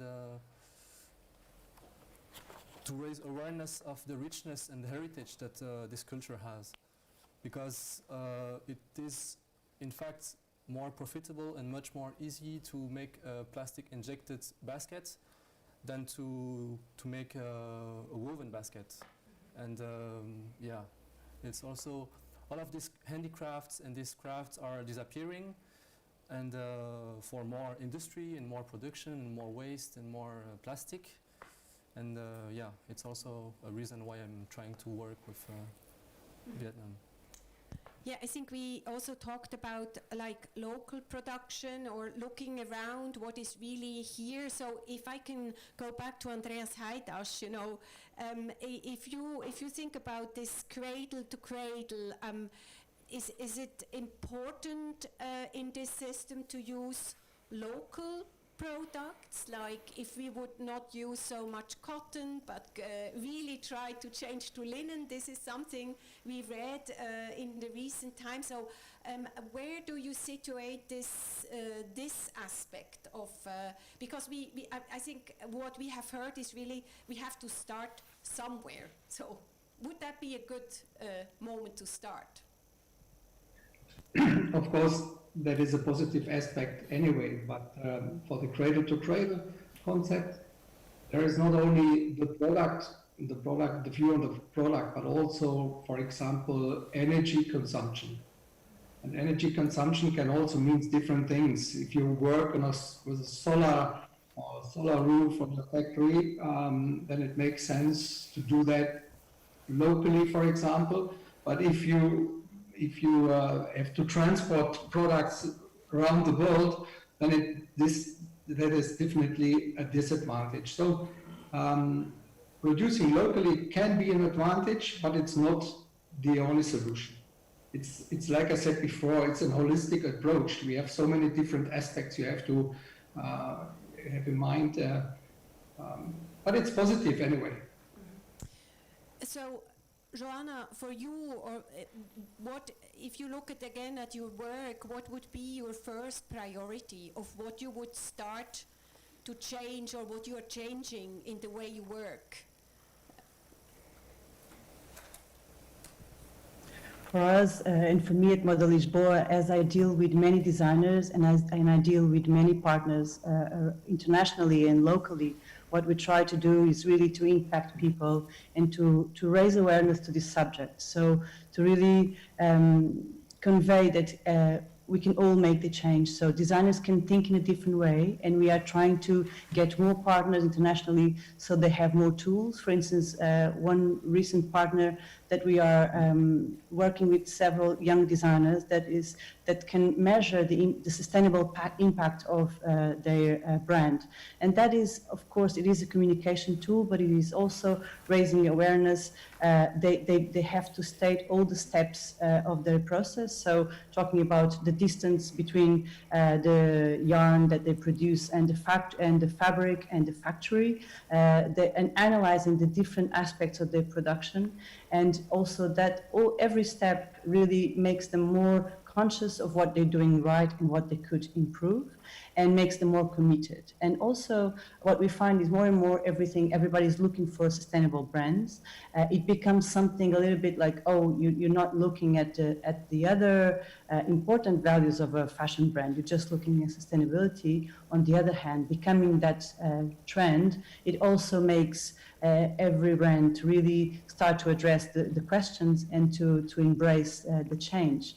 I think when you think about fashion and impact, for me it's also think about the bigger structures, so to think about bigger factories and companies, because they are, for them, the change is more challenging. When you have a big team and you have a big factory with many machinery and many structures, you really have to be very driven by profit, and to manufacture in a more sustainable way, and to deliver. I think in the end of the day, we do have to ask ourselves: do we have to produce less? For sure we have to generate less waste. So for me, one of the solutions is clearly to get the moment that you buy, that you sell, closer to the moment that you manufacture. So you can manufacture only the things that you sell, and you don't have to manufacture extra. So that is one key, I think, topic that the industry should address. But I understand that the change that this requires at so many levels, for the big structures, it is very difficult. On the other hand, we will have a global impact when those big structures are really addressing sustainability. Until then, we are looking at small exceptions. But so, just to resume, as on our platform, we try to work sharing information and really incentivizing good practices with the designers, with the industry, and we are partnered with many industrials in Portugal, but also at the level of the policy making. That I think, in one hand, for instance, in Portugal, the idea of sustainability, of fashion, of culture is still, there are still areas that need more attention and more investment, more awareness from the political class. At the same time, I think there needs to be a stronger policy making around those topics, so that the ones who are not respecting the rules and who are not behaving in a sustainable way have to have a bill in the end for the waste that they're creating, for the bad activities that they are developing. And I think that is something that globally, not only in the fashion and textile industry, but globally, is something that needs to be addressed.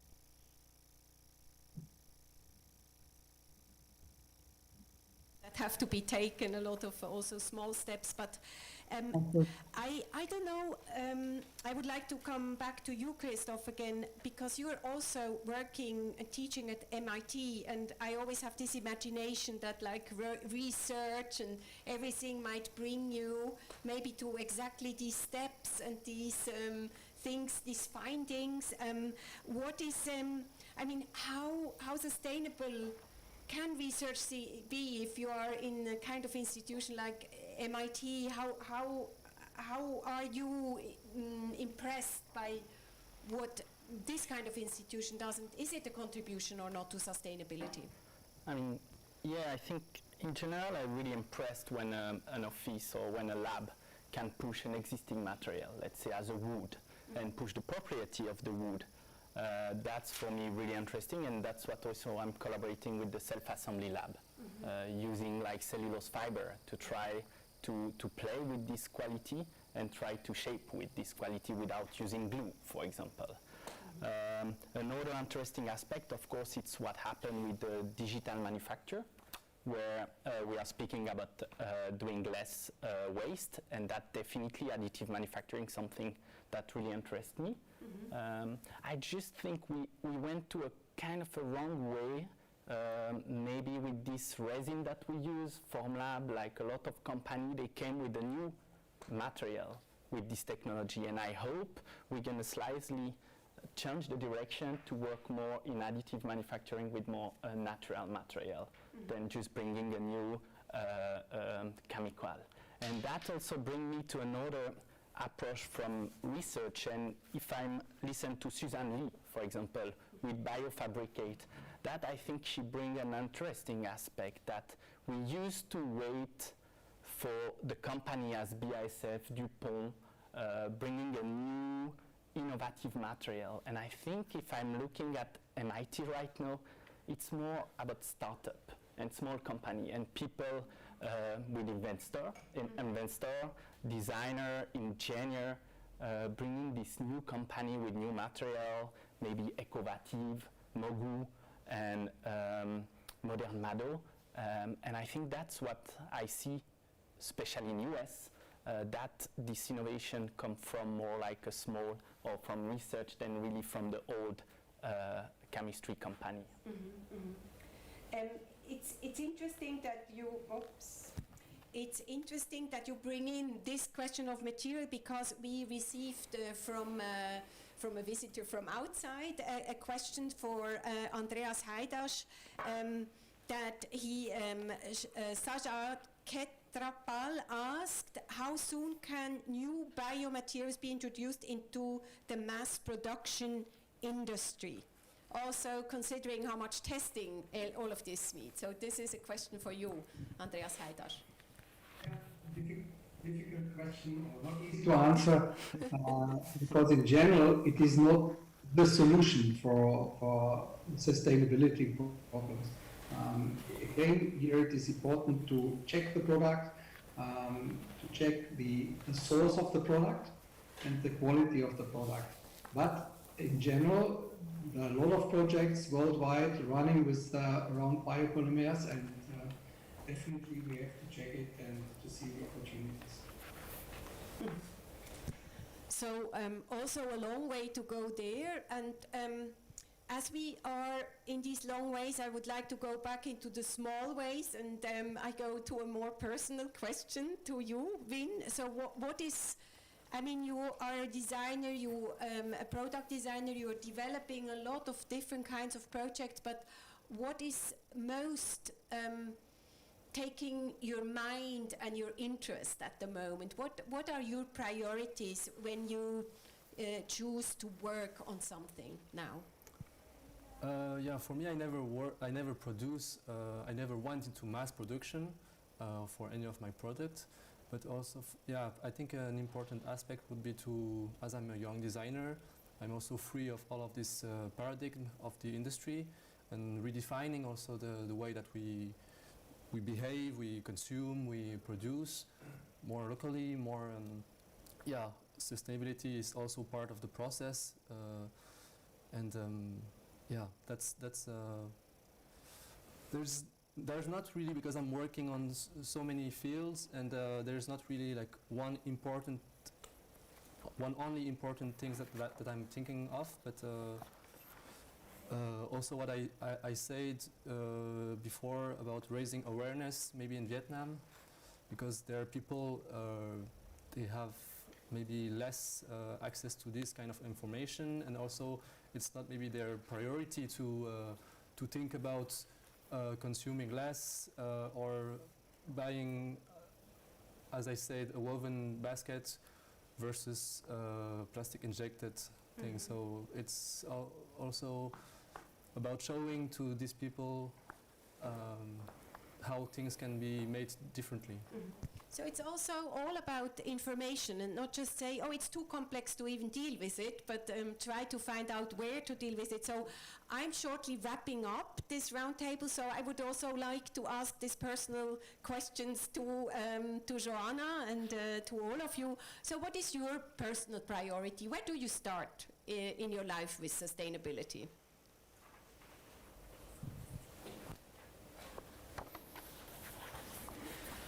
For me, I think sustainability, and it's something that for me it has been important for a long time. So it starts at home. It starts with my kids, and in the way I talk about the world, and in the way we discuss things at home.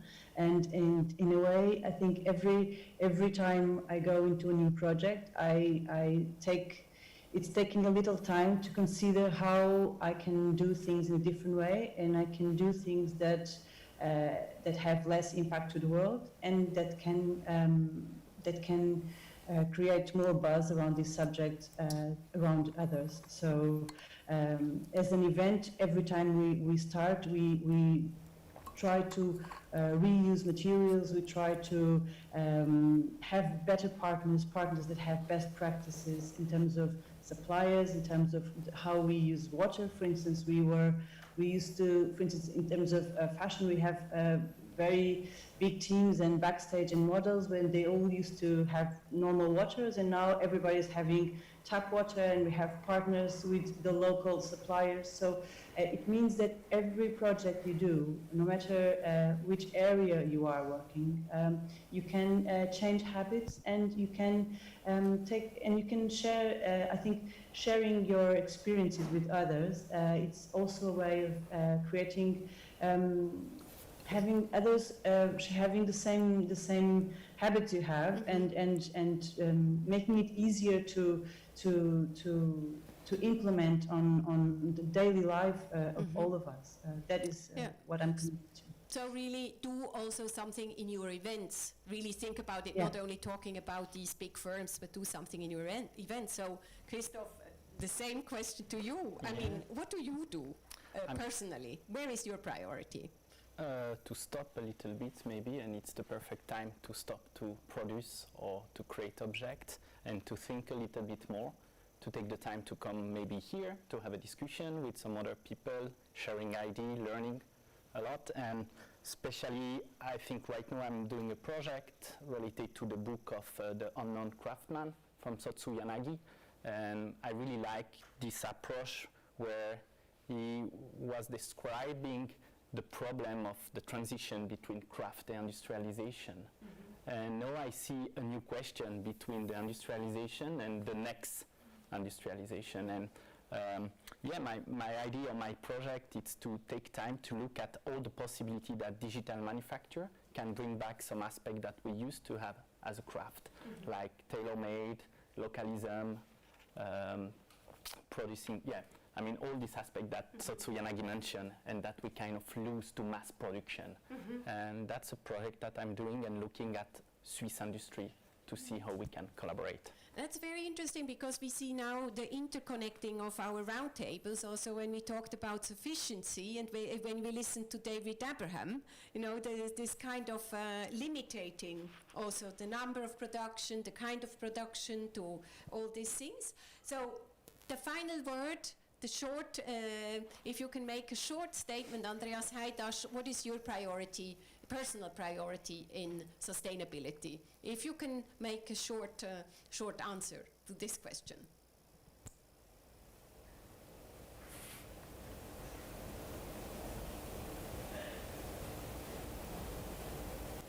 Never stop learning.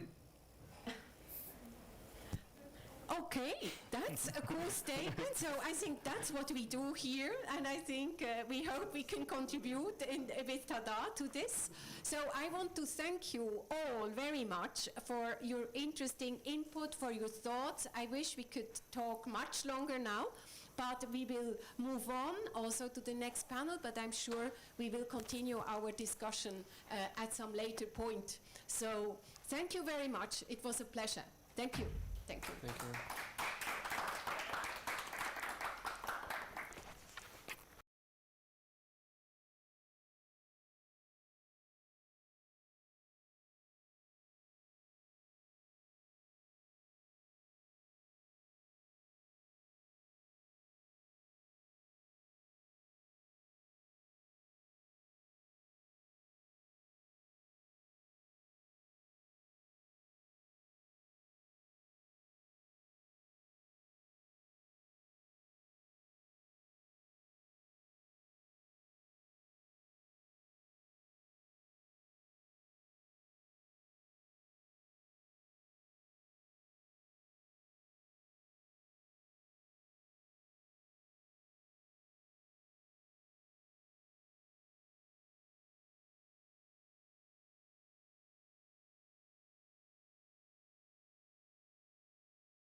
again back? I don't know.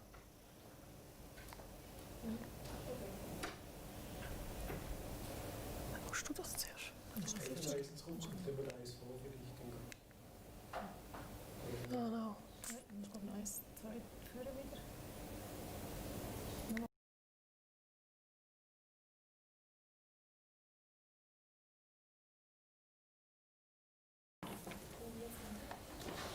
Drei, zwei, eins, go. Okay, welcome back to the last panel of this afternoon on the topic of innovation and luxury. So, textile production in eastern Switzerland has traditionally focused on luxury goods. Lace, for example, was for a long time reserved for the upper class. Innovations in production then made these products available to a broader public. Today, many companies in eastern Switzerland specialize in exclusive finishes and other refinements. What does this mean for production? So I'm very pleased to welcome Christine Weder. She has done in-depth research into the topic of luxury and the value of the ephemeral and immaterial in society. So she will give us an introduction into our discussion with a brief overview. So welcome Christine Weder. Christine Weder teaches modern German literature at the University of Geneva, and she's co-project leader of the research project Luxury and Modernity, the ambivalence of the superfluous in cultural conceptions of literature and aesthetics since the 18th century. She studied German philosophy and religious studies in Zurich, Tübingen and Cambridge, and she received in 2005 her doctorate with a dissertation entitled Written Things, Fetish, Amulet and Talisman around 1800, followed by a postdoc degree in 2015. So, very warm welcome, and please introduce us to the topic of luxury. Thank you so much for the invitation and also for the introduction. My observations, very brief observations and also very basic, I'm afraid, but you will make more of it, I'm sure. I experienced it this morning. My observations are linked to an ongoing research project at the University of Geneva in cooperation with the University of Lausanne on the relationship between luxury and modernity, for which we chose sumptuous fabric as logo on our homepage. This is probably why I had the good fortune to be invited to participate in this panel as a literary scholar, for which I am very grateful. First point, the modern ambivalence of luxury. We in our project, we deliberately define luxury in a vague and always relative or relational manner as something superfluous, surplus, or excessive in not only material, but also in temporal dimensions. Luxury is thus a highly ambivalent label which can be used positively or as a disqualifier. This ambivalence of the luxury label is typically modern, which means the word has developed present connotations, in particular since the 18th century. Also, modernity is very relative in this sense, of course. Comes all from the 18th century. Before then, up until about 1700, luxuria, meaning physical and mental debauchery, Ausschweifungen, was a term used mainly in theological and moral contexts and was indeed counted among the 7 capital sins. In the early 18th century, however, the concept of luxury was re-evaluated, initially in economic terms. Luxury was acknowledged then as the driving force behind the circulation of goods and money, thus fostering technical progress and increased employment. This development was accompanied by an anthropological interest in luxury, phenomena which attributed to them a cultivating effect, refinement. A prime example, also for this re-evaluation, is the Journal des Luxus und der Moden, Journal of Luxury and Fashion, a fashion magazine founded in the 1780s. Rather than squelching all the criticism, however, the new appreciation of luxury only caused ambivalent attitudes to proliferate. Modern luxury is thus all the more ambivalent. So, to the second point, luxury as driver of innovation. Art, as well as such professions as mine, we all tend to be lumped together in this sense. Art is often associated, whether positively or negatively, with luxury and contrasted with the necessary or useful. The latter, the necessary or useful, is then by contrast associated with fields such as medicine, technology, science, or economics. This is also evident in the current crisis. Art events have been cancelled because they are deemed non-system relevant, today's new word for luxurious. And some artists are now defending themselves with the slogan, "Art is not luxury," or similar ones. Another example from another context here. I would like to suggest an alternative strategy. Instead of fending off the luxury label and declaring art to be necessary, why not just relax and admit that art is a luxury, while adding, however, that much about the so-called necessary fields of medicine or science and so on is likewise a luxury.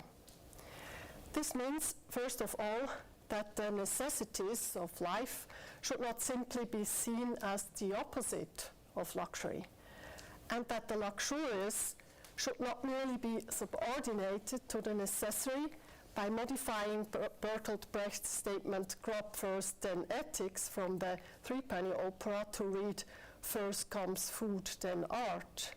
Instead, one could start out from a more dialectical understanding of the human animal, for which the superfluous, the unnecessary, is in fact a primal need.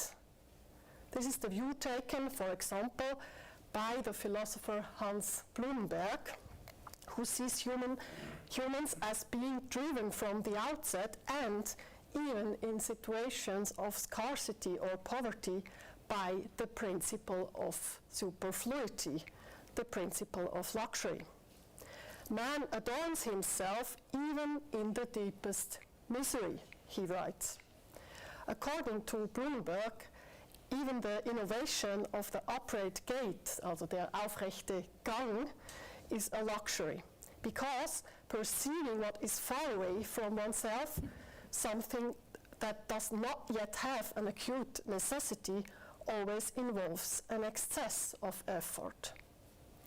Consequently, the principle of luxury is evident not only in art, but also in science, because progress, or you could also say innovation, arises not only from the need to solve urgent problems, but also and centrally from uneconomic procedures, from overshooting the target. For example, from gathering superfluous data or through exaggerated refinement of measuring accuracy, which is completely unnecessary for confirming the prevailing theory.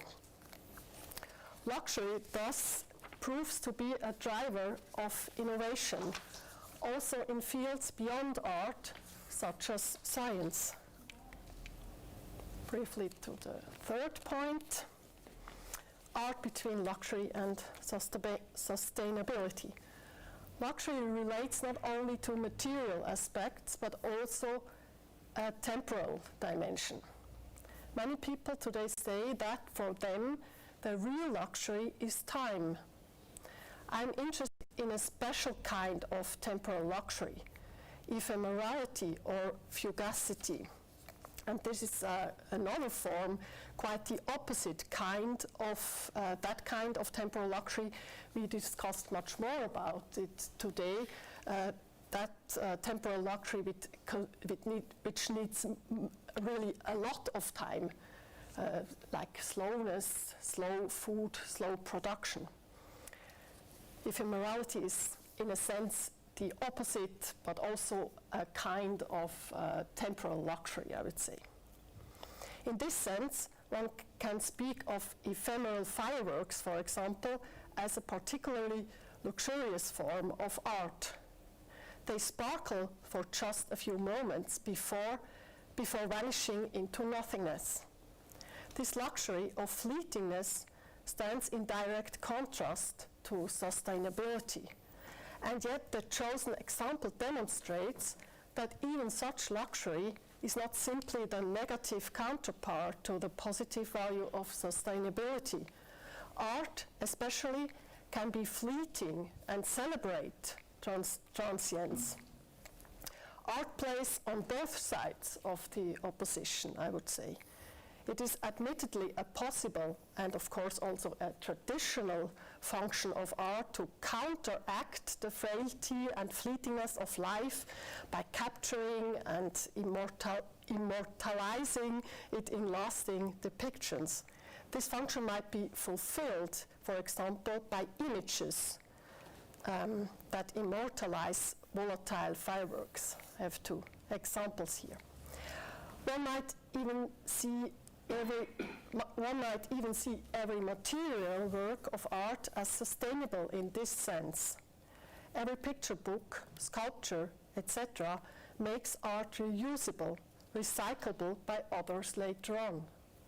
This means that every material work of art as such is fundamentally sustainable, anti-luxurious. And yet art cannot be reduced to that quality. Fireworks share their fleetingness with all non-sustainable or luxurious art forms that do not consist in a durable work, namely events such as theatrical or musical performances, readings, performance art, or temporary installations. There are even works that are deliberately intended to be non-sustainable. For example, the furniture designed by the contemporary artist Maurizio Cattelan, who is incidentally also co-producer of the cult magazine Toilet Paper, whose title already connotes ephemerality of a special kind. Cattelan designed a furniture series with witty motifs that has the character of a momentary one-time gag, which could be considered as contradictory because furniture is not made to be just a gag for a second or so. We may find these demonstratively non-sustainable, fleeting furniture pieces either particularly reprehensible or fascinating, as befits modern luxury in its ambivalence. So, thanks for listening, and now it's my part to listen to your.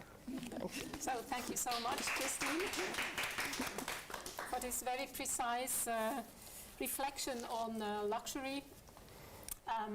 Before we start to discuss, I would like to introduce you to our other guest, Veronika Allmann. She's online joining us. Nice to have you on board. Veronika is a textile designer and researcher interested in unexpected relationships between materials and technologies. She has been professor for textile design in Stuttgart since 2020, and she's currently doing a PhD project on woven, written and coded textiles at Leiden University. She's also part of the design collective Beyond Materials and of the research group on the production of knowledge in art and design. Very welcome. And I am very happy to welcome also Martin Leuthold. He joined the textile company Jacob Schläpfer in 1973, and from 1989 to 2018, he was creative director and a member of the management board at Schlapfer. So with his exclusive fabric creations, he plays a decisive role in setting tomorrow's fashion trends. In 2004, he conceived the exhibition Bling Bling at the Landesmuseum Zurich. I know that quite well. We produced a little publications to that. And Martin Leuthold has been awarded countless prizes, including the Swiss Grand Prix of Design from the Federal Office of Culture and the renowned American Cotton Design Award. Let me welcome also Selina and Oliver, who have joined us this morning, both residents of the TaDA residency.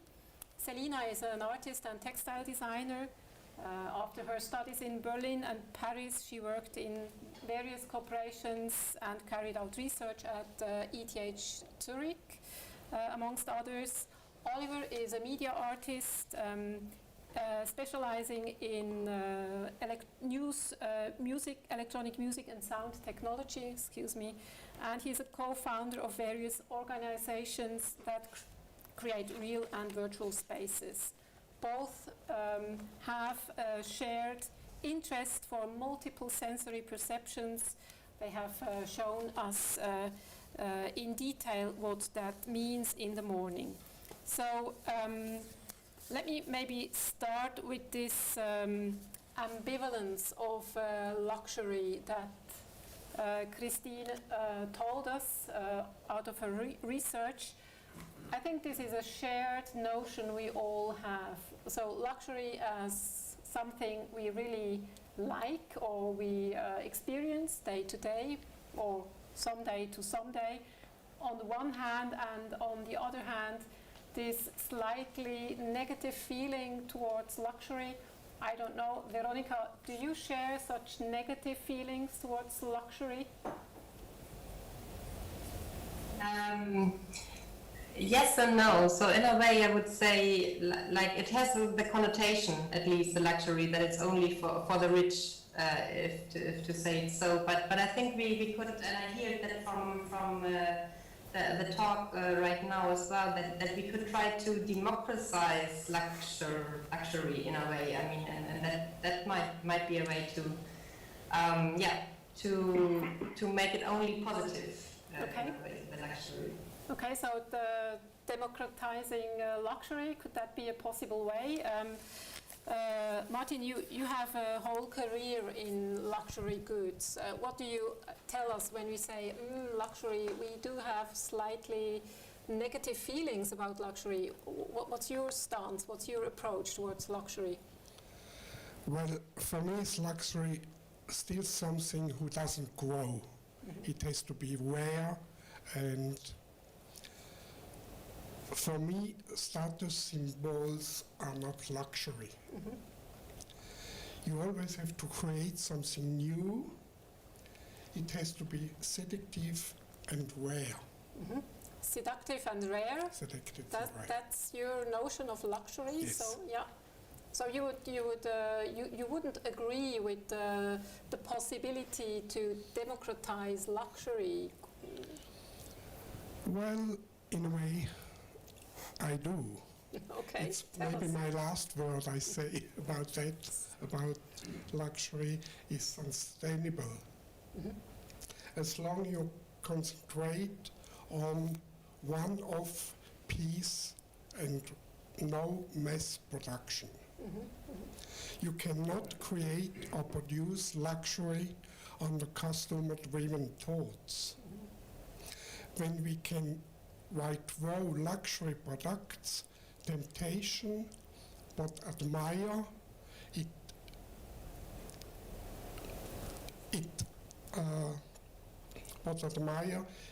and can resist, then we get closer and closer to immaterial luxury. Okay, so you bring a new term into the play, immaterial.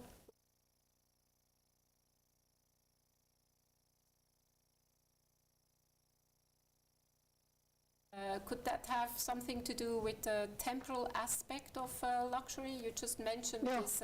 Definitely, that was just what I meant. That would be one, and also a very important dimension of immaterial luxury, you could say, all these temporal forms of luxury, and which are also probably a candidate to be positivized, you could say, a primer candidate to be positivized. So we could leave this negative feeling about luxury if we define luxury as a temporal thing, something that comes and goes, and in this respect could also be discussed under the term of sustainability even. Veronica, you just mentioned this aspect of democratizing luxury products or luxury goods in terms of textile design. What do you have in mind if you say we should maybe try to conceive luxury in a more democratic way? Is there a specific thing you are thinking of? Well, I guess I was also thinking about it not as a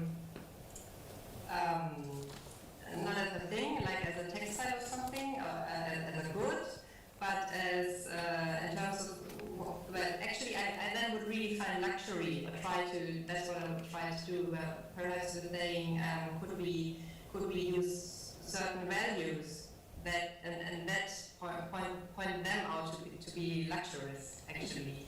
And in terms of products or textiles, probably I mean I'm a textile designer, so I think it's all textiles are really luxurious in a way, just because they have this textile-y feeling. They are soft, they are fluent, and they are very versatile. So that might be a thing. But I guess what I meant with democratizing luxury is more that we come away. I think that's also how I understood Martin, that we go back from the status symbols probably, and talk more about like really the values of the action as well. We do or we have the interaction with each other, but also with the textiles or something, and that could add some value as well. Could you explain a little bit what you mean by values? What kind of values should be connected with a luxury?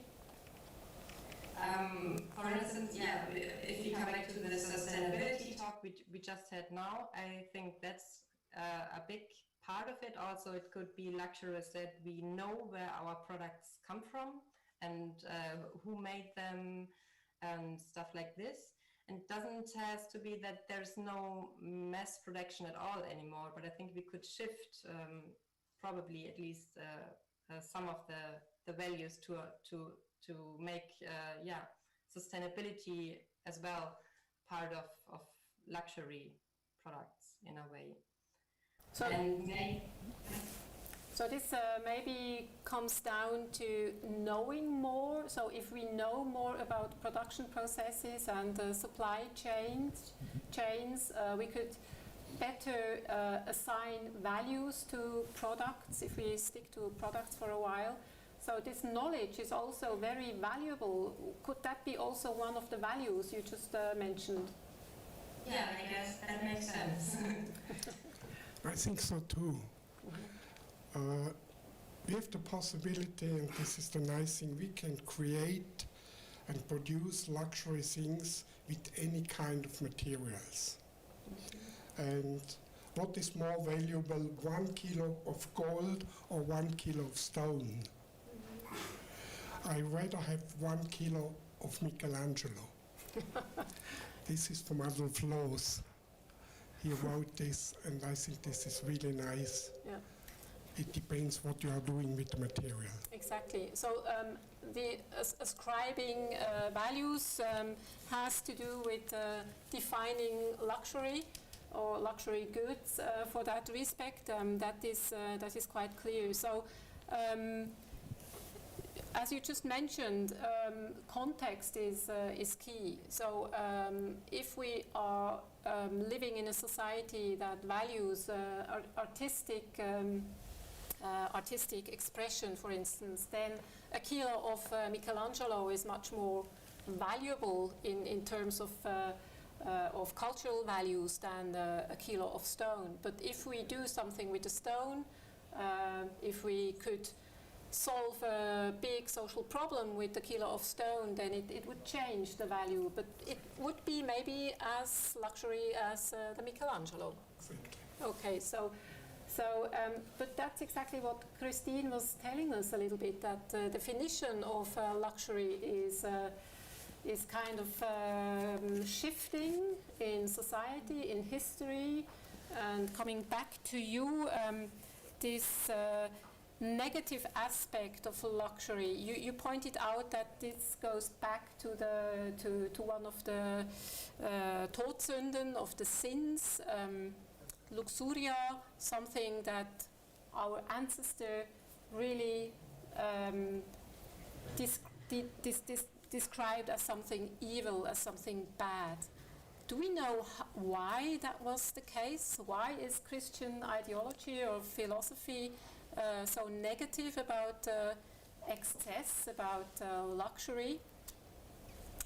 Can you help us in finding out why this negative aspect is it's not here? So all that different today, just the arguments are quite different. It's not all about God who says no to this and that, but medicine says no to this and that. If you eat too much and if you spend too much, there are also social problems. Of course, I think I'm also not really sure if it's a solution or if we don't lose anything, something when we just explain luxury in perfect harmony with sustainability because we understand it like this and that.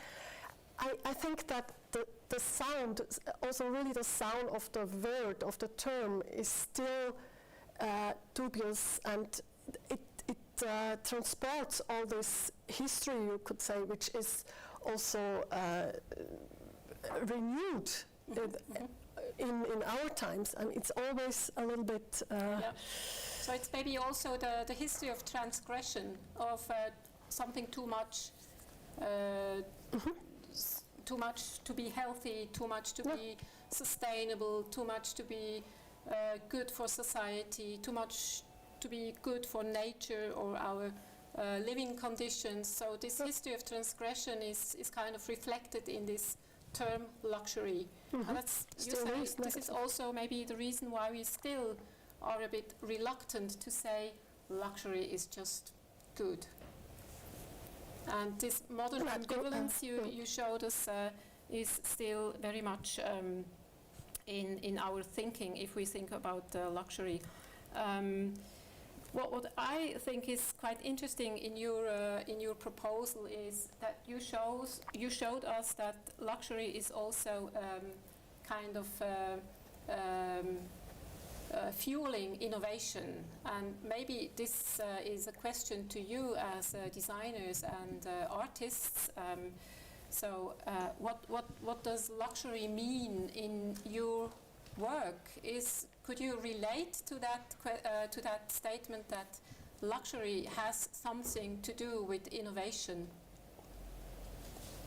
Yeah, of course. I mean, we heard a lot that what we can do here it has to do with luxury as well. So, and innovating stuff is luxury. We have time to innovate stuff, but actually I think it's really necessary also to innovate new things, and also, as you said before, that if you say that art is also educational, that it really gets necessary. So as we're working in innovation and arts, it's also a point that is very important for us in our work, that it actually is not only something that we don't need and we do when we have time for it, but it's also like education.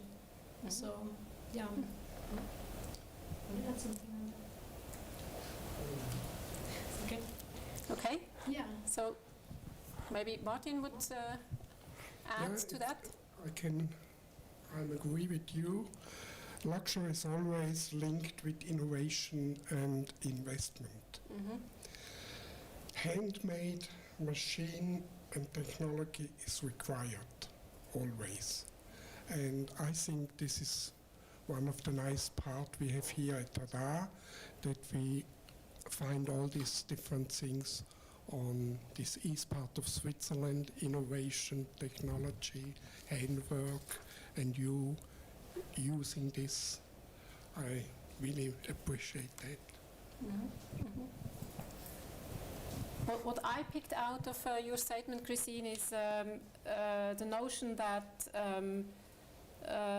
luxury has something to do with not just solving the next problem, but with thinking in a broader context, or thinking in a transgressional way, in a way. So to not just to react on the necessity of doing something, but going a step beyond this necessity. I kind of liked this definition. How about you, Veronica? Could you relate to that definition of luxury, or this interconnection between luxury and innovation? Just not solve the next problem, but go a step beyond. And yeah, I think that would make sense for me at least. And it was just like something around the problem solving, because sometimes I think we designers, we are not only like the problem solvers, we are also the problem makers, because actually we are like in a good sense, I mean that in a good sense, because we are with what we do, and artists as well, of course, that we are pointing out to the problems in our society or wherever they are. And so that's sometimes I really like to refer to as problem makers. But that would be another topic. And I just wanted to go back to Christina. She just said something about the luxury and about the pleasure actually of Genuss. Also and I think that's really a good point. I think we shouldn't stop having pleasure and having fun and liking what we do. So that would be the opposite of being sustainable as well, if we now circle back to that one. Okay, so having the pleasure of doing what we are doing, I had this notion this morning when I looked at your projects. So it was really kind of a playful way to search for something new, to innovate in a way. So does that relate to you? I mean, are you happy in doing what you're doing? Have you pleasure in doing what you're doing? Now my turn. Yeah. Short answer. Yeah. Short answer. Yeah. During listening to you, I want to, some thoughts crossed my mind, and I thought, well, if as Martin pointed out, if luxury is kind of defined by some kind of scarcity, why are we thinking about the sustainability of luxury? It's not luxury items in any way, shape or form that fill that are the majority of the content of the landfills. That doesn't make it better if you create completely super wasteful luxury products, but in a way I think before something gets accessible for the masses, for the people, oftentimes or most times I guess this item exists for a certain period of time as a luxury item. After the horse carriage, there came the motor-driven carriage, and it wasn't. Don't think it was accessible to many people. So it was a luxury item. If you had it, you were someone. You could. So, but now everyone has a car, at least one, and So yeah, I mean, luxury for me is more a driver, a result of innovation, because innovation, you have this one piece or 10 pieces of product that costs a load of money, so only a few people can afford it. And if it seems to be something the masses want, we find a way to make it cheaper, to make it more accessible, and that's the point where this item degrades to something else. It doesn't stay as it's no luxury anymore. It's some common good suddenly. So yeah. Like what happened with the Ford T. So the step from the one-off automotive vehicle to mass-produced cars. Yes. So, for instance, we have design history is full of such examples. At the same time, I'm not quite sure if I would agree. That's okay. Okay. So before I tell you my vision or my thinking, I would give that back into the round. So is this the mechanism? So as soon as something gets mass produced, it loses its capacity to be luxurious.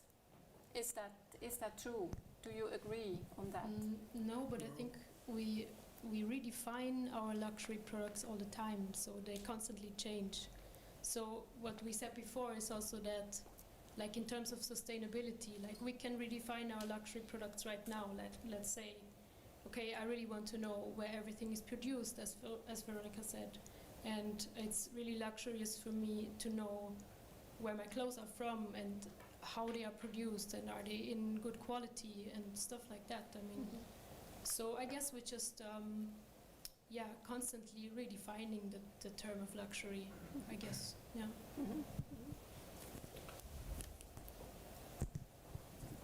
Luxury is also a kind of motor, an engine for the next step for the mass production. It was always like that. Everybody would like to have luxury things, but we can afford.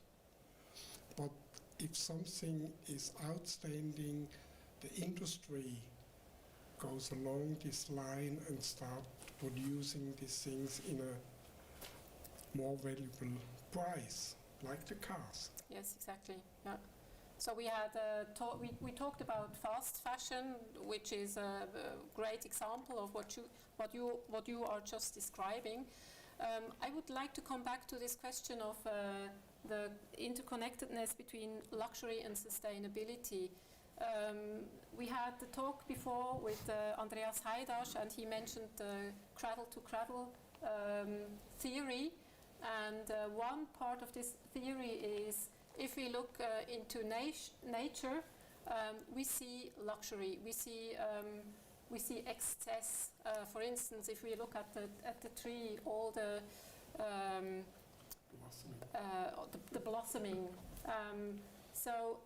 But nature closes the circle. So what is excess is used for the next period of growing the tree or the flower. So excess is existent, but the system can still be sustainable.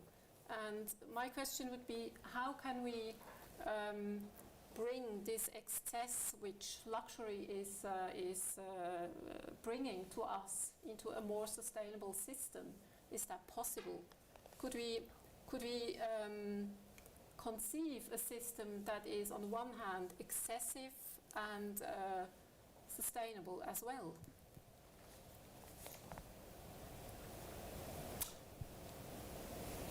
What do you think? Or how would you, as designers, conceive such a system?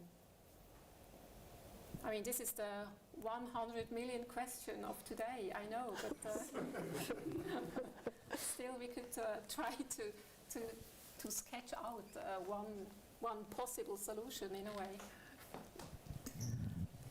I don't think that it's possible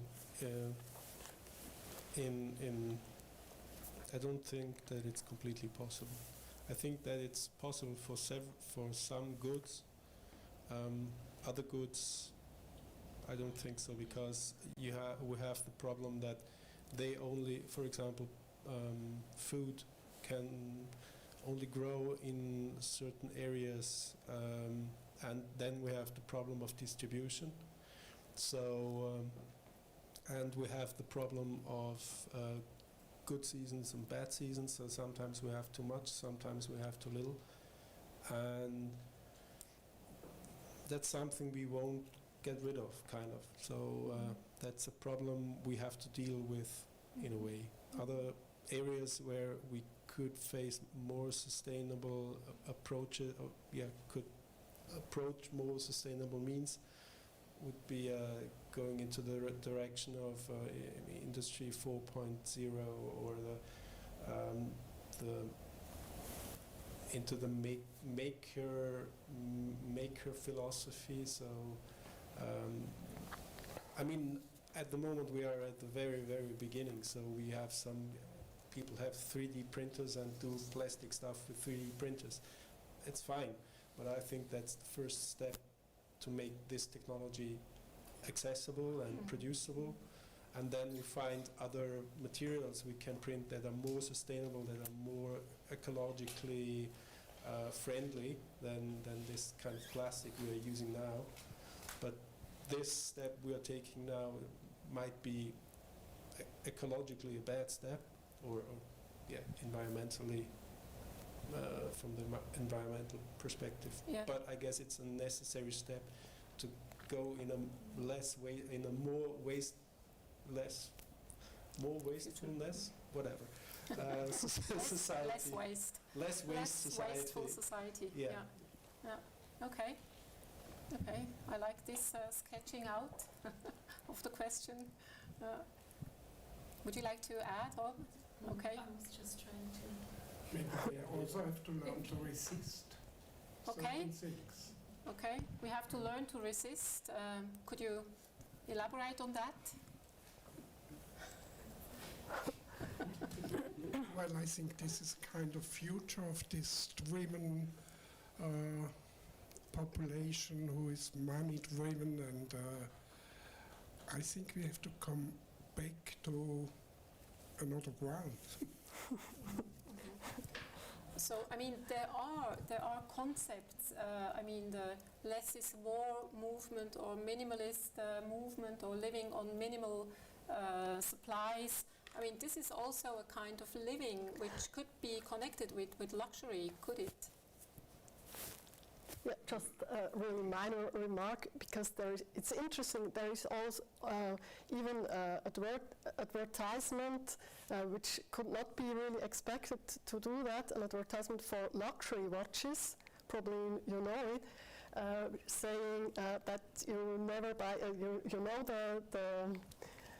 the sentence there. It's about you never buy the watch only for yourself, blah blah blah blah, because they never changed the sentence. Also for years they just have invented a female version of it, and they stick with it for 20 years, I think, or 30, which is kind of a performative way to go on with this principle. And it's in a way it's an anti-advertisement, or you could say it's an advertisement for a luxury good, this watch, and but with sustainability in an extreme form, because the notion is completely against the interest of the company in a way. The notion is that you will have one watch for I don't know, for 100 generations. So, but that I think in terms of time, temporal dimension, to make it short in the end, there are many ways to combine luxury and sustainability. Yes, exactly. But that's also why I picked the other form, which is quite the opposite, why I picked fleetiness. It is a more problematic kind of luxury, because the other one is, okay, and then it's also sustainable, so we can agree with it, and it's no problem. So. And this first form you're just describing, this is quite appealing to designers, to product designers. And Christoph, before he mentioned this dimension. So if we look at the way design could react on the problems, we tend to say, well, design has to be immortal, or it has to be valid during a very long time period, so as the contrary to fast fashion. So please do design valuable goods, formal valuable goods that could be a piece of Erbstücke, of you give that to your siblings and to the next generations. But this is just one part of the answer, you say. So you say the fleetingness, the excess, which is only temporal, this could also be a way out of the problem we have now. Or to I'm not sure about it's a way out. It's really a way in, probably. But we have to realize that this is a field which is very attractive, and art has a real affinity to this field. If we think of performance art, all the things which are really fleeting, combined with fleetingness. Of course, now we record everything, and so it's sustainable. Also, if we do just a performance. But I mean, we have to realize that there is a very close connection and an appealing dimension of this fleetingness also in it. I mean, in trend reports, you can also read that this dimension of the special experience you can have, you can't the sort of experiences you can't record or make solid in a way. So like all these services the luxury industry is providing, which are tangible objects but more experiences. This is kind of an interesting social phenomenon in an oversaturated society. We're talking about luxury in terms of experiences and not longer in terms of status symbols or solid objects like that. So this is also kind of redefining luxury, which is, in my point of view, very modern or even postmodern. I don't know exactly, but this is also kind of a dimension of luxury. Maybe to come back to this driver of innovation, I think this is, for me, the most appealing definition of your introduction. So this connection between luxury and innovation. Could we maybe just try to talk about specific projects or specific objects or your processes in kind of excess? What is exactly this driver of innovation? How could luxury be a driver of innovation in a process or in specific projects? Could you tell us a little bit, Veronica, what comes to your mind if you try to explain this connection between luxury and innovation?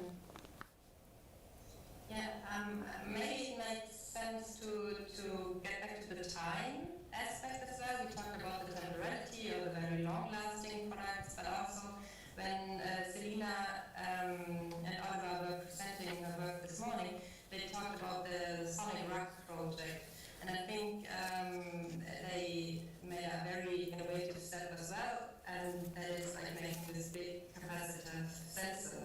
I think Selina, she talked about it, that is something that hasn't been there before, and they innovated it by just wanting to have this special rack. I mean, I think it wasn't the purpose of them, or I'm sure actually that they didn't want to make a big capacitive sensor. And so the luxury maybe in that is then really having the time and the environment and the goods or the materials and the people around you, like actually the TaDA residency. I guess it's a good example, you know, having then all these all the ingredients together to really can be able to concentrate on the work that one wants to do. So that might be the explanation for the luxury in the making process. Okay, good example for you too, or? Oh yeah. Okay. Yeah, I think it's the history in East Switzerland in textile industry. We are working since 800 years in textile, and we always did luxury products, not for us, for the big world of fashion in big cities like Paris, London, New York. And in our days, we are also driven to produce, we are thinking we have to produce masses that we can survive, and we forgot a little bit what luxury is. And I think the small country here and the small area here has to think about luxury, how we innovate and create things with luxury for the big world in small quantities.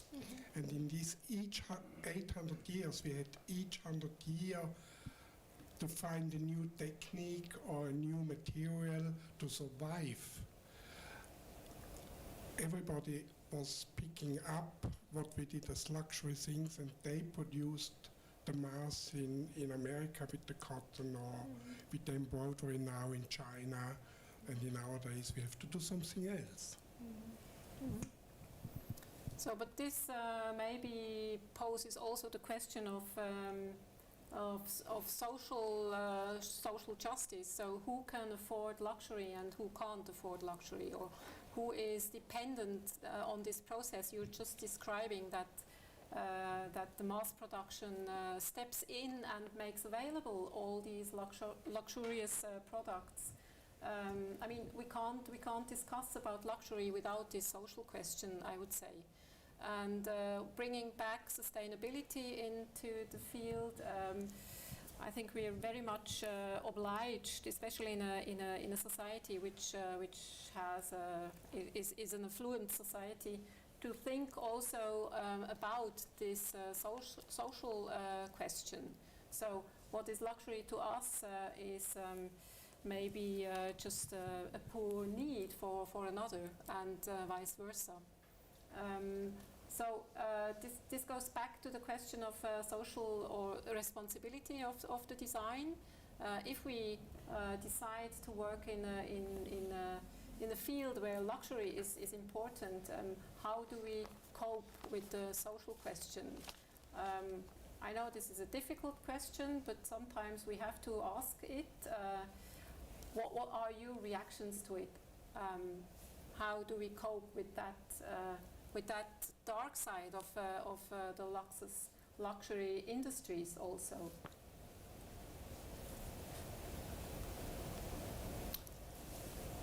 Maybe it's too late to ask this question. It's very heavy. Sorry, Veronica, I haven't looked at the screen. Yeah, sorry, I think I don't have really a solution or an answer, but I just want to refer to the students in Stuttgart. They are, I guess, always dealing with that question or problem actually when wanting to do very nice and beautiful and high quality garments, whatever, textiles, but then on the other hand, thinking about, well, who could I myself afford this one? And I think I can just point out to the very ambivalence of it. But I'm not offering a solution, I'm sorry. I mean, we don't have to find a solution, and maybe this notion of ambivalence in this term of luxury is quite important, and still is important. So this development beginning in the 18th century in thinking of what is luxury, this ambivalence is maybe one thing that helps us being more specific about and seeing more clearly what luxury means, and that luxury isn't just one for all defined term, but is constantly renewed in terms of definition. So we can't come to a conclusion, I guess, but I'm very happy that we had the time, the luxury to discuss such beautiful but also difficult matters. I thank you all very much for being here and give my last word to Marianne. She will conclude this session. Thank you so much. Well, thank you all very much, all of you who might still be online, everybody who has contributed to this day. Of course, I want to tell the really biggest thank you to the residents, the first residents of the TaDA residency. I think they need a big, big applause.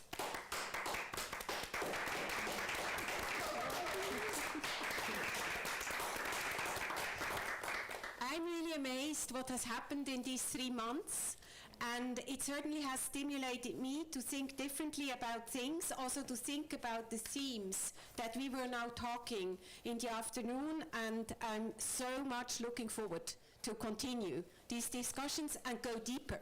I think that would be certainly a wonderful luxury to do. So thank you all very much.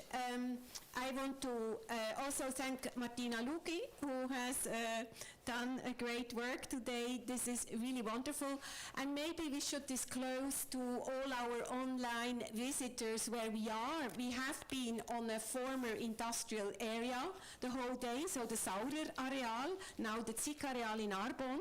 And that's why you have also seen all this variety of backgrounds, which is a space which is, yes, of course, it was not built for having talks or discussions, but I think that's also some of the evolvement. And now TaDA Residency have their studio here and also the apartment. So thank you all. I'm looking forward to the TaDA Spinnerei 2021, and I wish you a wonderful evening. Thank you very much.